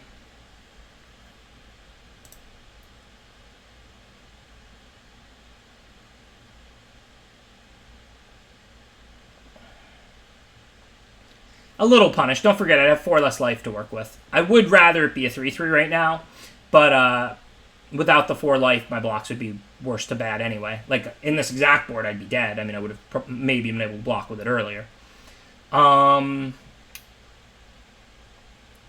Like, I didn't get nothing. I got 4 life. Yeah, I know they won't be a 4/4. So for now, what can I do? I can put, like, Replicator here. I need to try and kill this.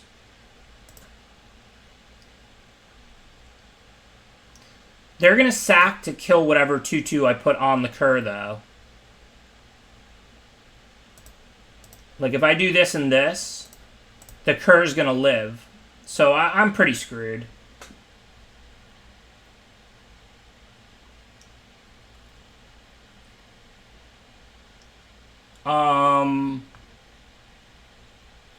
So let's say I put this there, because I kind of just have to do that.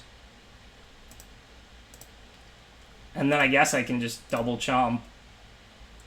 This is the only way that these are 2/2s next turn. This is abysmal. The whole situation is just really bad for me.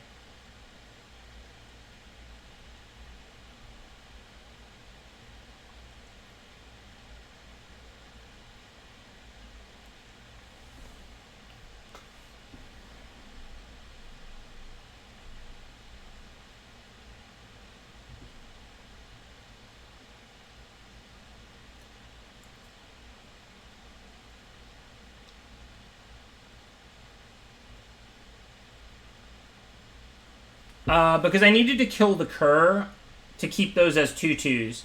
Like, I don't know. I don't think I could really win, but...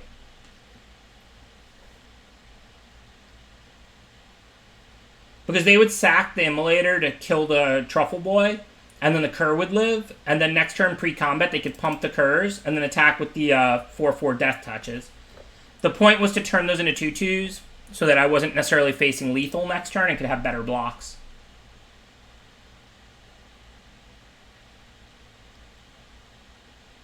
Yeah, I was supposed to be red-white in this seat. I mean, green... My deck's okay. Like, things could line up in a way that the deck would play well, but I didn't really get where I wanted with a green-white counters deck in the seat. I was supposed to find red-white. It was so hard because we opened Mentor. Such a good card. Like, I knew towards the end of pack 1, red-white was where I was supposed to be, not green-white. I wish we would have just opened Houndmaster instead of Mentor.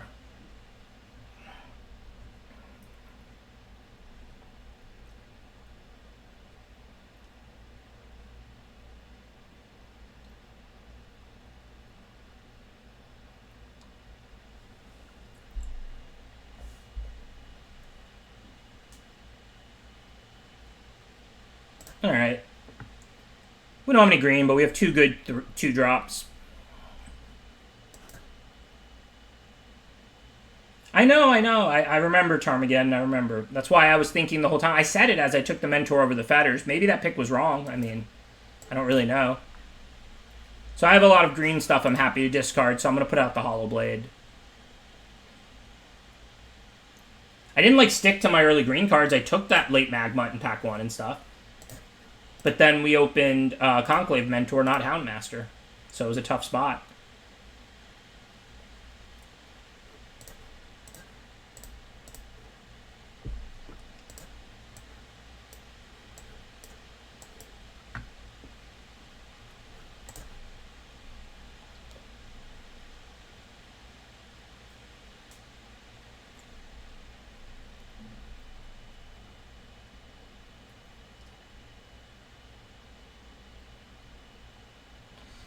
well, the land draws have been good, but remember, it's a light splash. They're 3/5 mana cards. Like, we could just not draw a black card or a black land. I mean, it's still mostly a 2-color deck here. I have, like, a source less than I would like for my main colors. It's not like I'm casting Abzan gold 3-drops on turn 3 or something. Okay, what are we doing now? Pro Dogs doesn't matter. Hollow Blade, they can throw a lot of things in front of it, but I also have stuff like Snare Spinner I'm happy to discard to it. Acolyting the Hollow Blade seems pretty good. Makes them have to put better stuff in front of it. I don't really want to Acolyte this Felidar Sovereign right now, though. It's not attacking or blocking either way. But I do want to get a 4-power creature so that I can Garruk's Uprising and draw a card. So I think this is just the turn.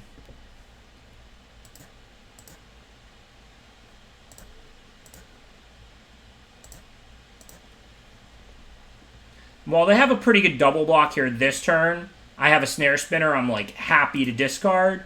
And then they won't have a good double block next turn. And, I mean, I can always discard Watchdog 2, plus Uprising is going to draw a card. So even though this turn was unexciting, it positions me well for next turn.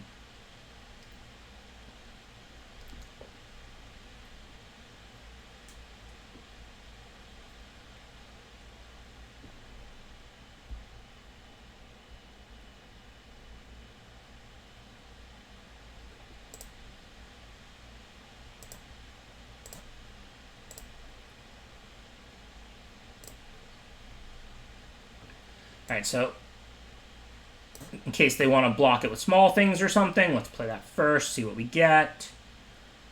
I can't imagine the 3/4s can attack profitably right now. They would just get double blocked. There's no block on the 4/2 that I'm concerned with. If they want to like double block or something, I have a land to discard. I'll eat a 3/3.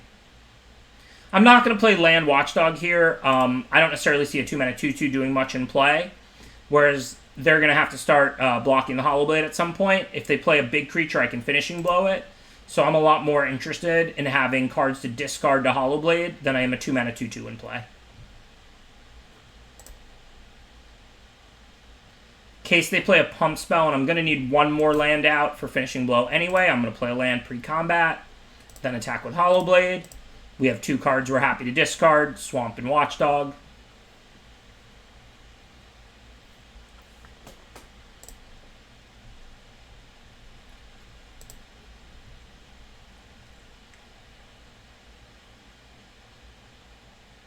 Cat Cleric. So, we're just going to try and ride the Hollow Blade to victory. Not a lot. I mean, there's Faith Fetters. Hopefully they won't draw that.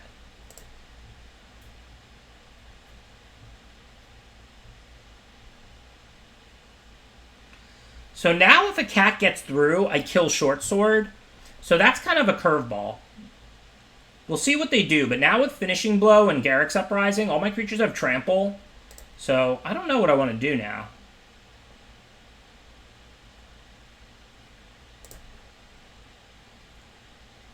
I kind of want to attack with everything.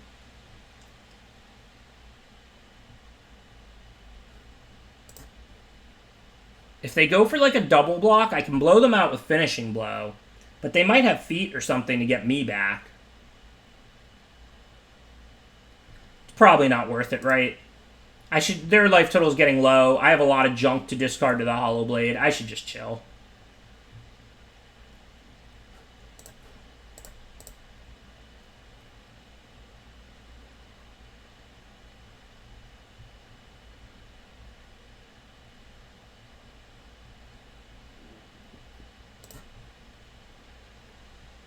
Doesn't even make me discard. I'm not saying they shouldn't block. They didn't necessarily want to die to Titanic Growth or something, maybe. But 2 more 5 plus 4 is 1. Yeah, that wouldn't even be lethal. I know I could Cultivate and then still have the land in hand to discard, so that would be a good play, potentially. But they also might attack here as a 5/5 lifelink. And if they attack, I can double block. Then when they pump, I Finishing Blow. Now I can Finishing Blow, but they could Feet. I could attack, let them block, discard. Or if they pump, I can Finishing Blow. I have Trample, so I'll still get in the damage. So I think now... The question is, do I attack with all 3 or just Hollow Blade? There's not much you can do for 1 mana. I mean, they could have Ranger's Guile. It's pretty bad for me if they do. If I connect with either of these and kill Short Sword, that might be huge. I don't think these are doing much. They were stopping these from attacking, but now that the life totals are this far in my favor, I think I'm prepared to risk, like, a bad interaction in combat with the Acolyte and the Sovereign. They're not, like, pumping the Hollow Blade. I think the most valuable thing they could really do for me right now is either let me blow them out if they make the right double block for me. Because remember, this could work out really good. Because Chorustor is going to go to a 5/5 because of the Short Sword. So if I finishing blow one of these, trample over and hit them, then I can destroy the Short Sword, and the Chorustor will have 4 damage on it because of the Hollow Blade. So I don't actually have to finishing blow the Chorustor. I can, like, finishing blow, like, whichever one of these on a double block, and then discard a card to the Hollow Blade. And then I could end up destroying their whole board. I can actually kill all of their permanents and lose, like, nothing if they don't have anything. And, I mean, if they have things, I mean, Chorustor's 5 to pump, so as long as they don't have Ranger's Guile, it's not going to work out that bad for me. Okay, that's not great, but what are you going to do? I can't stop that.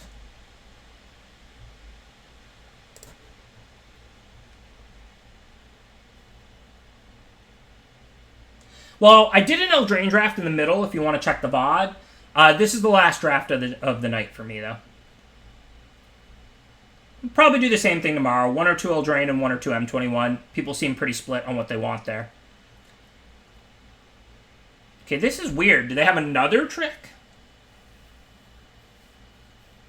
I mean, I can finishing blow the Tyrannodon, but again, I just don't care. Like, all I care about is stuff that stops the Hollow Blade at this point. So, I think I'm just going to discard, like, a Swamp and pass to them. If they play a trick, I may end up finishing blowing something, but I think I'm okay with this.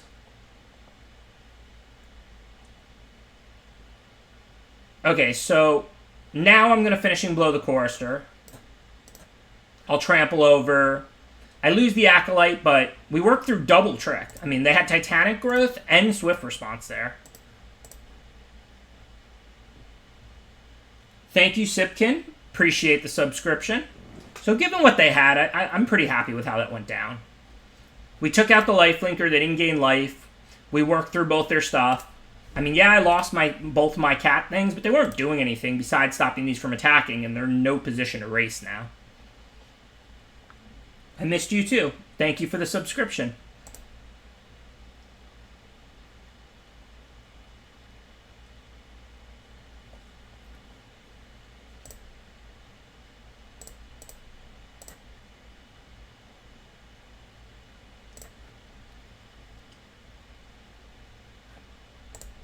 Okay, easy enough. I'm going to discard Cultivate because the creatures are kind of useful again now that I've kind of erased their board. We actually are going to have 3 creatures to attack with next turn. Oh, well, there's a little bit of a game changer. Not like that bad for me, but maybe I want to play the flyer now because Battalion's not going to be bigger than that on the ground anyway. So I can kill them in 2 with the Battalion. I mean, with the Wingmare.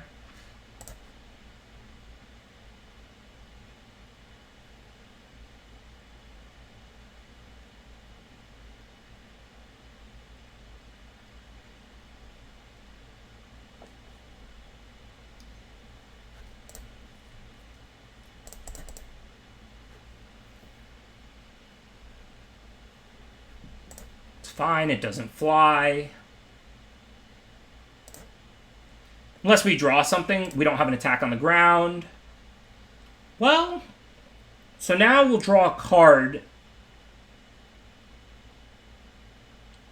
Yeah, but we don't have an attack on the ground anyway, because they have 4/3 on 2/2 and 6/6 on 4/2.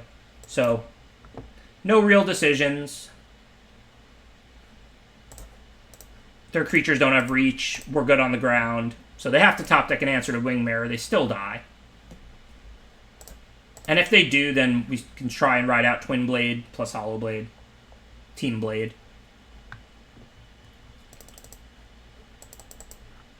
Not bad, not bad. Pretty sweet game.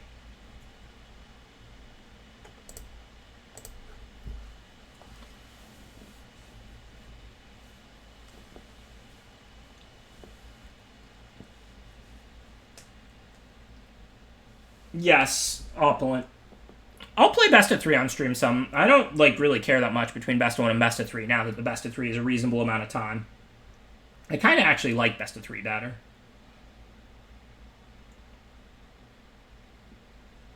Yeah, not better, but cuter. I agree with that. We need like fur blade or something. You know, I know that cats aren't the only animals with fur, but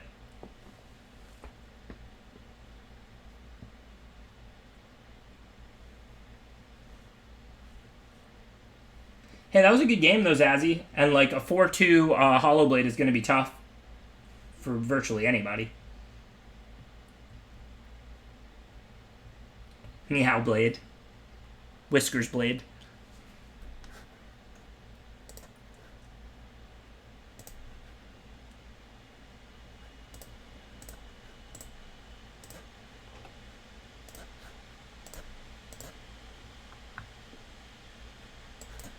Another perfect 2-lander to lose with. I mean, you know I'm never going to mull a hand like this. We'll just curve out. Hopefully we draw a forest. That's fine. We can't play a 3-drop on 3, but we can play another 2-drop in the tap land, so that's a pretty good draw.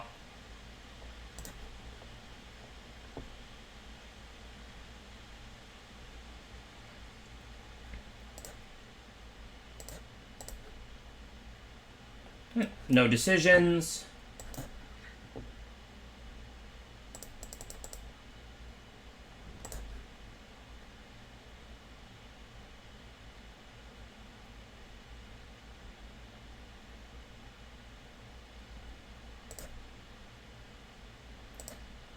So now the only decision is, do we attack with both? They can slap the 1-1 in front of the Hollow Blade, but I think we want to, because they're always going to be able to do that, and we don't want to never attack with the Hollow Blade, so I think we just want to push through. I'm going to discard Snare Spinner because we're on the offensive.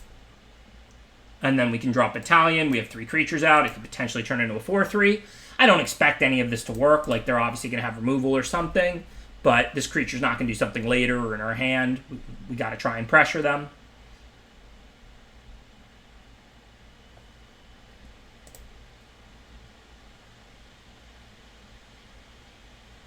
That's a good question, Delarius. Neither of those are the ones I draft the most. I think red, white, and green, white are the 2 best, not this green, white deck. Like, this is kind of a weird green, white, splash black mid-range because we were really seeing red, white.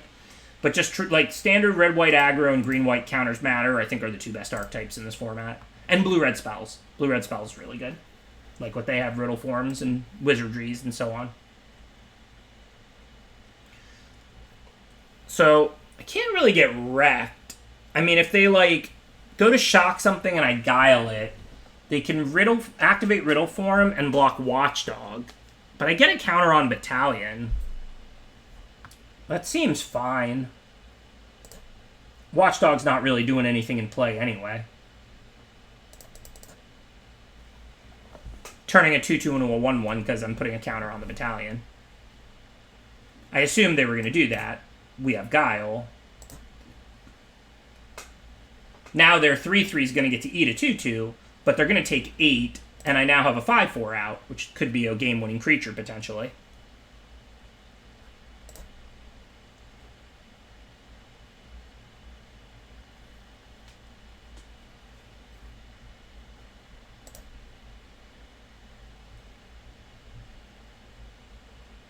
Sorry, it's going to go back to a 4-3 after this turn, but still.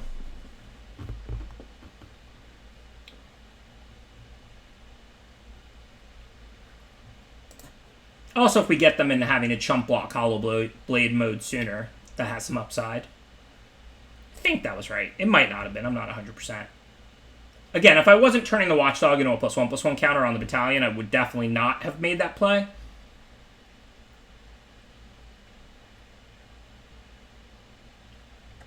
But, I mean, they ate a 2-2 in exchange for taking 8. Guile traded with Shock, and I got a counter on a Battalion. So I turned a 2-2 into a +1/+1 counter. They had 2 mana up, so I mean, Wingmare would turn off Dragonfire in combat, but it wouldn't even turn that off. If they had it, they would just play it in response. I do want to get the Wingmare out, so that's some upside to playing it last turn. It wasn't going to, like, stop them last turn or whatever. I also didn't really want them to shock the Wingmare. Like, I'd rather play the Wingmare now, maybe, and make them pay 1 for all their spells for the rest of the game.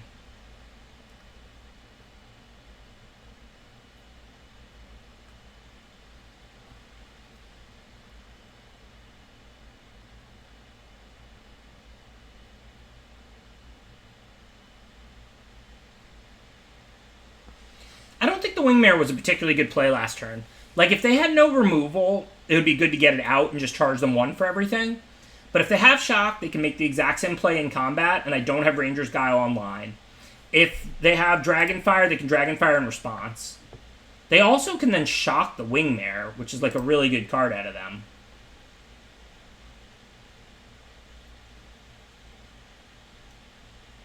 Okay, so what do we want to do now?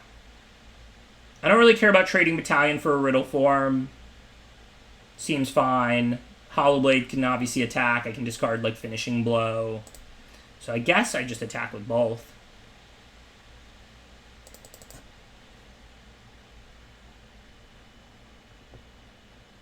Yeah, Wingmare, though a good card against them in general. I mean, you play it, you know, in some spots, but with them having double Riddle form out, it's not especially strong right now.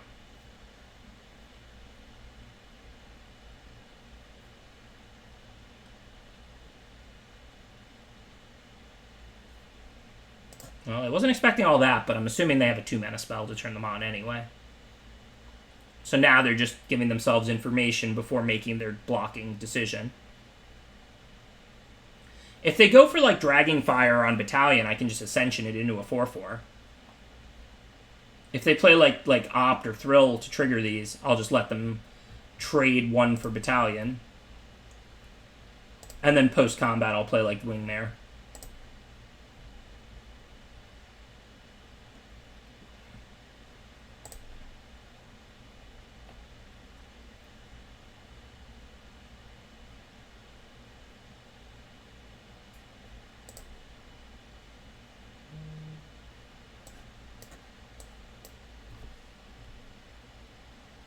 I don't really care about making Ascension cost 3, because I have 3.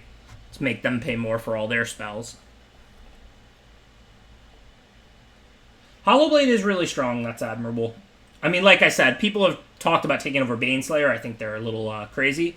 But it is, like, a tier first pick. Like, it is one of the best uncommons. It is a card you're happy to first pick.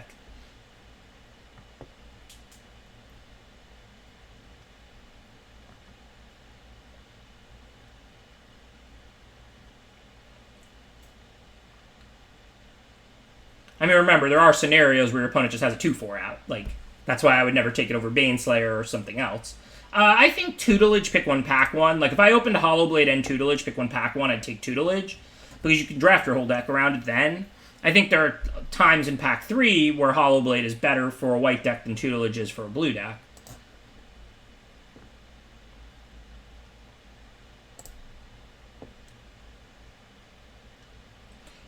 So I'm not going to attack with Wingmare because they can just block. Hollowblade looks like a free roll. They can play whatever they have. Who cares?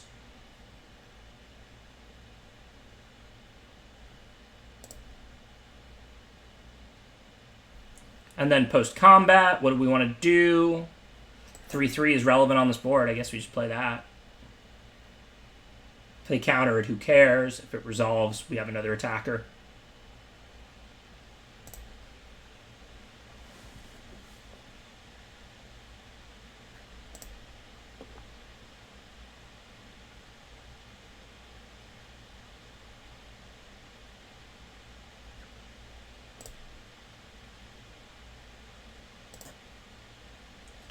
I do like Replicator. I know it didn't really get there as that strong in this deck, but a lot of times you can just end up with 3 of, like, you know, 2 different commons that are, you know, cheap or whatever. I mean, I wouldn't take it over Hollowblade. I wouldn't take it over, I think it's a good pick 1, pack 1, but I mean, I'd probably take, like, even, like, a Scorching Dragonfire over it. Yeah, that's true.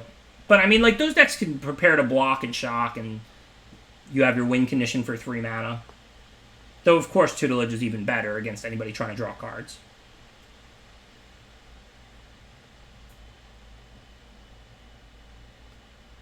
It's a good point, Raz. Admirable's guess. We got to work together last year on one of the like Twitch Rivals events or something that we both covered. It was pretty fun. I don't even remember which one was that. I think, was it Twitch Rivals? Might have been MPL Weekly. No, it was Twitch Rivals, I think. I've done it. I drafted the Replicator quite a bit, and like, yeah, you don't get to trigger it all the time when you draw it, but like, sometimes you do, and when you do, it's really game-winning, so I think it's good. I don't think it's like incredible or anything. So can I attack with everything? If they play like Wizardry, they can block Truffle Snout and Hollow Blade. I have to Ascension the Wingmare because the Riddle form can block it. If I send the 2/3/3s, if they like Dragonfire one, I can like Ascension it. That just seems better. I don't need to send the Wingmare here. Riddle form is losing to these. Wizardry is doing virtually nothing right now. Make me discard something to the Hollow Blade. And if they have removal, like, I'm good. I can just Ascension whatever they're killing. And I'm at 18, so it's not like I need to kill them this turn. It's not a big deal. If they live, I'm under no pressure and only getting further ahead.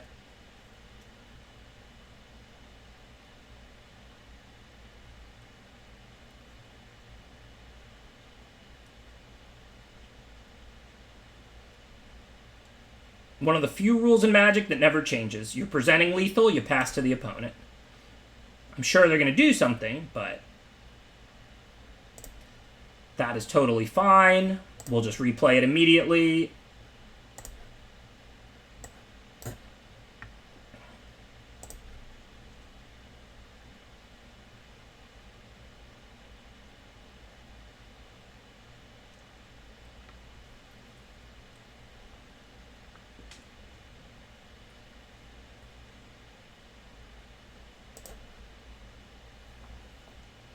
So now they can get back Shock.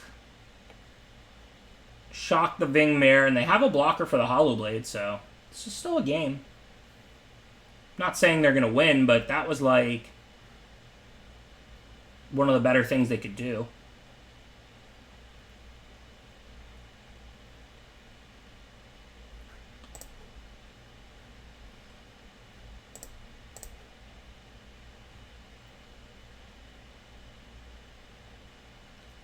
So with the Uprising out, I can remove a blocker in combat and kill them with Trample.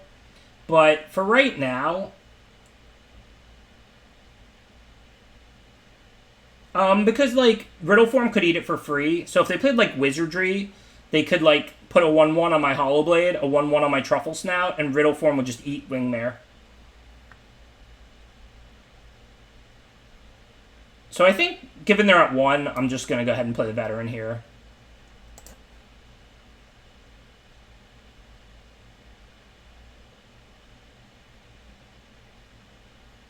Yeah, but that's still not a great use of that. Then I'm tapping out for the Ascension on my turn. They still have a handful of cards. The Wingmare is gone. They could also just have 2 spells. Like, they could just Dragonfire and Opt or whatever. Didn't seem like the right time to use it. Using it later, after they've spent their stuff, when I can lethal them with it, seems better.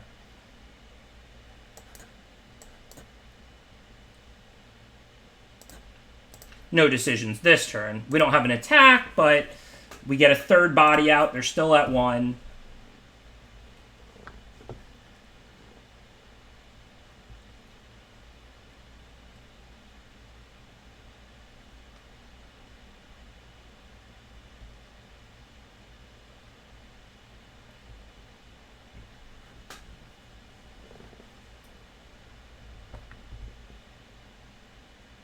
That is the plan. Uprising plus Ascension for the sweet Trample win, plus we draw a card. I mean, I think they have, like, all spells. Like, so, I mean, I don't know. I don't know what they have in their hand. Like, This is an interesting spot.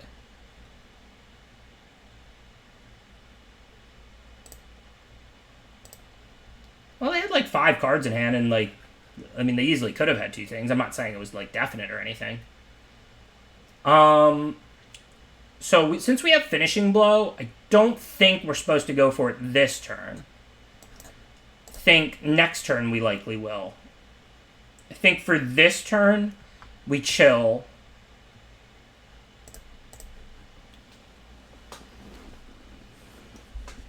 Prepare to Finishing Blow end of their turn. If they kill one of my creatures, I can always Ascension it. And then that's another thing they have to deal with. If they tap out on the ground, we can Ascension for the win. If they do nothing, we can Finishing Blow the Kraken end of their turn.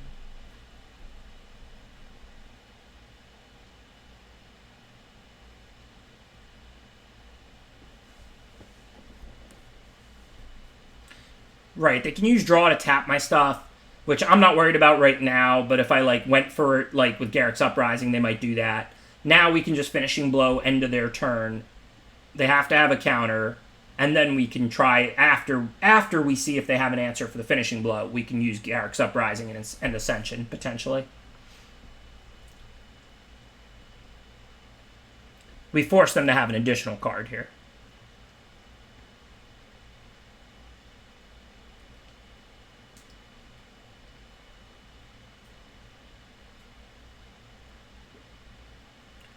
Okay, so that's interesting. Finishing Blowing the Kraken in a turn is still potentially awesome, but we might just want to Ascension now. I think we do. That's going to force them to either counter that, and then they don't have the counter for Finishing Blow, or they have to deal with the 4/4 flyer. So I think I'm going to counter on the Hollow Blade, which is a very relevant counter because we're expecting a Finishing Blow away Kraken at some point. And then I'm going to go for Angelic Ascension now that the creature's dying anyway. And this is really good because if they counter it, we just Finishing Blow and attack and win. If it resolves, they can use card drawing to tap it, but we can then Finishing Blow the Kraken and win. So, of course, if they have Baron, we no longer have lethal, but we're still in decent shape now. Now we can Finishing Blow the Kraken, attack with the Hollow Blade and the Acolyte, or no, because then just the Hollow Blade. If we attack with both, they can put the Baron on the Hollow Blade and the 5/5 on the Acolyte. If we attack with just the Hollow Blade, they can chump with a 5/5 and make us discard a card, or they can chump with a 2/2 and then we don't even have to discard a card. So that's why we send just Hollow Blade. We give them a better block if we send both. This is a very good game. So I'm going to discard Felidar Sovereign, since I have a 4-power creature out that really wants Trample with them at 1. Garrick's Uprising is clearly better, I think, than the Sovereign, even though the Sovereign's pretty good too. Yeah, I mean, I thought we were going to have a locked up last turn. Baron was one of the better things they could have there. That said, I mean, we're still in decent shape. Obviously, there's still things they could have, but they're also at 1, so if they have, like, Capture Sphere or whatever, then they're chumping. For now, I don't see why I wouldn't Garrick's Uprising pre-combat. If they respond by bouncing the Hollow Blade, I don't get the card, but there was no way I was going to be able to, and I still have mana to replay it. I guess that's a reason why I wasn't putting them on end the turn. Good beats.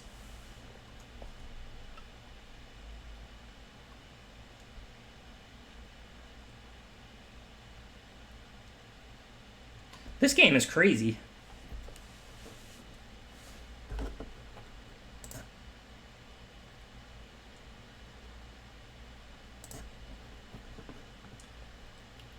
Okay, again, Pride Malkin gives Trample, so I'm going to put a counter on the Acolyte and try and attack with both for the win. I mean, I don't know if they're going to have stuff or not. This is literally like the most epic, crazy game that never ends. I mean, they have to deal with both of these.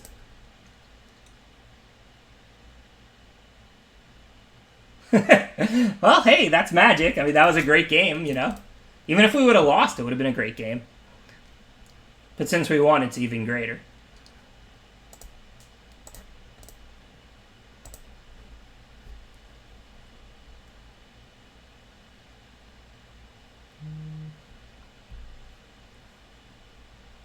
I did. They should have asked me if I had fun in the match after that one. I would have said yes. Usually I say no, because usually I just curve out, or I get mana screwed, or my opponent gets mana screwed, or whatever. But if they actually asked after a game like that, I would definitely say I had fun in the game. That would have been the time for the blue-red smiley face game.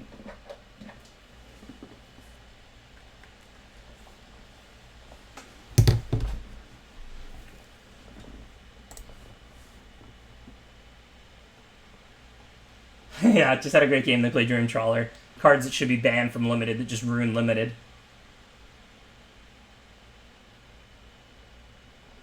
Yeah, I mean, I stand by the Riddle form turn for sure. I'm not sure if I should have played the Uprising Pre there or not, but I mean, I wasn't really thinking about that particular mythic. I think I played that game right overall. I think the Angelic Ascension turn was definitely right. Like, instead of using Blow, I mean, if they countered it, they're dead on board. If they have, like, a card drawing spell and then pay 1 to tap something, they're dead to the finishing blow. I couldn't really predict Baron there for 3 mana.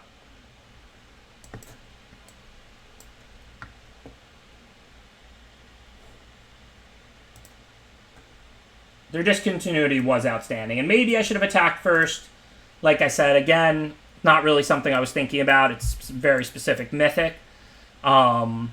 Not sure if it was right or wrong. Like, obviously I could play around it. Like, if I had, like, their deck list and I knew there was a discontinuity in their deck, I would not play the Uprising pre-combat like I did. Hello, Teferi's Tutelage. Meet Feline Sovereign. Best uncommon in the set, Ben says? Not this game.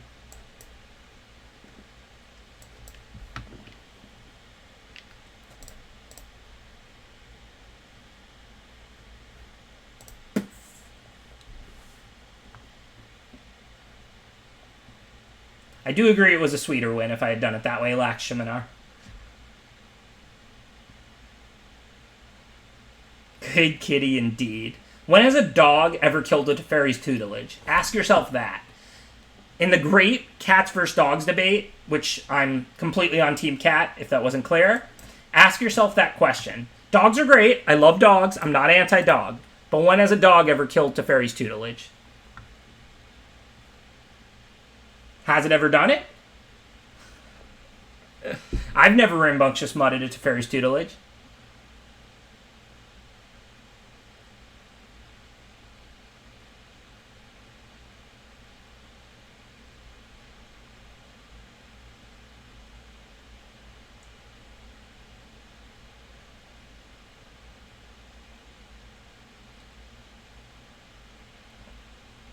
Alright, let's see. So they got the Taunter. Trample is really good against Brash Taunter, so I'm pretty sure we're playing this. Pumping Chorister is a tempting option, but this just means life is good, except I can't send Chorister because they'll block that.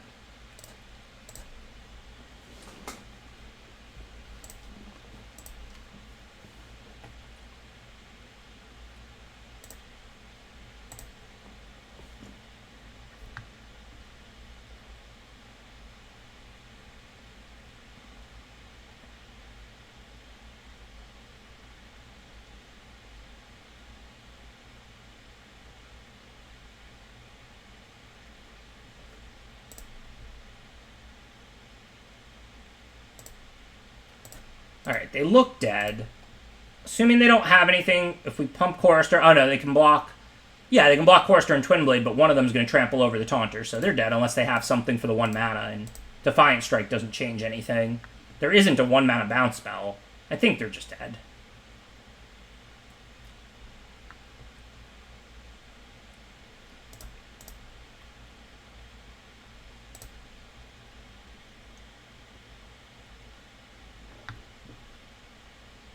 Hey, we got a winning record in all 3 drafts today. 7-1, 5-3, and we just locked up a winning record in this draft at 4-2.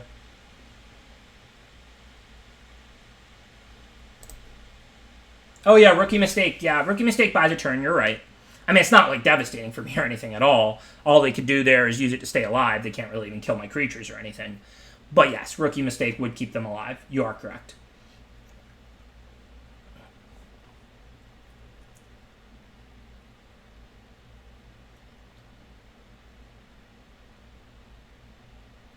This is why I like Uprising. Even though I don't have a lot of 4-power creatures, usually you can like pump something, draw a card, give all your stuff trample. That's like enough. Trample's a really big game in this format because it's a very like life matters, racing back and forth. The creatures are small. Trample's just awesome in M21. And then like, yeah, you couldn't play Garruk's Uprising if it was going to draw 0 cards. But if it draws 1 card and gives your stuff trample, it's acceptable. If it draws 2 cards, like it's just an outright good card. You're welcome, Wet Diaper. That's one of my main goals is hopefully, I know Limited is more complex, that's why it's better.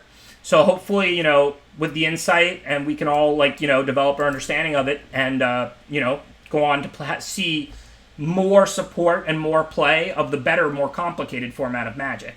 Instead of just slamming our Wilderness Reclamation and finding out if our opponent's dead or not.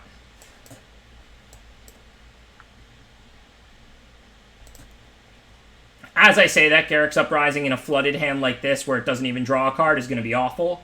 So, you know, of course I had to draw it so it can mock me because I was just praising it. Wow, I really drew my cards in a good order this game. If I had Tyrannodon first, I could have put a counter on it, attacked for 4, drawn a card with Uprising.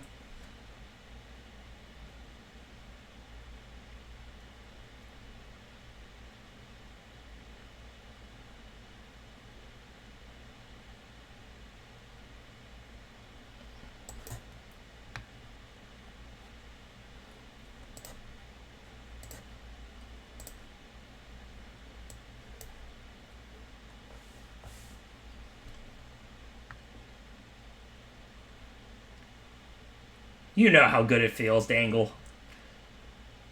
Turn 2 Pteranodon, turn 3 Malkin is like peanut butter and jelly.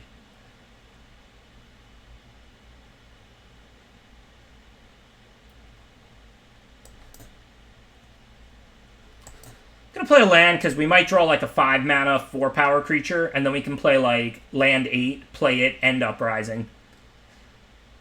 This is going for very poorly though.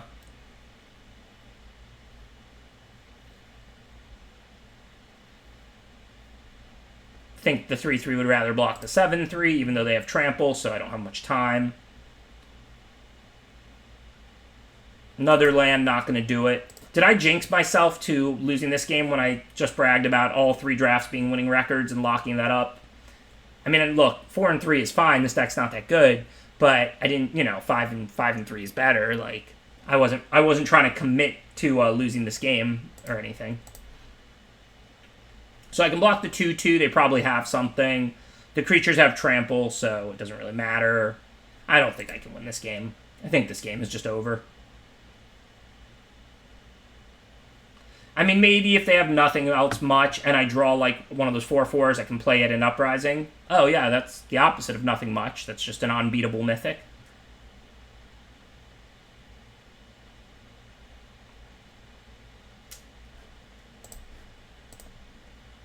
Okay, then. So, thanks again to everybody for the warm welcome back. It was really cool hitting 1,000 viewers again without any raids after not streaming for 2 weeks.